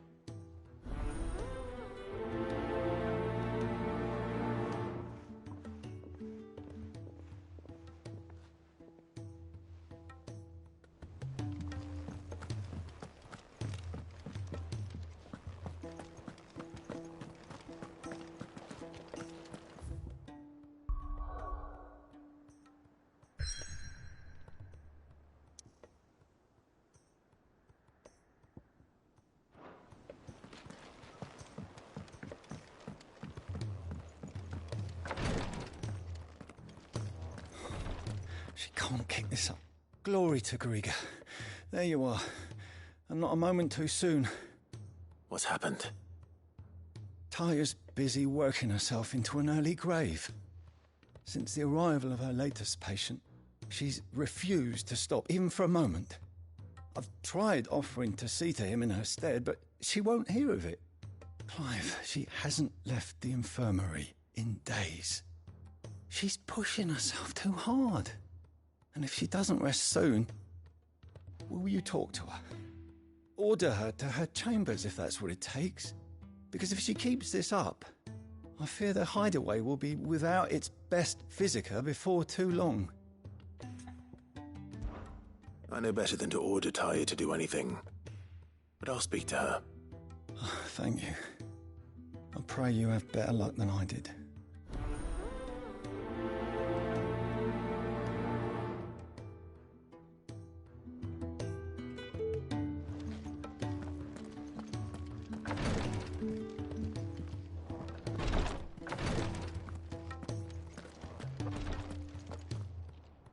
Well, Taya, Rodriguez worried about you. And if what he says is true, then so am I. We all admire your dedication, but you do need to rest. I will, when it's time. Until then, I'm staying put. We owe him that much. Who is he? Someone from my past. Someone who doesn't deserve to die alone. It won't be much longer. The crystal's curse has almost finished its work. If I had the tears, I could ease his passing. But without them, we've nothing that will touch the agony of those last few hours. How would tears help this man? Not my tears. Tears of mercy. Alicia, it's the only thing strong enough. You wouldn't, Taya. Surely. There must be something we can do for him. Sometimes an easy death is the greatest kindness we can offer. You do well to remember that, Rodriguez. I will. We have all the ingredients we need for Alicia Balwam. It needs to be fresh, though, so we rarely have much to hand. I can make the draft if you can bring me what we're missing. Just tell me what you need. There is a species of venom-weeping spider that lives in the forests of Norvent, near Lorbert's Pass. Bring me one of their eyes. Preserve it as best you can, but avoid contact with the tears. I'll make sure the other ingredients are ready before you return.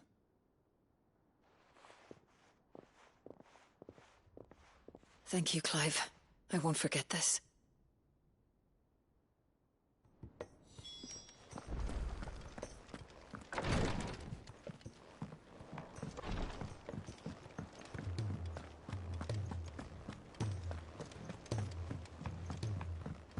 Cole said it was an army of Akashic. What will happen to Mid and the others?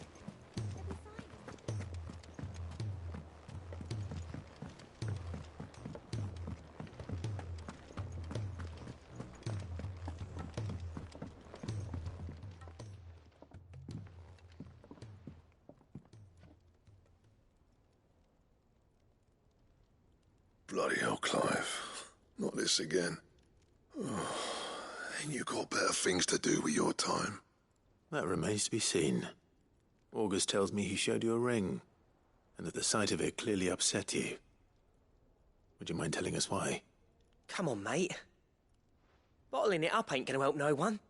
If it weren't the ring, and it was something I said, then I'm sorry. It was the ring, right? It brought back some unhappy memories, that's all. Memories better left forgotten. Memories of what? There are things we'd all rather leave behind, Blackthorn. But sometimes it helps to talk about them. And sometimes it doesn't. Is that so hard to understand? Don't be like that. Fine. If it'll get you off my back. That ring you flashed was the work of Zoltan. We apprenticed together, back in the day. You've never mentioned him before. Why would I? Ain't seen him in decades, and the last time I did, we almost came to blows. The ring brought it all back. I could tell it was one of his the moment I saw it. Bastard's improved, though. More than I thought possible. That thing's a work of art. So it was a nice ring. Worth a few gil, maybe. What's it matter to you? It matters, because engraving metal's a nightmare, and I've got no bloody idea how he managed it. The fact is, I couldn't make anything even half that detailed. So what? You're an armourer, not a jeweler. I'm the Hideaway's master craftsman. I'm not stealing a living at some backwater village forge. My armour keeps you lot safe, and my swords keep you dangerous. As far as I'm concerned, every swing of my hammer's another blow struck in the name of our cause. So I put my heart and soul into my work. Because the curse breakers deserve better than second best. And I refuse to be shown up by the likes of Zoltan. Very well. Why don't we go and pay him a visit? Learn his secret. I doubt he'd be too happy to see me. Then just this once. Make peace with being second best. Swallow your pride and focus all your energies on the task at hand, keeping the curse breakers armed and armored. Provided you can do that, you'll hear no complaints from me. But if you can't, and it's going to distract you, we need to do something about it. What'd you say, Blackthorn? You know he's right. And it's not like you'll be going alone. All right. Magic. So, where do you reckon old what's-his-name is then? Zoltan, was it? In Dravozd, my old village. He won't have left. He's the chief. Dravozd, eh? That rings a bell. Not far from Tabor, right? Just north of the fields of Carava. Got that, Clive? Meet us at Dravozd as soon as you can, yeah? And I'll make sure Blackthorn don't get cold feet. Good luck with that. I'll see you there.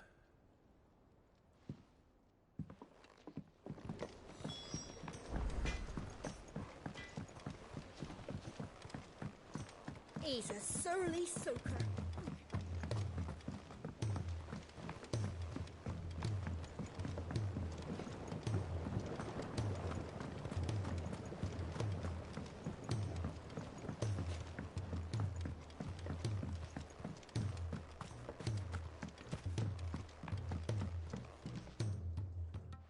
Sid, do you recall the flowers I had you bring back to the yard?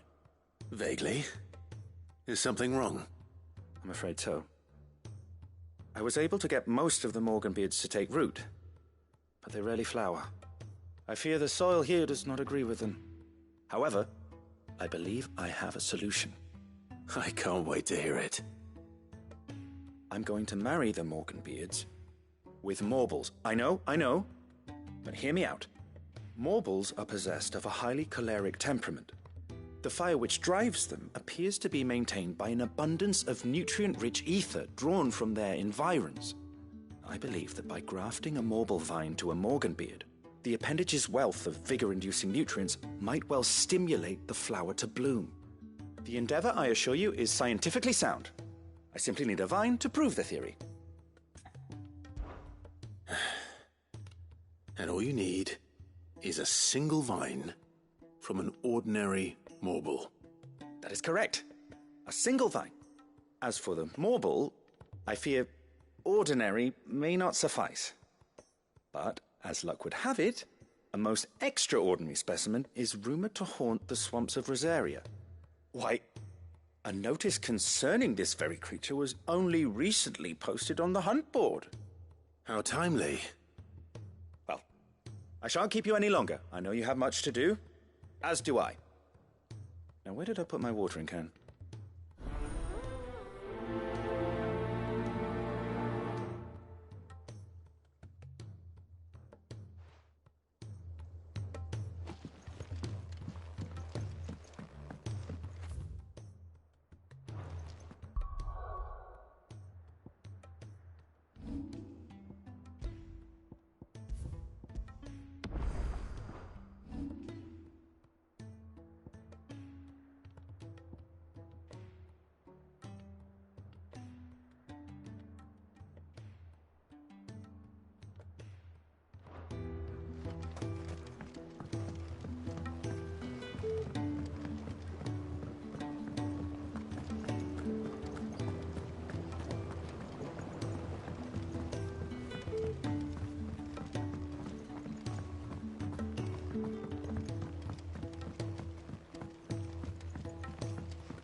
If it's knowledge you seek, we've tomes aplenty to guide you in your search.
Rodriguez could have mentioned his spiders would be the size of curls.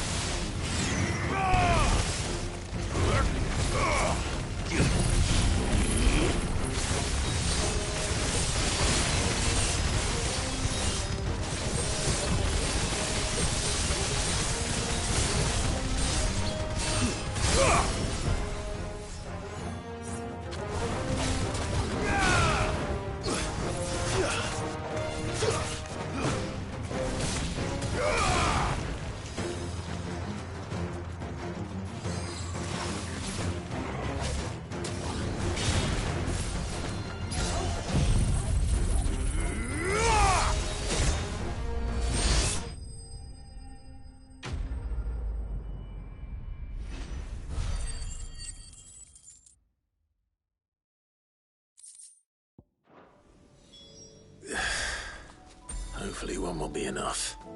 Rodriguez will have prepared the other ingredients by now.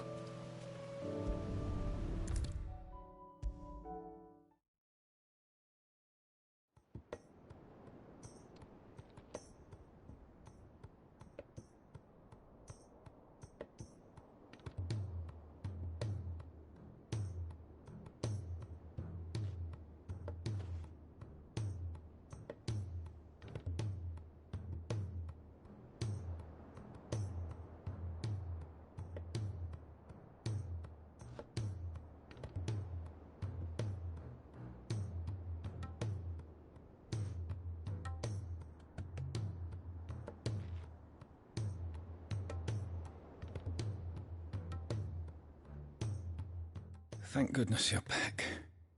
Taya looks like she's about to collapse. Is this what you needed?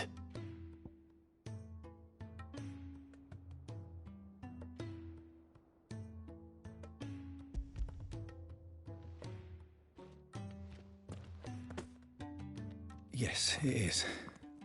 Thank you, Clive. I'm loath to give a patient Alicia, but Taya's right. Sometimes it's all we can do. A single dose dulls even the most agonizing pain, and all other sensation with it. It may be a gentle way to die, but it is death nonetheless.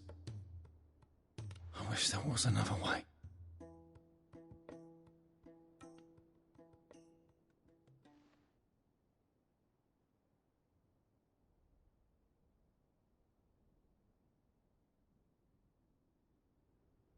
How are you feeling? Light, mid-here. Drifting on waves. Good. Just relax. Let the waves carry you to a better place. Thank you, Taya. I'm so proud of you.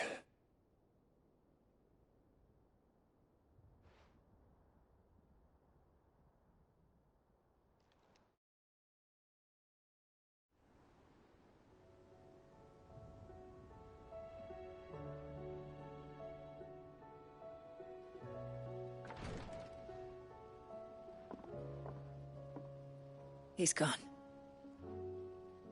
Thank you, Rodriguez. And you, Clive?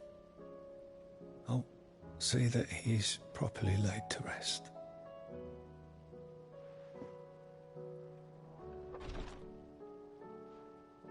The man you helped today was my mentor, back in the Southern Isles, on the front lines of some meaningless war.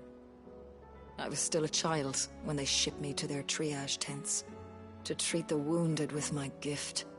But in such blighted lands, I was next to useless. Until he taught me the true physicker's art, that is. An art we would be lost without. Tears of mercy were his gift to the bearers of the world. A respite from the agony of the curse's end. And a kindness Sid would have approved of. You know as well as I what life is like for a bearer soldier.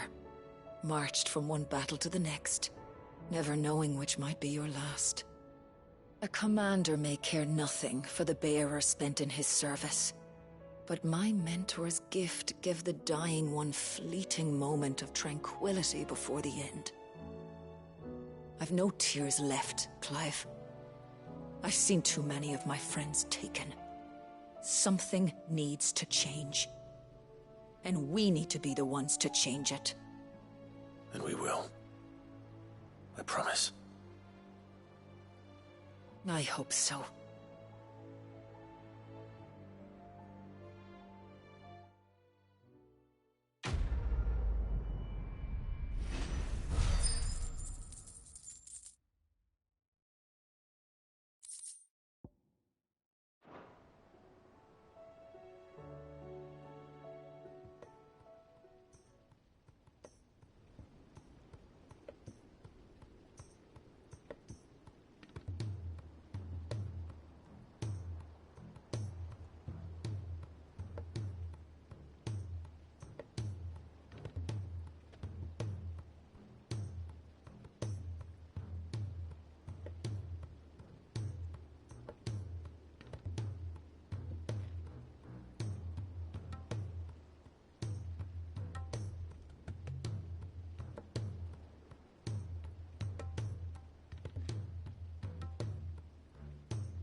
Clive, I wanted to give you something for the kindness you showed my mentor. What's this? A chest of all the medicines you're ever likely to need. Seeing as you're so reluctant to come to the infirmary, I thought you might as well take a part of the infirmary with you. I'm sure it will be very helpful indeed. And Taya, try not to work too hard. And work Rodrigue all the harder, you mean? He's a quick study, but he's got a long way to go yet. I'll take that particular piece of advice when you heed it yourself, thank you very much. Besides, who else is going to see that your brother takes his medicine? Who indeed?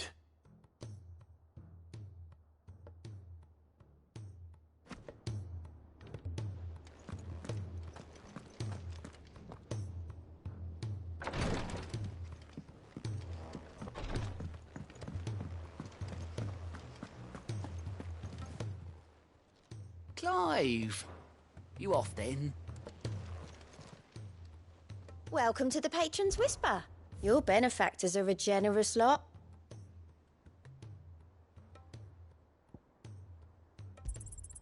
Here you are. All done?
The free city's under siege?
surrounded.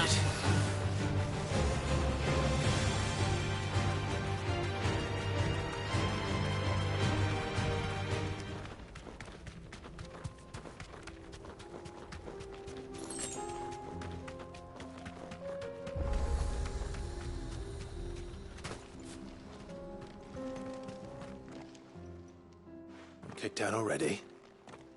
No. This charmer ain't letting anyone through. Why are the gates closed? Chief's orders. No one's allowed in without his say-so. Not that I'd have let you in anyway. You look like trouble. I suggest you go home. That's what I'm trying to do, you little prick. Ain't changed a bit, have you, Snotty? No. It isn't. Blackthorn. Long time no see, eh? What the hell are you doing here? Well, it was meant to be a surprise, but since you are so nicely, I'm here to see Zoltan, you fucking numbskull. Now let us through. All right.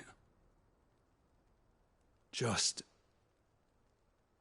don't go starting anything with the chief. Yeah, I'll promise I won't throw the first punch. That good enough for you?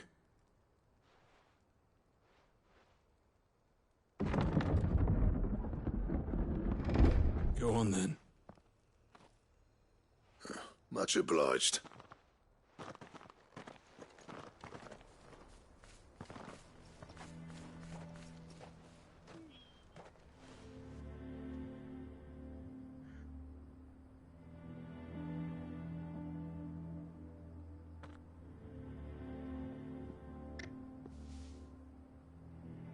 So this is Dravosht. Not much going on, is there? It's a smithing town. When I was a lad, you'd have to shout to be heard over the sound of hammer on anvil.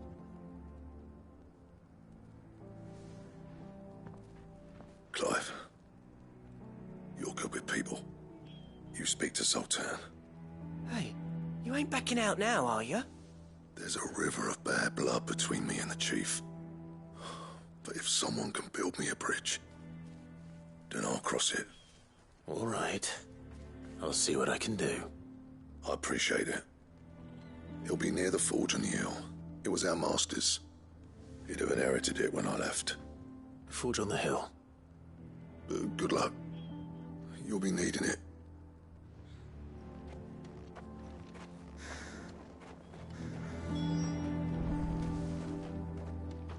But if we can't fire the forges, how are we going to earn our keep? Shut your hole. Mama, why hasn't Papa come back yet? He's helping the chief with something very important. You go back inside now.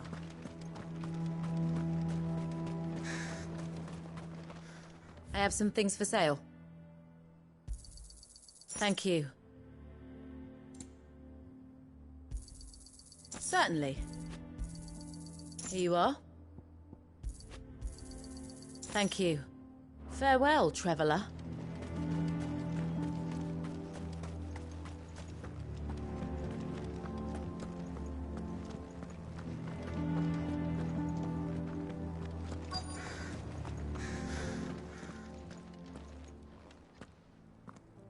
Hotter!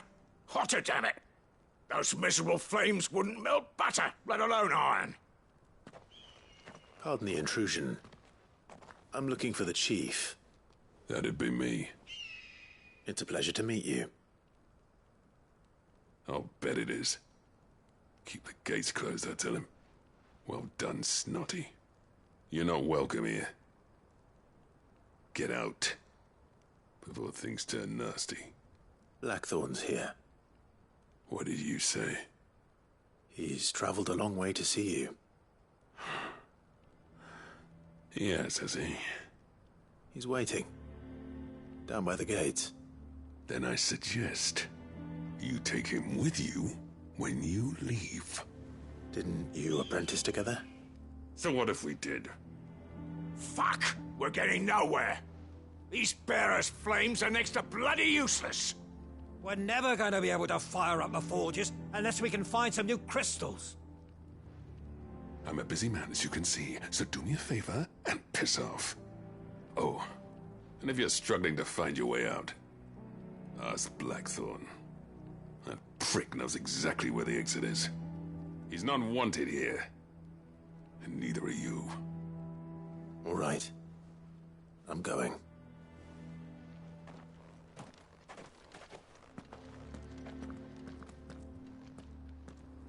Please, Chief, you've got to do something. Mama, why hasn't Papa come back yet? He's helping the Chief with something very important. But if we can't fire the forges, how are we going to earn our keep? Let me guess. Zoltan told you to piss off. As a personal favor to him, yes.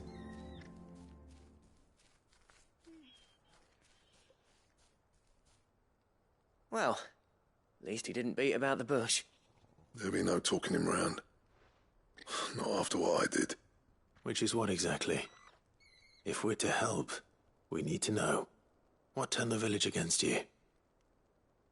I left. Dravozd. Zoltan. The burden of leadership our dying master dropped in our laps. All of it. There are two kinds of smiths in this world, you see. My kind, who are in it for the love of the craft, who labour on a single piece from dawn to dusk to get it just right. And the other kind, who are in it for different reasons. People like Zoltan, whose work is quick and cheap. The kind of smiths who shit out a few hundred blades, reap the profit, and divvy it out among themselves. There wasn't a single day we weren't at each other's throats. And bit by bit, people started taking sides. You would have torn Dravozd in half had it gone on. So, I left. You didn't have to do that. Zoltan's a better chief than I would have been. His way of doing things kept food on people's tables. Dravozd prospered without me and my lofty ideals getting in the road. Until the crystals run out at any rate. Without magic to fire the furnaces, this place is as good as dead. It depends on how you look at it, though. There's got to be other ways of making fire. We manage it in the Deadlands. Thanks to Sid's ingenuity, yeah. He saw all of this coming. Knew crystals were the problem, not the solution. And spent years coming up with ways of doing without. You know what I mean, though, right? Where there's a will, there's a way. What I'm trying to say is that it's not your fault. You couldn't have predicted this. It doesn't matter whose fault it is. I don't want to be the greatest smith alive just because I happen to be the last. Clive. Dravozd won't last long without its furnaces. So, do you think it's time we shared Sid's bellows with the world? The way I see it, it's your decision to make. Hold on, Blackthorn. Sid made those things for us. They give us an edge over the rest. And you'd be throwing it away. All right. Do it. This place was your home. I won't abandon it to its fate. Sid's creations were never meant to be hoarded. It was only ever a matter of time before we shared them. Let this be another step on the road to freeing Valisthea from the prison of the Crystal's blessing. Dravozd will show the world that it's possible. Wouldn't you agree, August? When you put it that way, of course. It's like hearing Sid speak from beyond the grave. Thank you, Clive. Shall I go and fetch the plans, then? I know I'm off by heart. I'll be needing some help, though. Building a furnace isn't exactly a one-man job. Do us a favour and round up anyone strong enough to lug a brick or two, would you, August? All right, then. And I've got a job for you too, Clive. Finding me some salamander skin. I need leather for the bellows and nothing else will withstand the heat. Luckily for us, salamanders feed out in the fields of Carava. Time for a spot of hunting, then.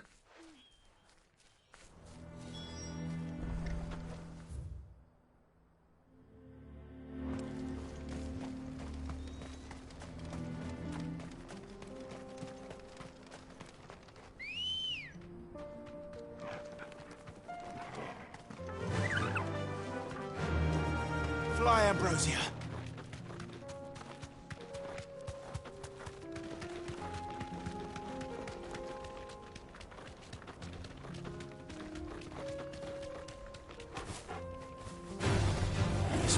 see?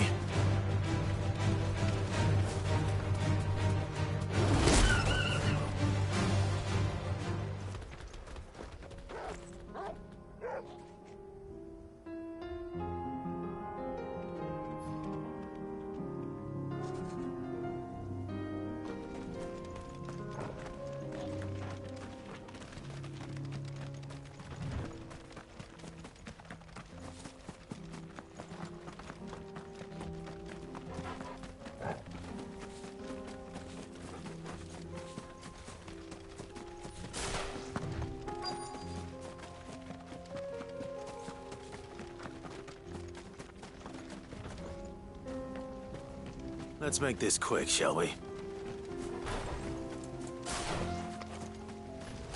No holding back.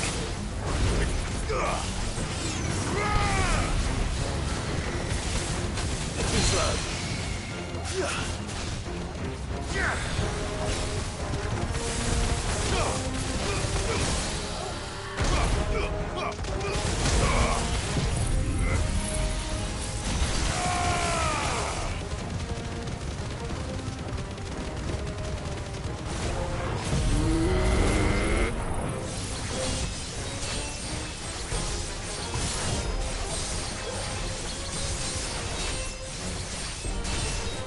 This one.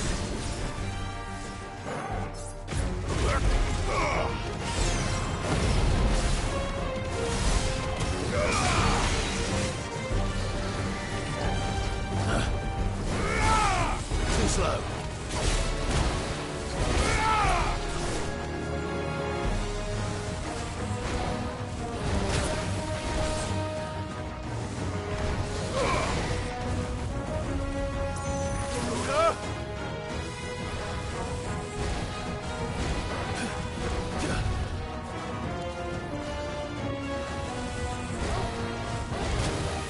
Nice try.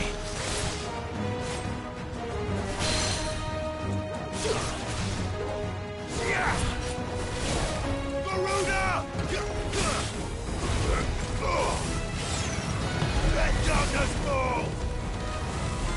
Too slow.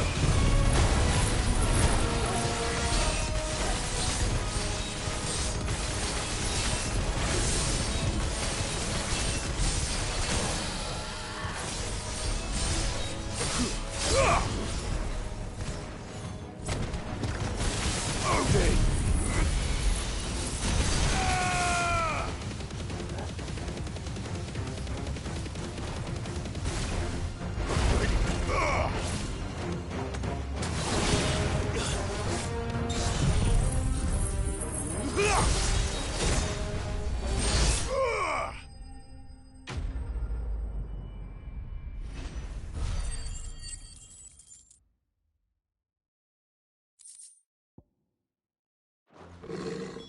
I dare say that will be enough for a decent set of bellows.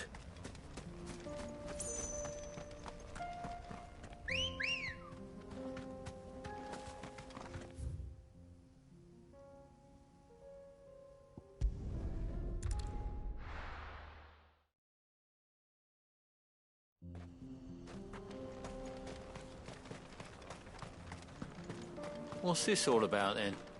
Don't know. Any trouble finding the skin? Nothing I couldn't handle.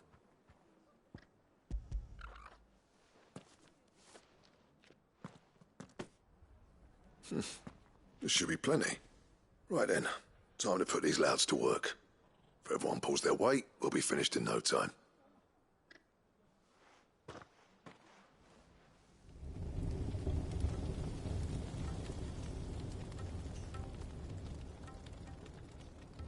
Well, I'll be damned. I honestly didn't think it'd work. But it's hot enough, all right. And without a single crystal in sight. You know what this means, don't you? I do, yeah. Dravost is saved.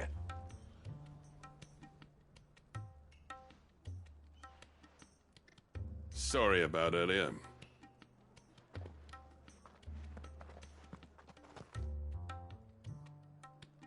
I take back everything I said. That thing you built us is an honest-to-God's marvel. You saved our village. It's Blackthorn you should be thanking. He oversaw the construction. Give this to him, would you? What is it? Pit Cole's cinders. After he left, I spent years trying to eke the most out of our forges. That there was my answer. Chuck it in the fire, and your forge will burn hotter for longer, which will do wonders for your steel. Our secret for yours. Only fair. I've always envied Blackthorn. Since the day I became chief, I spent every spare moment trying to match up to the bastard. No amount of sleepless nights at the Anvil will ever bridge that gap, though. He's a genius. Plain and simple. The man Dravosht needed. But he took all his talent and left. Gifted and free. Is it any wonder I hate his guts? The cinders would mean more coming from you. I need to forgive him first. And that's not gonna happen.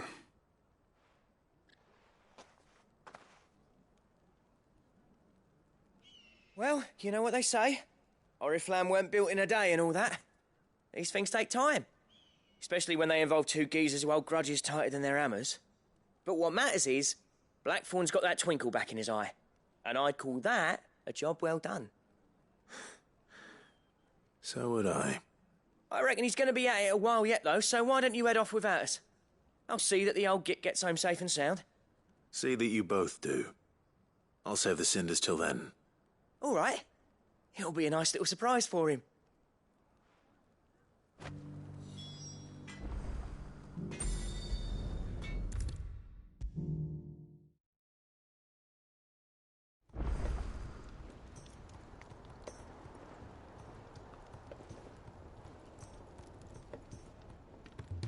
Gentlemen, I see you both made it home in one piece.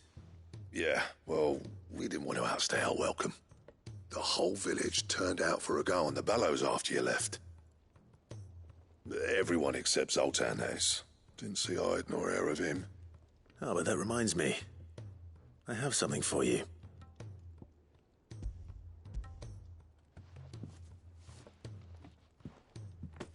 Pico Cinder. How'd you come by this?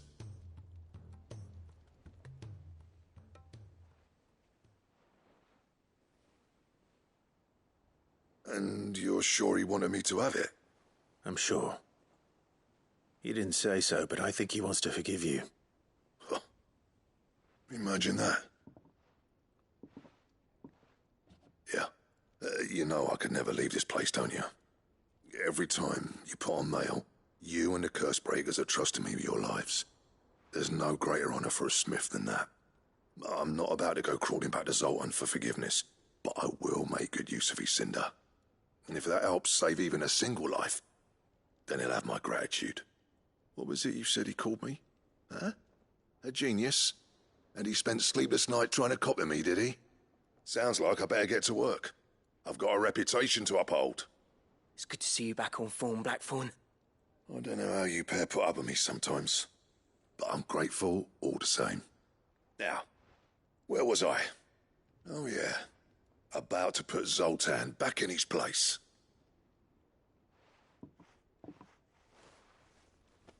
Ain't got the art to tell him how similar they are. Stubborn bastards. A little healthy competition should be good for him. You're not wrong. Still, it's a shame him and Zoltan couldn't let bygones be bygones. No use grumbling about it now, though. Blackthorn's happy. Or as near to happy as he gets. And that's good enough for me.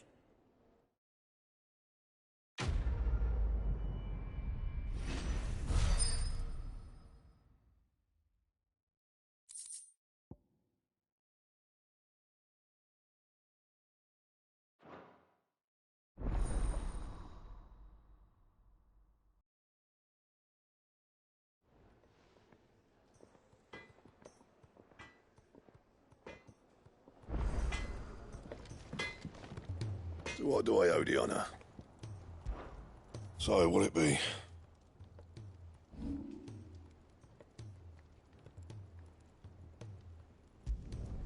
Yeah, that should do you.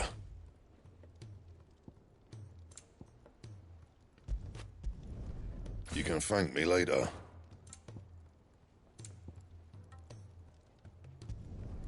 Not my best work, but it'll do.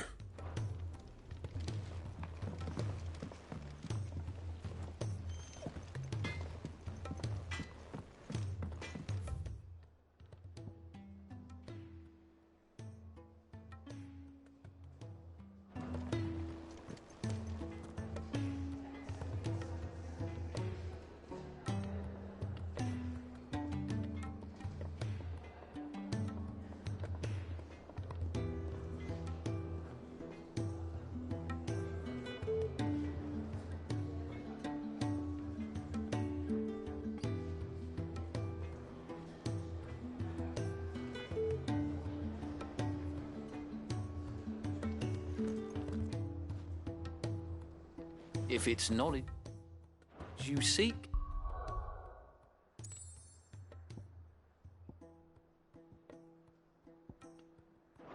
we've tomes aplenty to guide you in your search. Those tomes wouldn't happen to have letters in them, would they?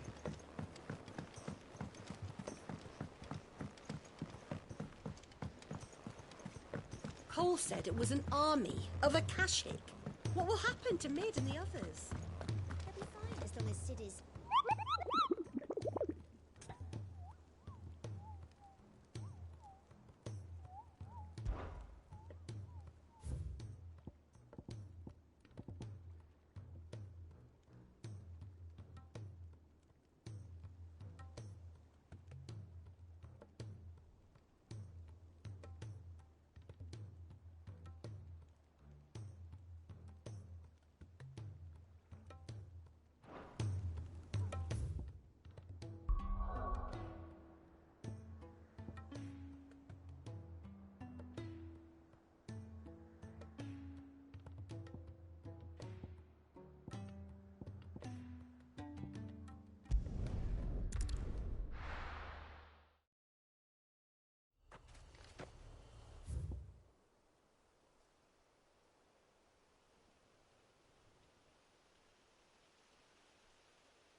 Run like the wind.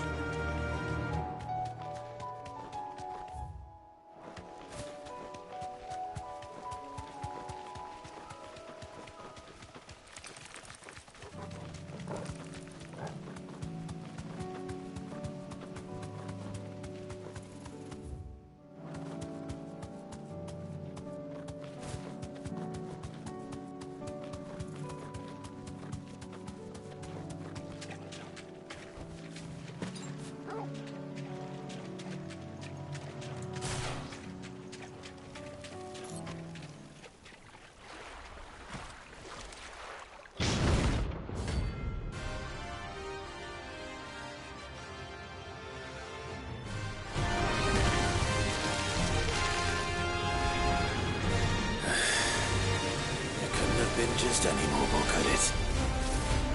All right then.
slow.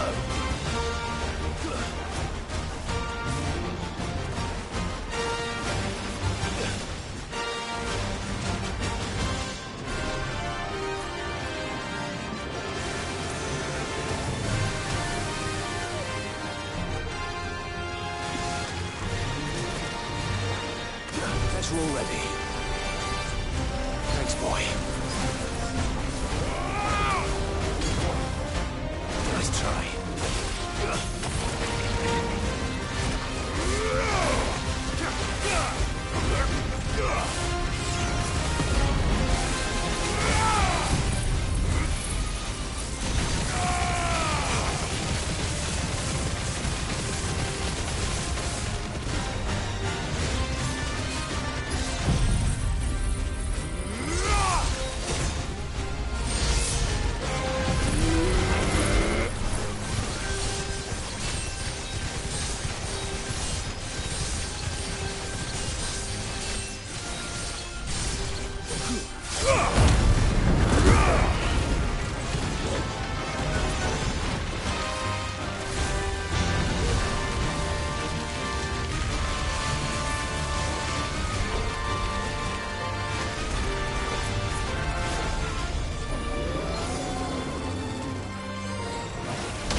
Ugh. That was definitely anything but ordinary. Now,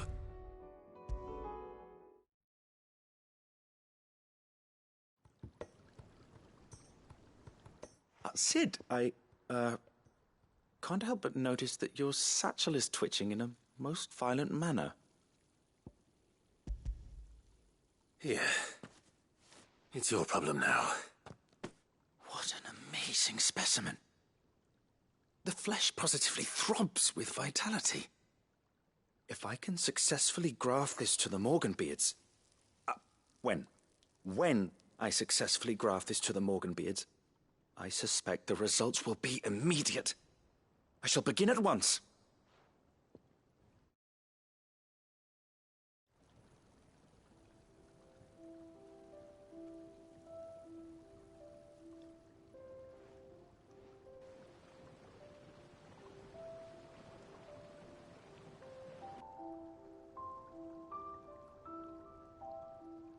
It is just as I hoped.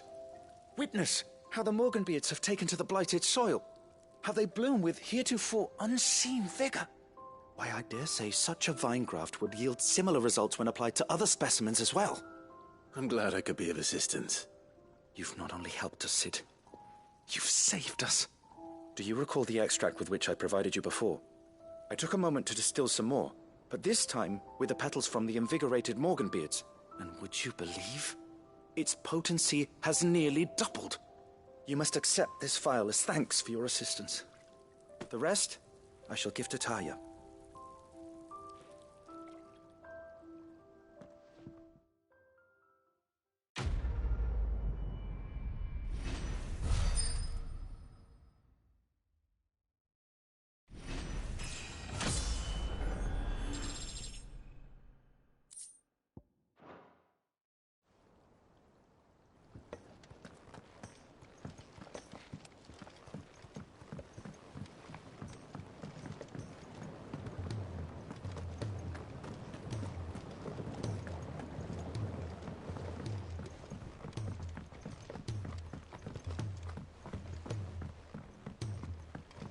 He's a surly soaker. Who cares less for us?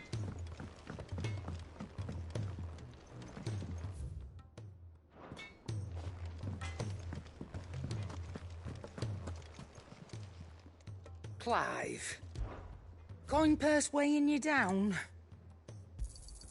You'll not find a better price than that.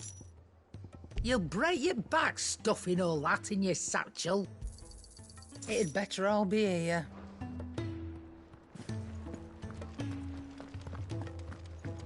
Which song should we...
I were right, Clive. My dad had it all worked out. He'd be proud of you, Mid. His writings may have helped, but this achievement is all yours. Can we catch them? The Ainayar's one of the largest, fastest vessels ever built. And it won't help she has the wind at her back. Any other ship would be hard-pressed to keep pace with her, let alone reel her in. But this isn't any other ship. This is the Enterprise! And the world's never seen anything like my dad's engine. It certainly hasn't.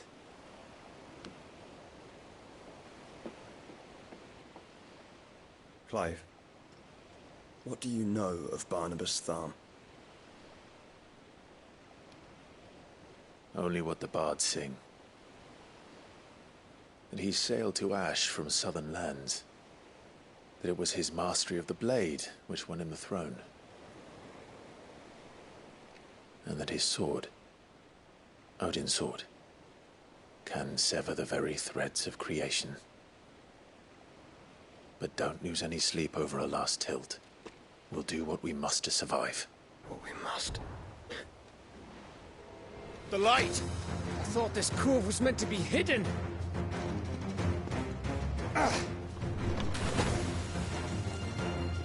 Mid! Company! Eh? We'll hold them off until the ship is ready. But hurry! Bollocks! All hands! Man your stations!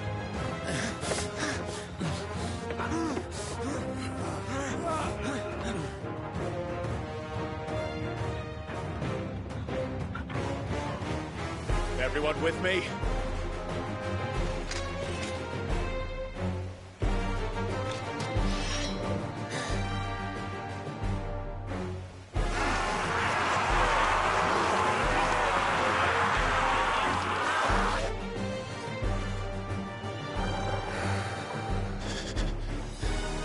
Here they come! Mid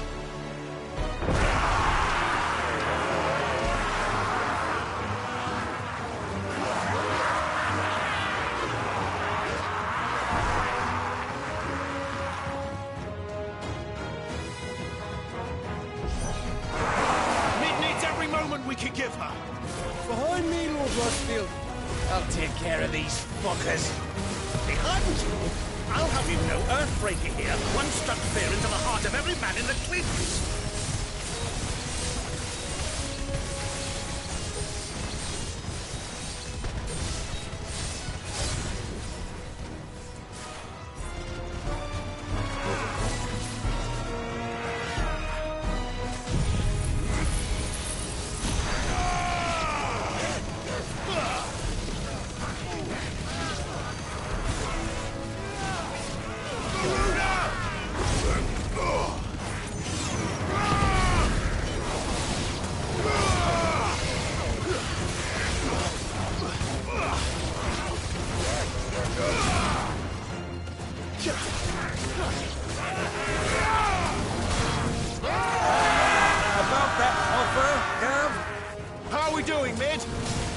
I thought you said that ship was fast! What you get going, well, that takes time. So if you fancy giving us a push, you lay in the old sack of dice. Don't let the clappers, you curd. We've hell to pay and I'm standing back going first. Aye, aye, Captain!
That was easy enough. All right, you lousy lot. Get your asses on board. She's ready to sail. You heard the captain.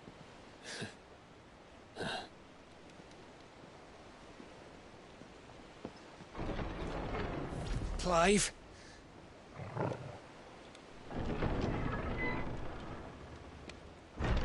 But I thought he was... Confounded. Then it is as I feared. Sleipnir is no man, but a creation of Odin.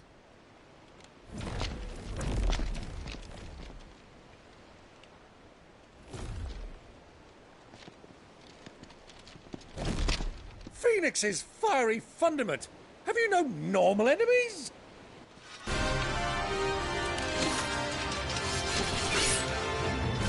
Up for another round? Of course we are. Right, Lord Rosfield? My boy, there was a time people called me the Executioner. Or was it my eyes? No matter, heads will roll all the same. Mate! New plan! You leave! We follow! Follow? Swimming, are you? Oh, bugger me! Weigh anchor! Engine's dead slow ahead!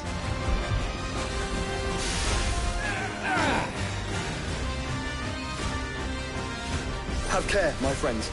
'Tis not blood that runs through a Maggie's veins. These foes will not fall easily. But they will fall. Like oaks before a woodman's axe.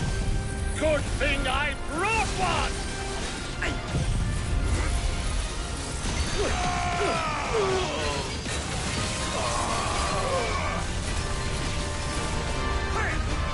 How long are we meant to keep this on? As long as it takes. Unless you have a better idea. Well, I've already killed at least 5 of the bastards. Fuck it! Let's do the lot!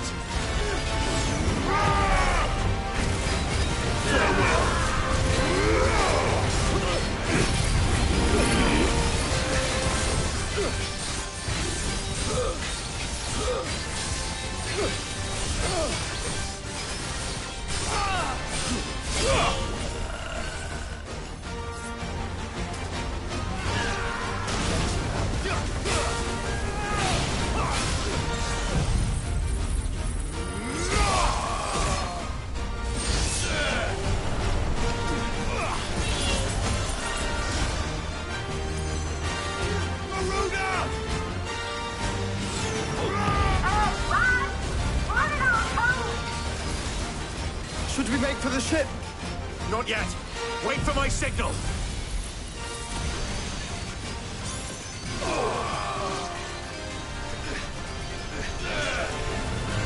Waken winds!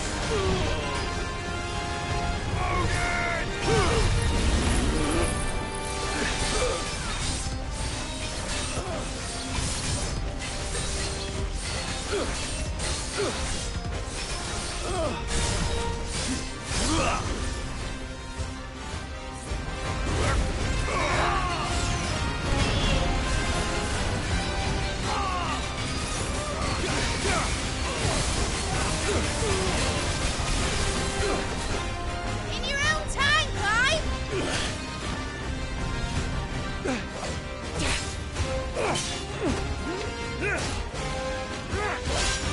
Right, run for it!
Now, mate! All right, engine full ahead!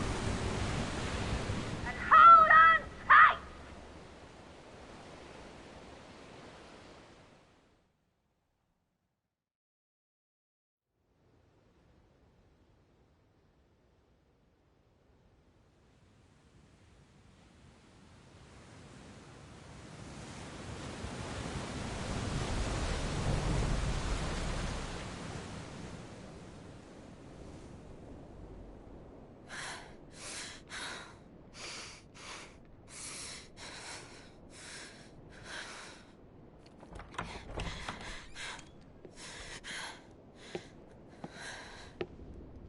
What do you want?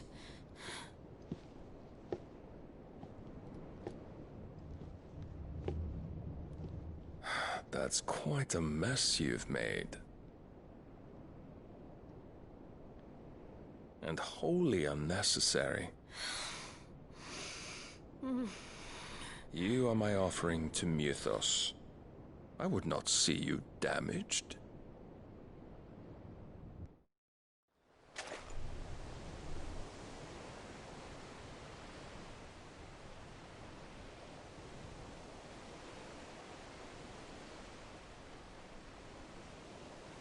Now back to your stations! Every bell spent treading water puts another league between us and the galleon.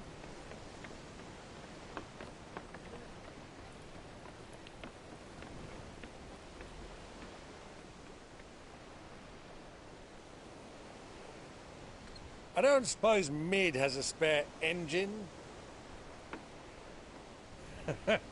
Since you rose from the grave, my fortunes have plummeted. Are you absolutely certain of this quest of yours, Clive? The foes you face are as terrible as they are numerous. Aye. And they'd have us live and die on their terms, which should answer your question. Ah! You have that same stubborn look as your father did when he set his mind to something. On the battlefield, I am but a single axe. A deadly one, mind, but a single one nonetheless. Yet what you require is 1,000, and I believe my old friend in Randalar can provide them.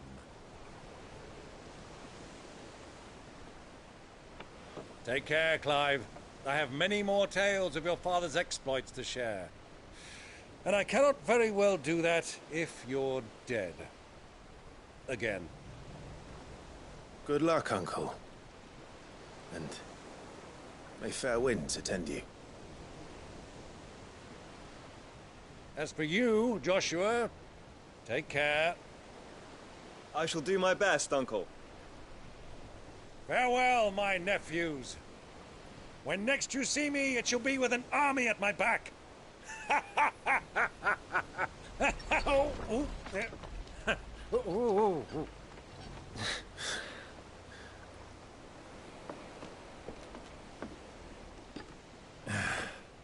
Cheerio!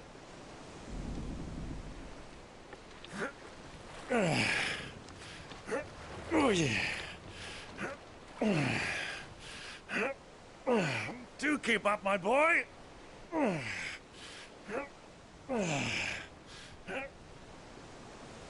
Well, we can't have him showing us up now, can we? We would never hear the end of it.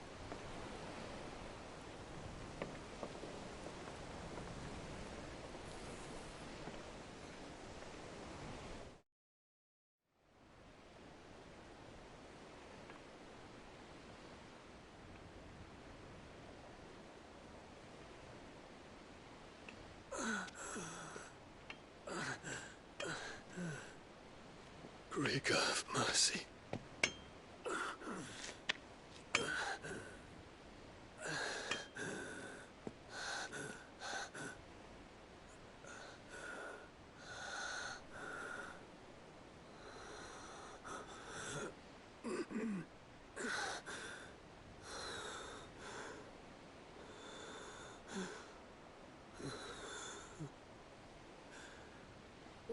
this.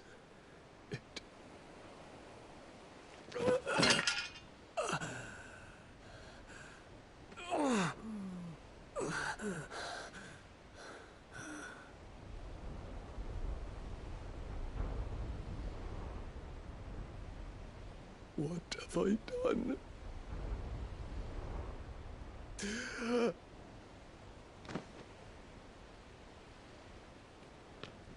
My lord.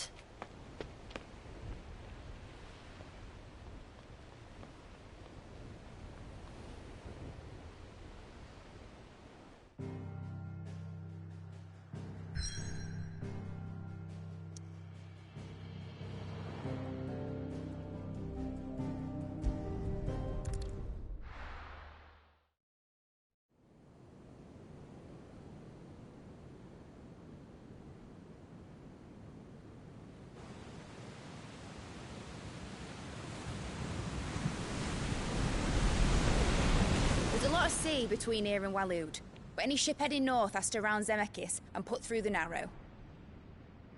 Maintain our current bearing north-northeast, and we'll catch the Black Galleon before she vanishes again. What's to prevent her from circling around Ash from the south? With these winds in those waters, it'd taken forever and a fortnight to reach Stonehere. Mid knows what she's talking about, Clive. Better than any of us lot, anyway. I say we do as she tells. Sails on the horizon. She's ours.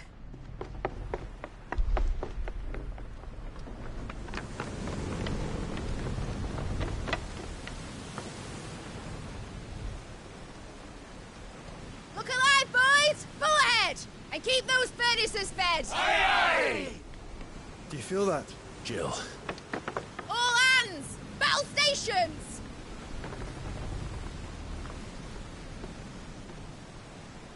Let's see what this girl can do.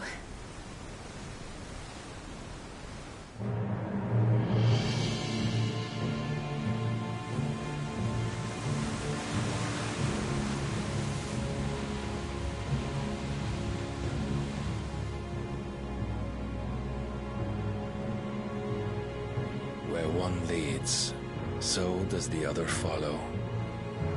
The bond of consciousness which joins them condemning both to the same fate. Yet my every attempt to strike it from their hearts serves only to tighten its hold.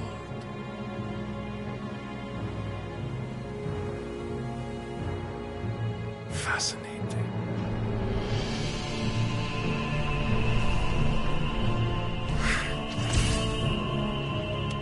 But then, there is naught my blade cannot sever.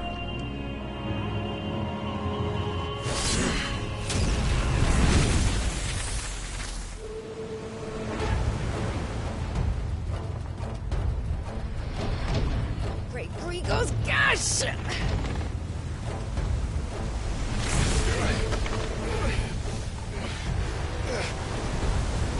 One of us. Hard aport! Heads down, you brutes! And brace for impact!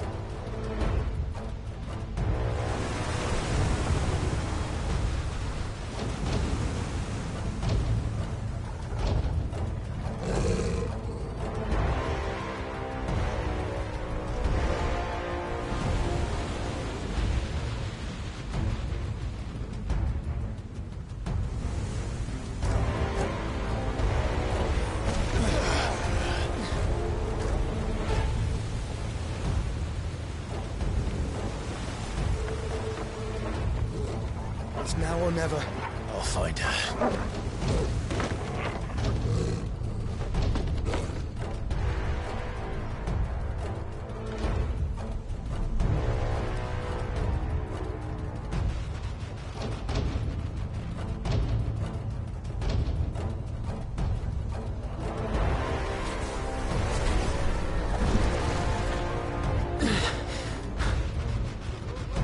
Bloody hell! How to starboard!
Proper fight at last. We're all going to die first on the butcher's bill. I need to hurry.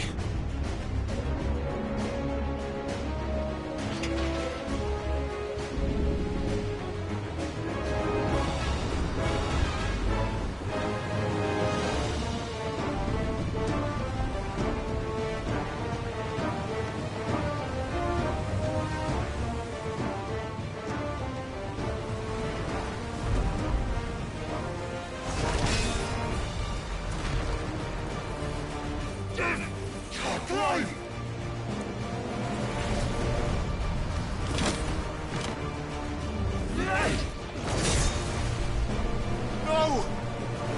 There he is! The king wants him alive! Hold on. I'm coming. For both of you. Extra seconds!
Odin! Who will steer the ship? Waken winds!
only one.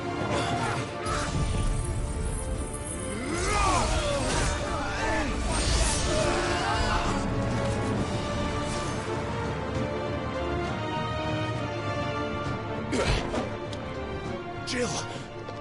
You came. Get back!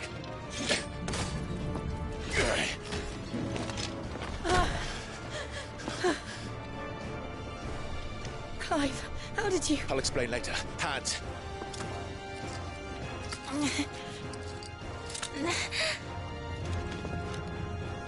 Can you walk? Out of here I can.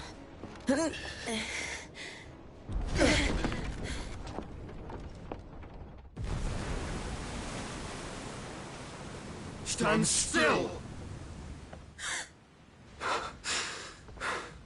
Phoenix, are you not the dominant of fire? I see naught before me but a guttering flame.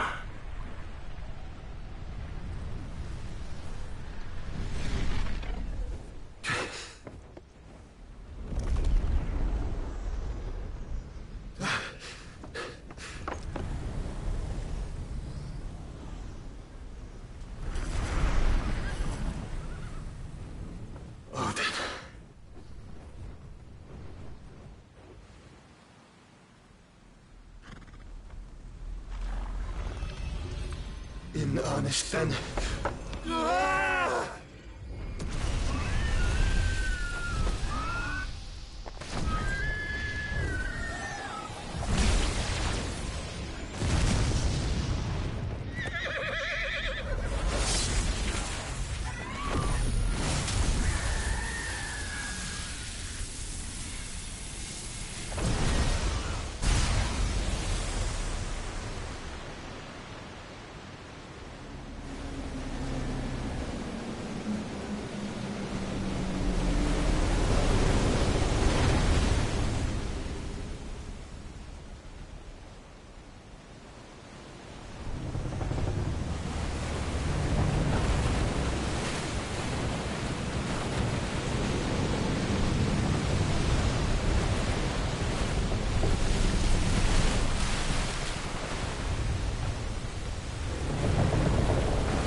Can you go on? I think so.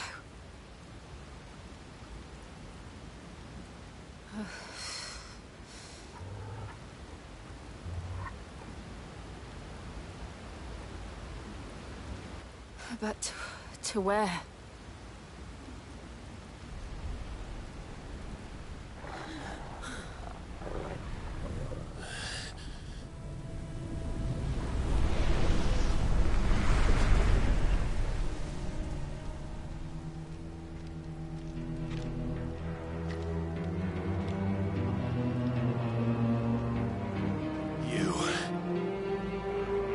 What did you do to Joshua?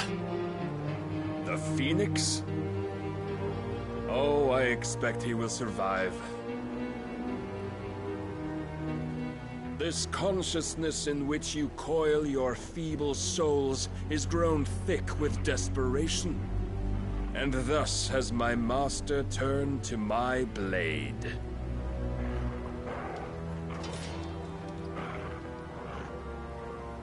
The world will soon be painted in black, and all that live shall gather in death's autumn wake.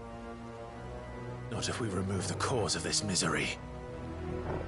Not if we destroy the last of the Mother Crystals and restore balance to the world. Come. Do you truly think it's so simple?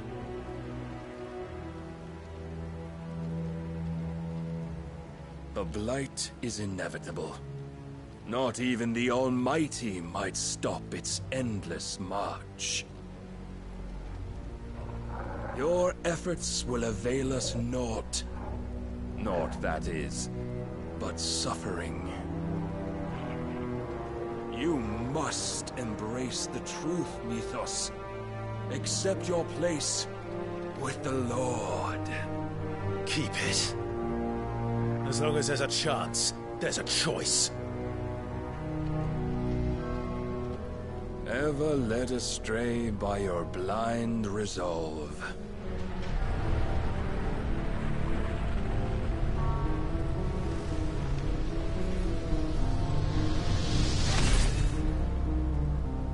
Now, it is time you learn the inevitability of your divine fate, however much it may hurt. Get as far away as you can. Clive, no! Trust me, Jill.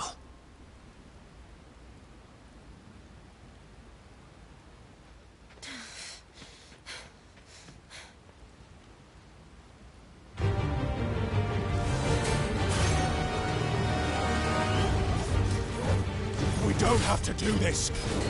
Oh, but we do. If only to remind you of your duty.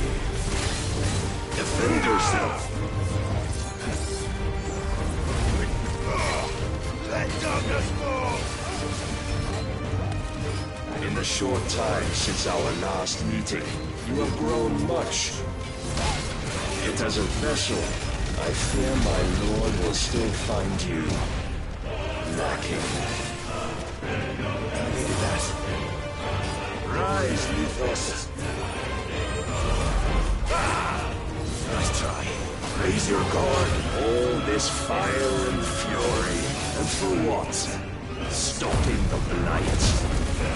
A foolish notion fed to you by a foolish man. How dare you?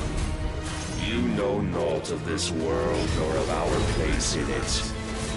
If our fates were so easily rewritten, we would all be gods.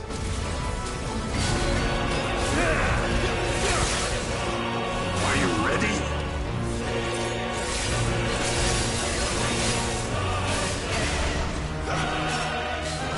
I have seen enough. If reason cannot sway you, there are other means of persuasion that might.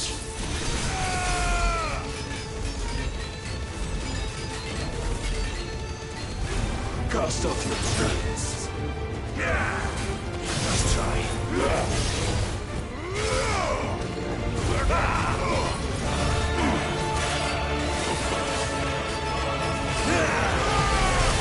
Nice try.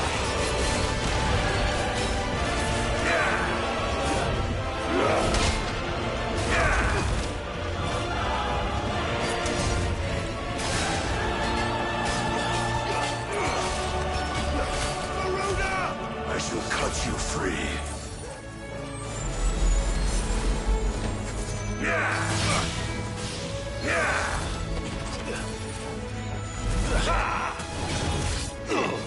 Not good.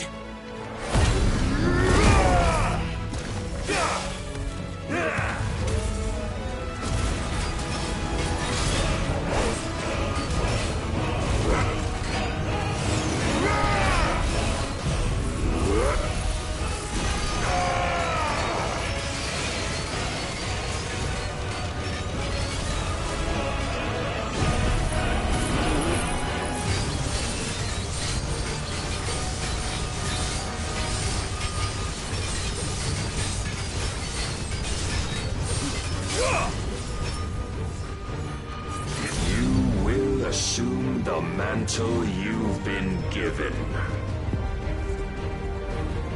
And thus is the light of hope severed.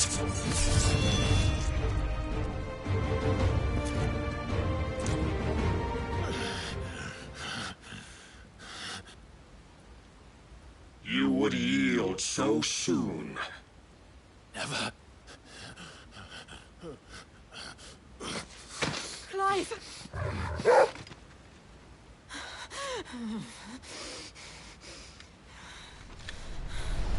Do you not see? Your iron will weighs you down, dragging you ever further from your purpose. And what is my purpose? Mythos. Who are we? What are the dominants? The breath of the Creator still warm on our lips.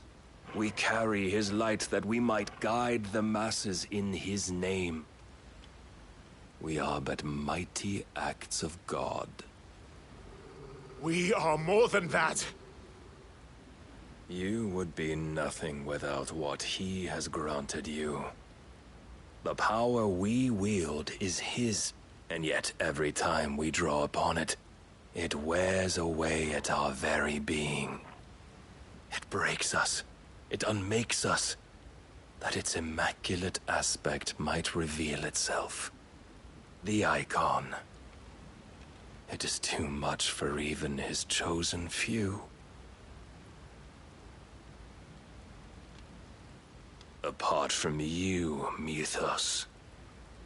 You wield the might of many, yet your body does not answer for its avarice. What are you saying? What I am saying is that we dominants are a means to an end. We were created for you, that you might drink deep of our strength and thereby fulfill your divine purpose. Which is? To feed. As you would know, could you only look beyond the walls of your prison of self-regard. As long as you choose to ignore this, you shall never penetrate my defenses. Still, you may take solace in the fact that you are not alone in your plight. The chains of volition shackle all of mankind, but there is yet cause to rejoice. For the Lord, in his mercy, has taken pity on his flawed creations, and shall see them restored to their proper forms. And what exactly would that be? Why, loyal servants to God. No. Manners, Lord Rossfield? They are men, like you and me. Albeit ones unburdened by the wills that drive our kind to madness. They are pure. They are divine. You mean to turn everyone Akashic? Not turn, Mythos. Turn back. For too long has mankind been led astray by their clamorous wills.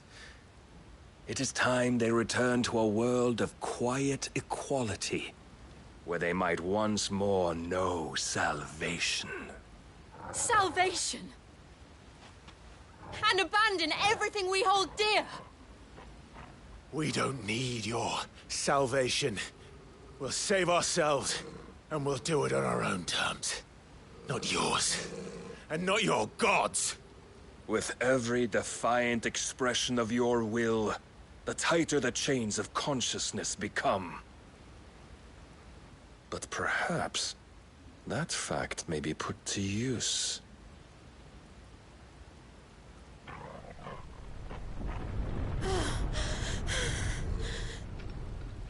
Clive! The faster it binds you to the remaining dominance, the stronger your hunger will become. Until it leads you back to the only answer there ever was. Mayhap not by the path my master intended, but back all the same.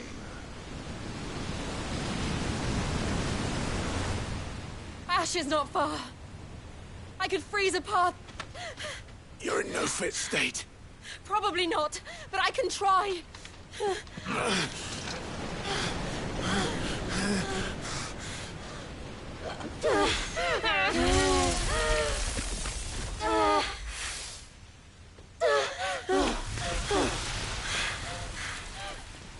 Don't look back!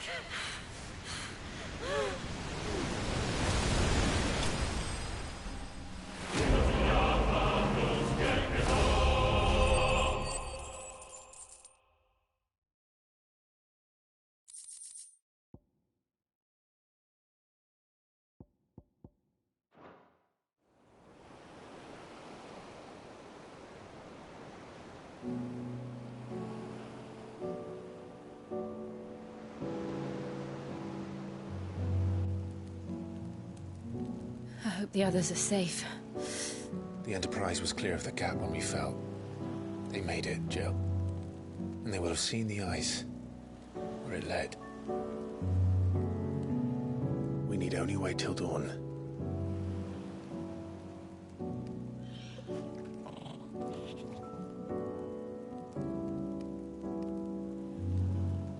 This is the second time Barnabas has bested me. I'm powerless against him. Then maybe there really is nothing else for it but to give yourself to his master.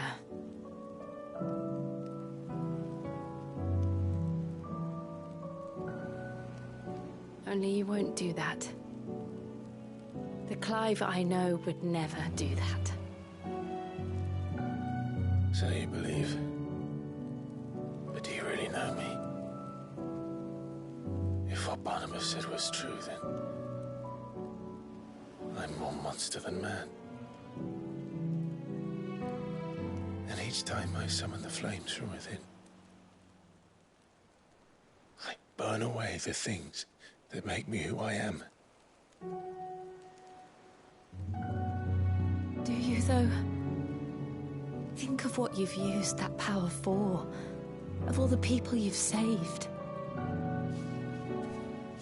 It doesn't matter how or by whom it was granted, only how you choose to use it. And you've chosen to use it for good, haven't you? I've also used it to kill. What if that's my purpose? What if it's all I'm good for?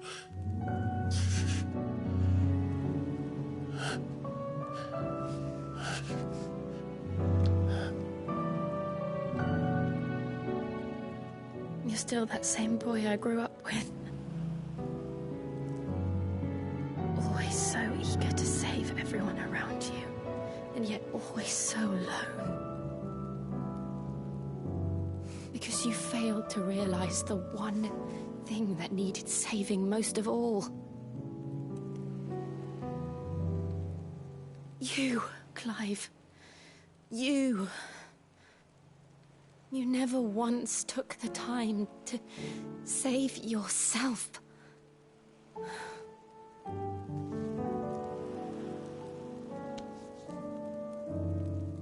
Myself? I think I might be beyond saving. No one is beyond saving, provided they want to be saved. You fight to survive. And you survive so that you may protect those you love. It's what you do. What you've always done.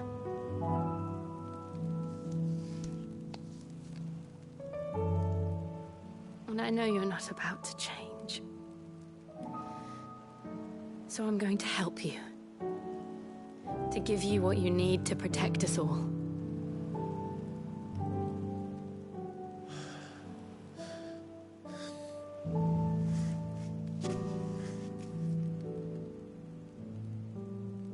Jill.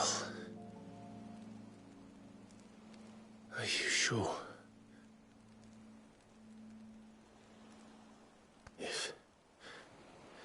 If this is what you want, then...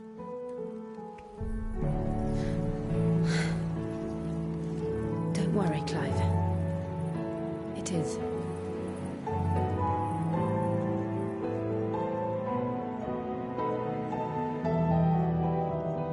This burden, I'll give you the strength to bear it alone.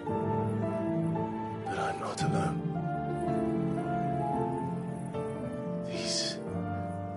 burdens I carry. My sins, my pain, my sorrow. I see now that they are all a part of me.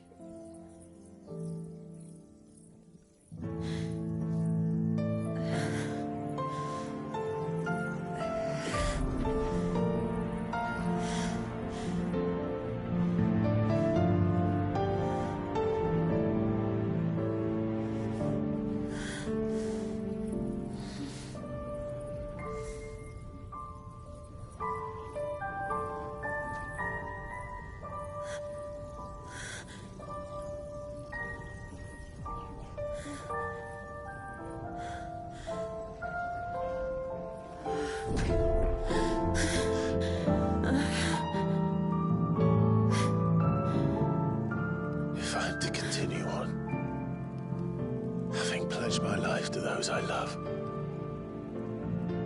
then I will gladly bear your burdens too, until my last breath. Clive.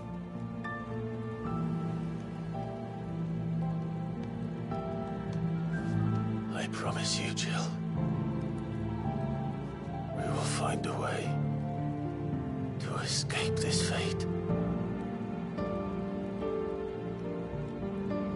Find a way to save each other.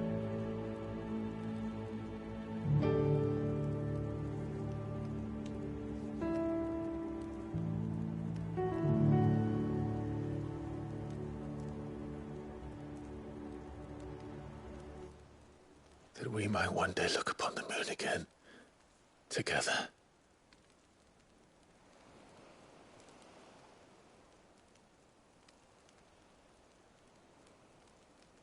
And I promise you, Clive, that I will be there, no matter what you must become. I know.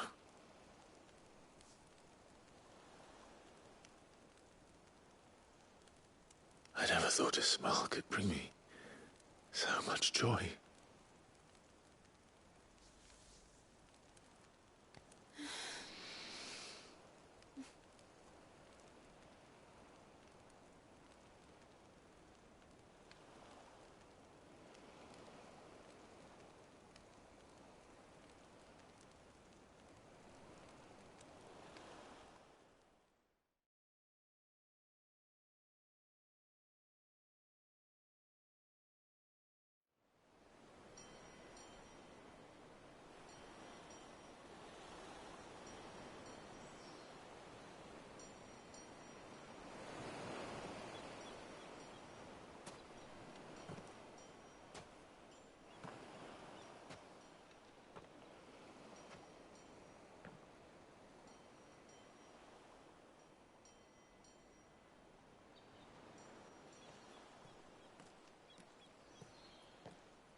What of Barnabas?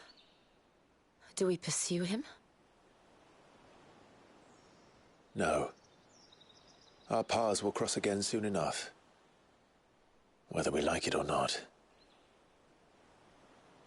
Besides, there is something we must do first.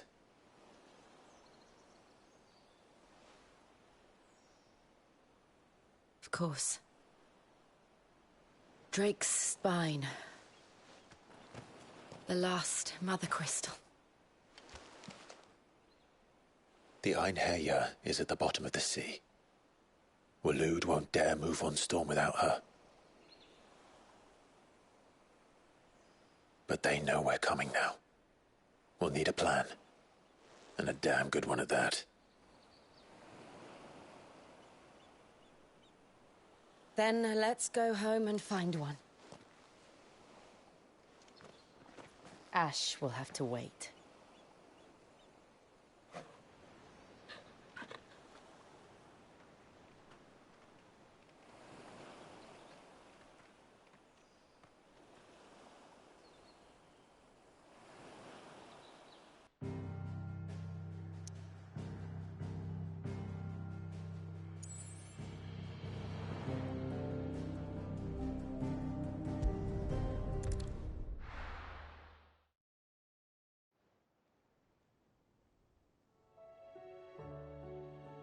Mid says Odin split the sea in two.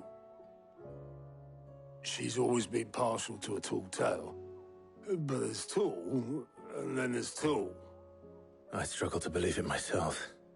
I see your uncle isn't with you. He stayed with the Enterprise. After our brush with the Einherja, she was in urgent need of repair.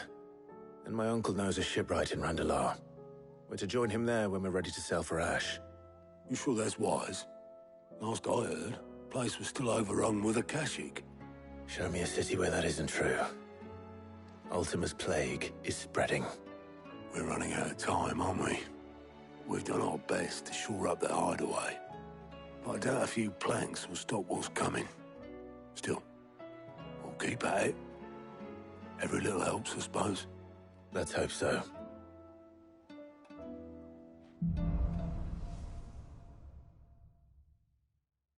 I should visit Joshua. Assuming Talia will allow it.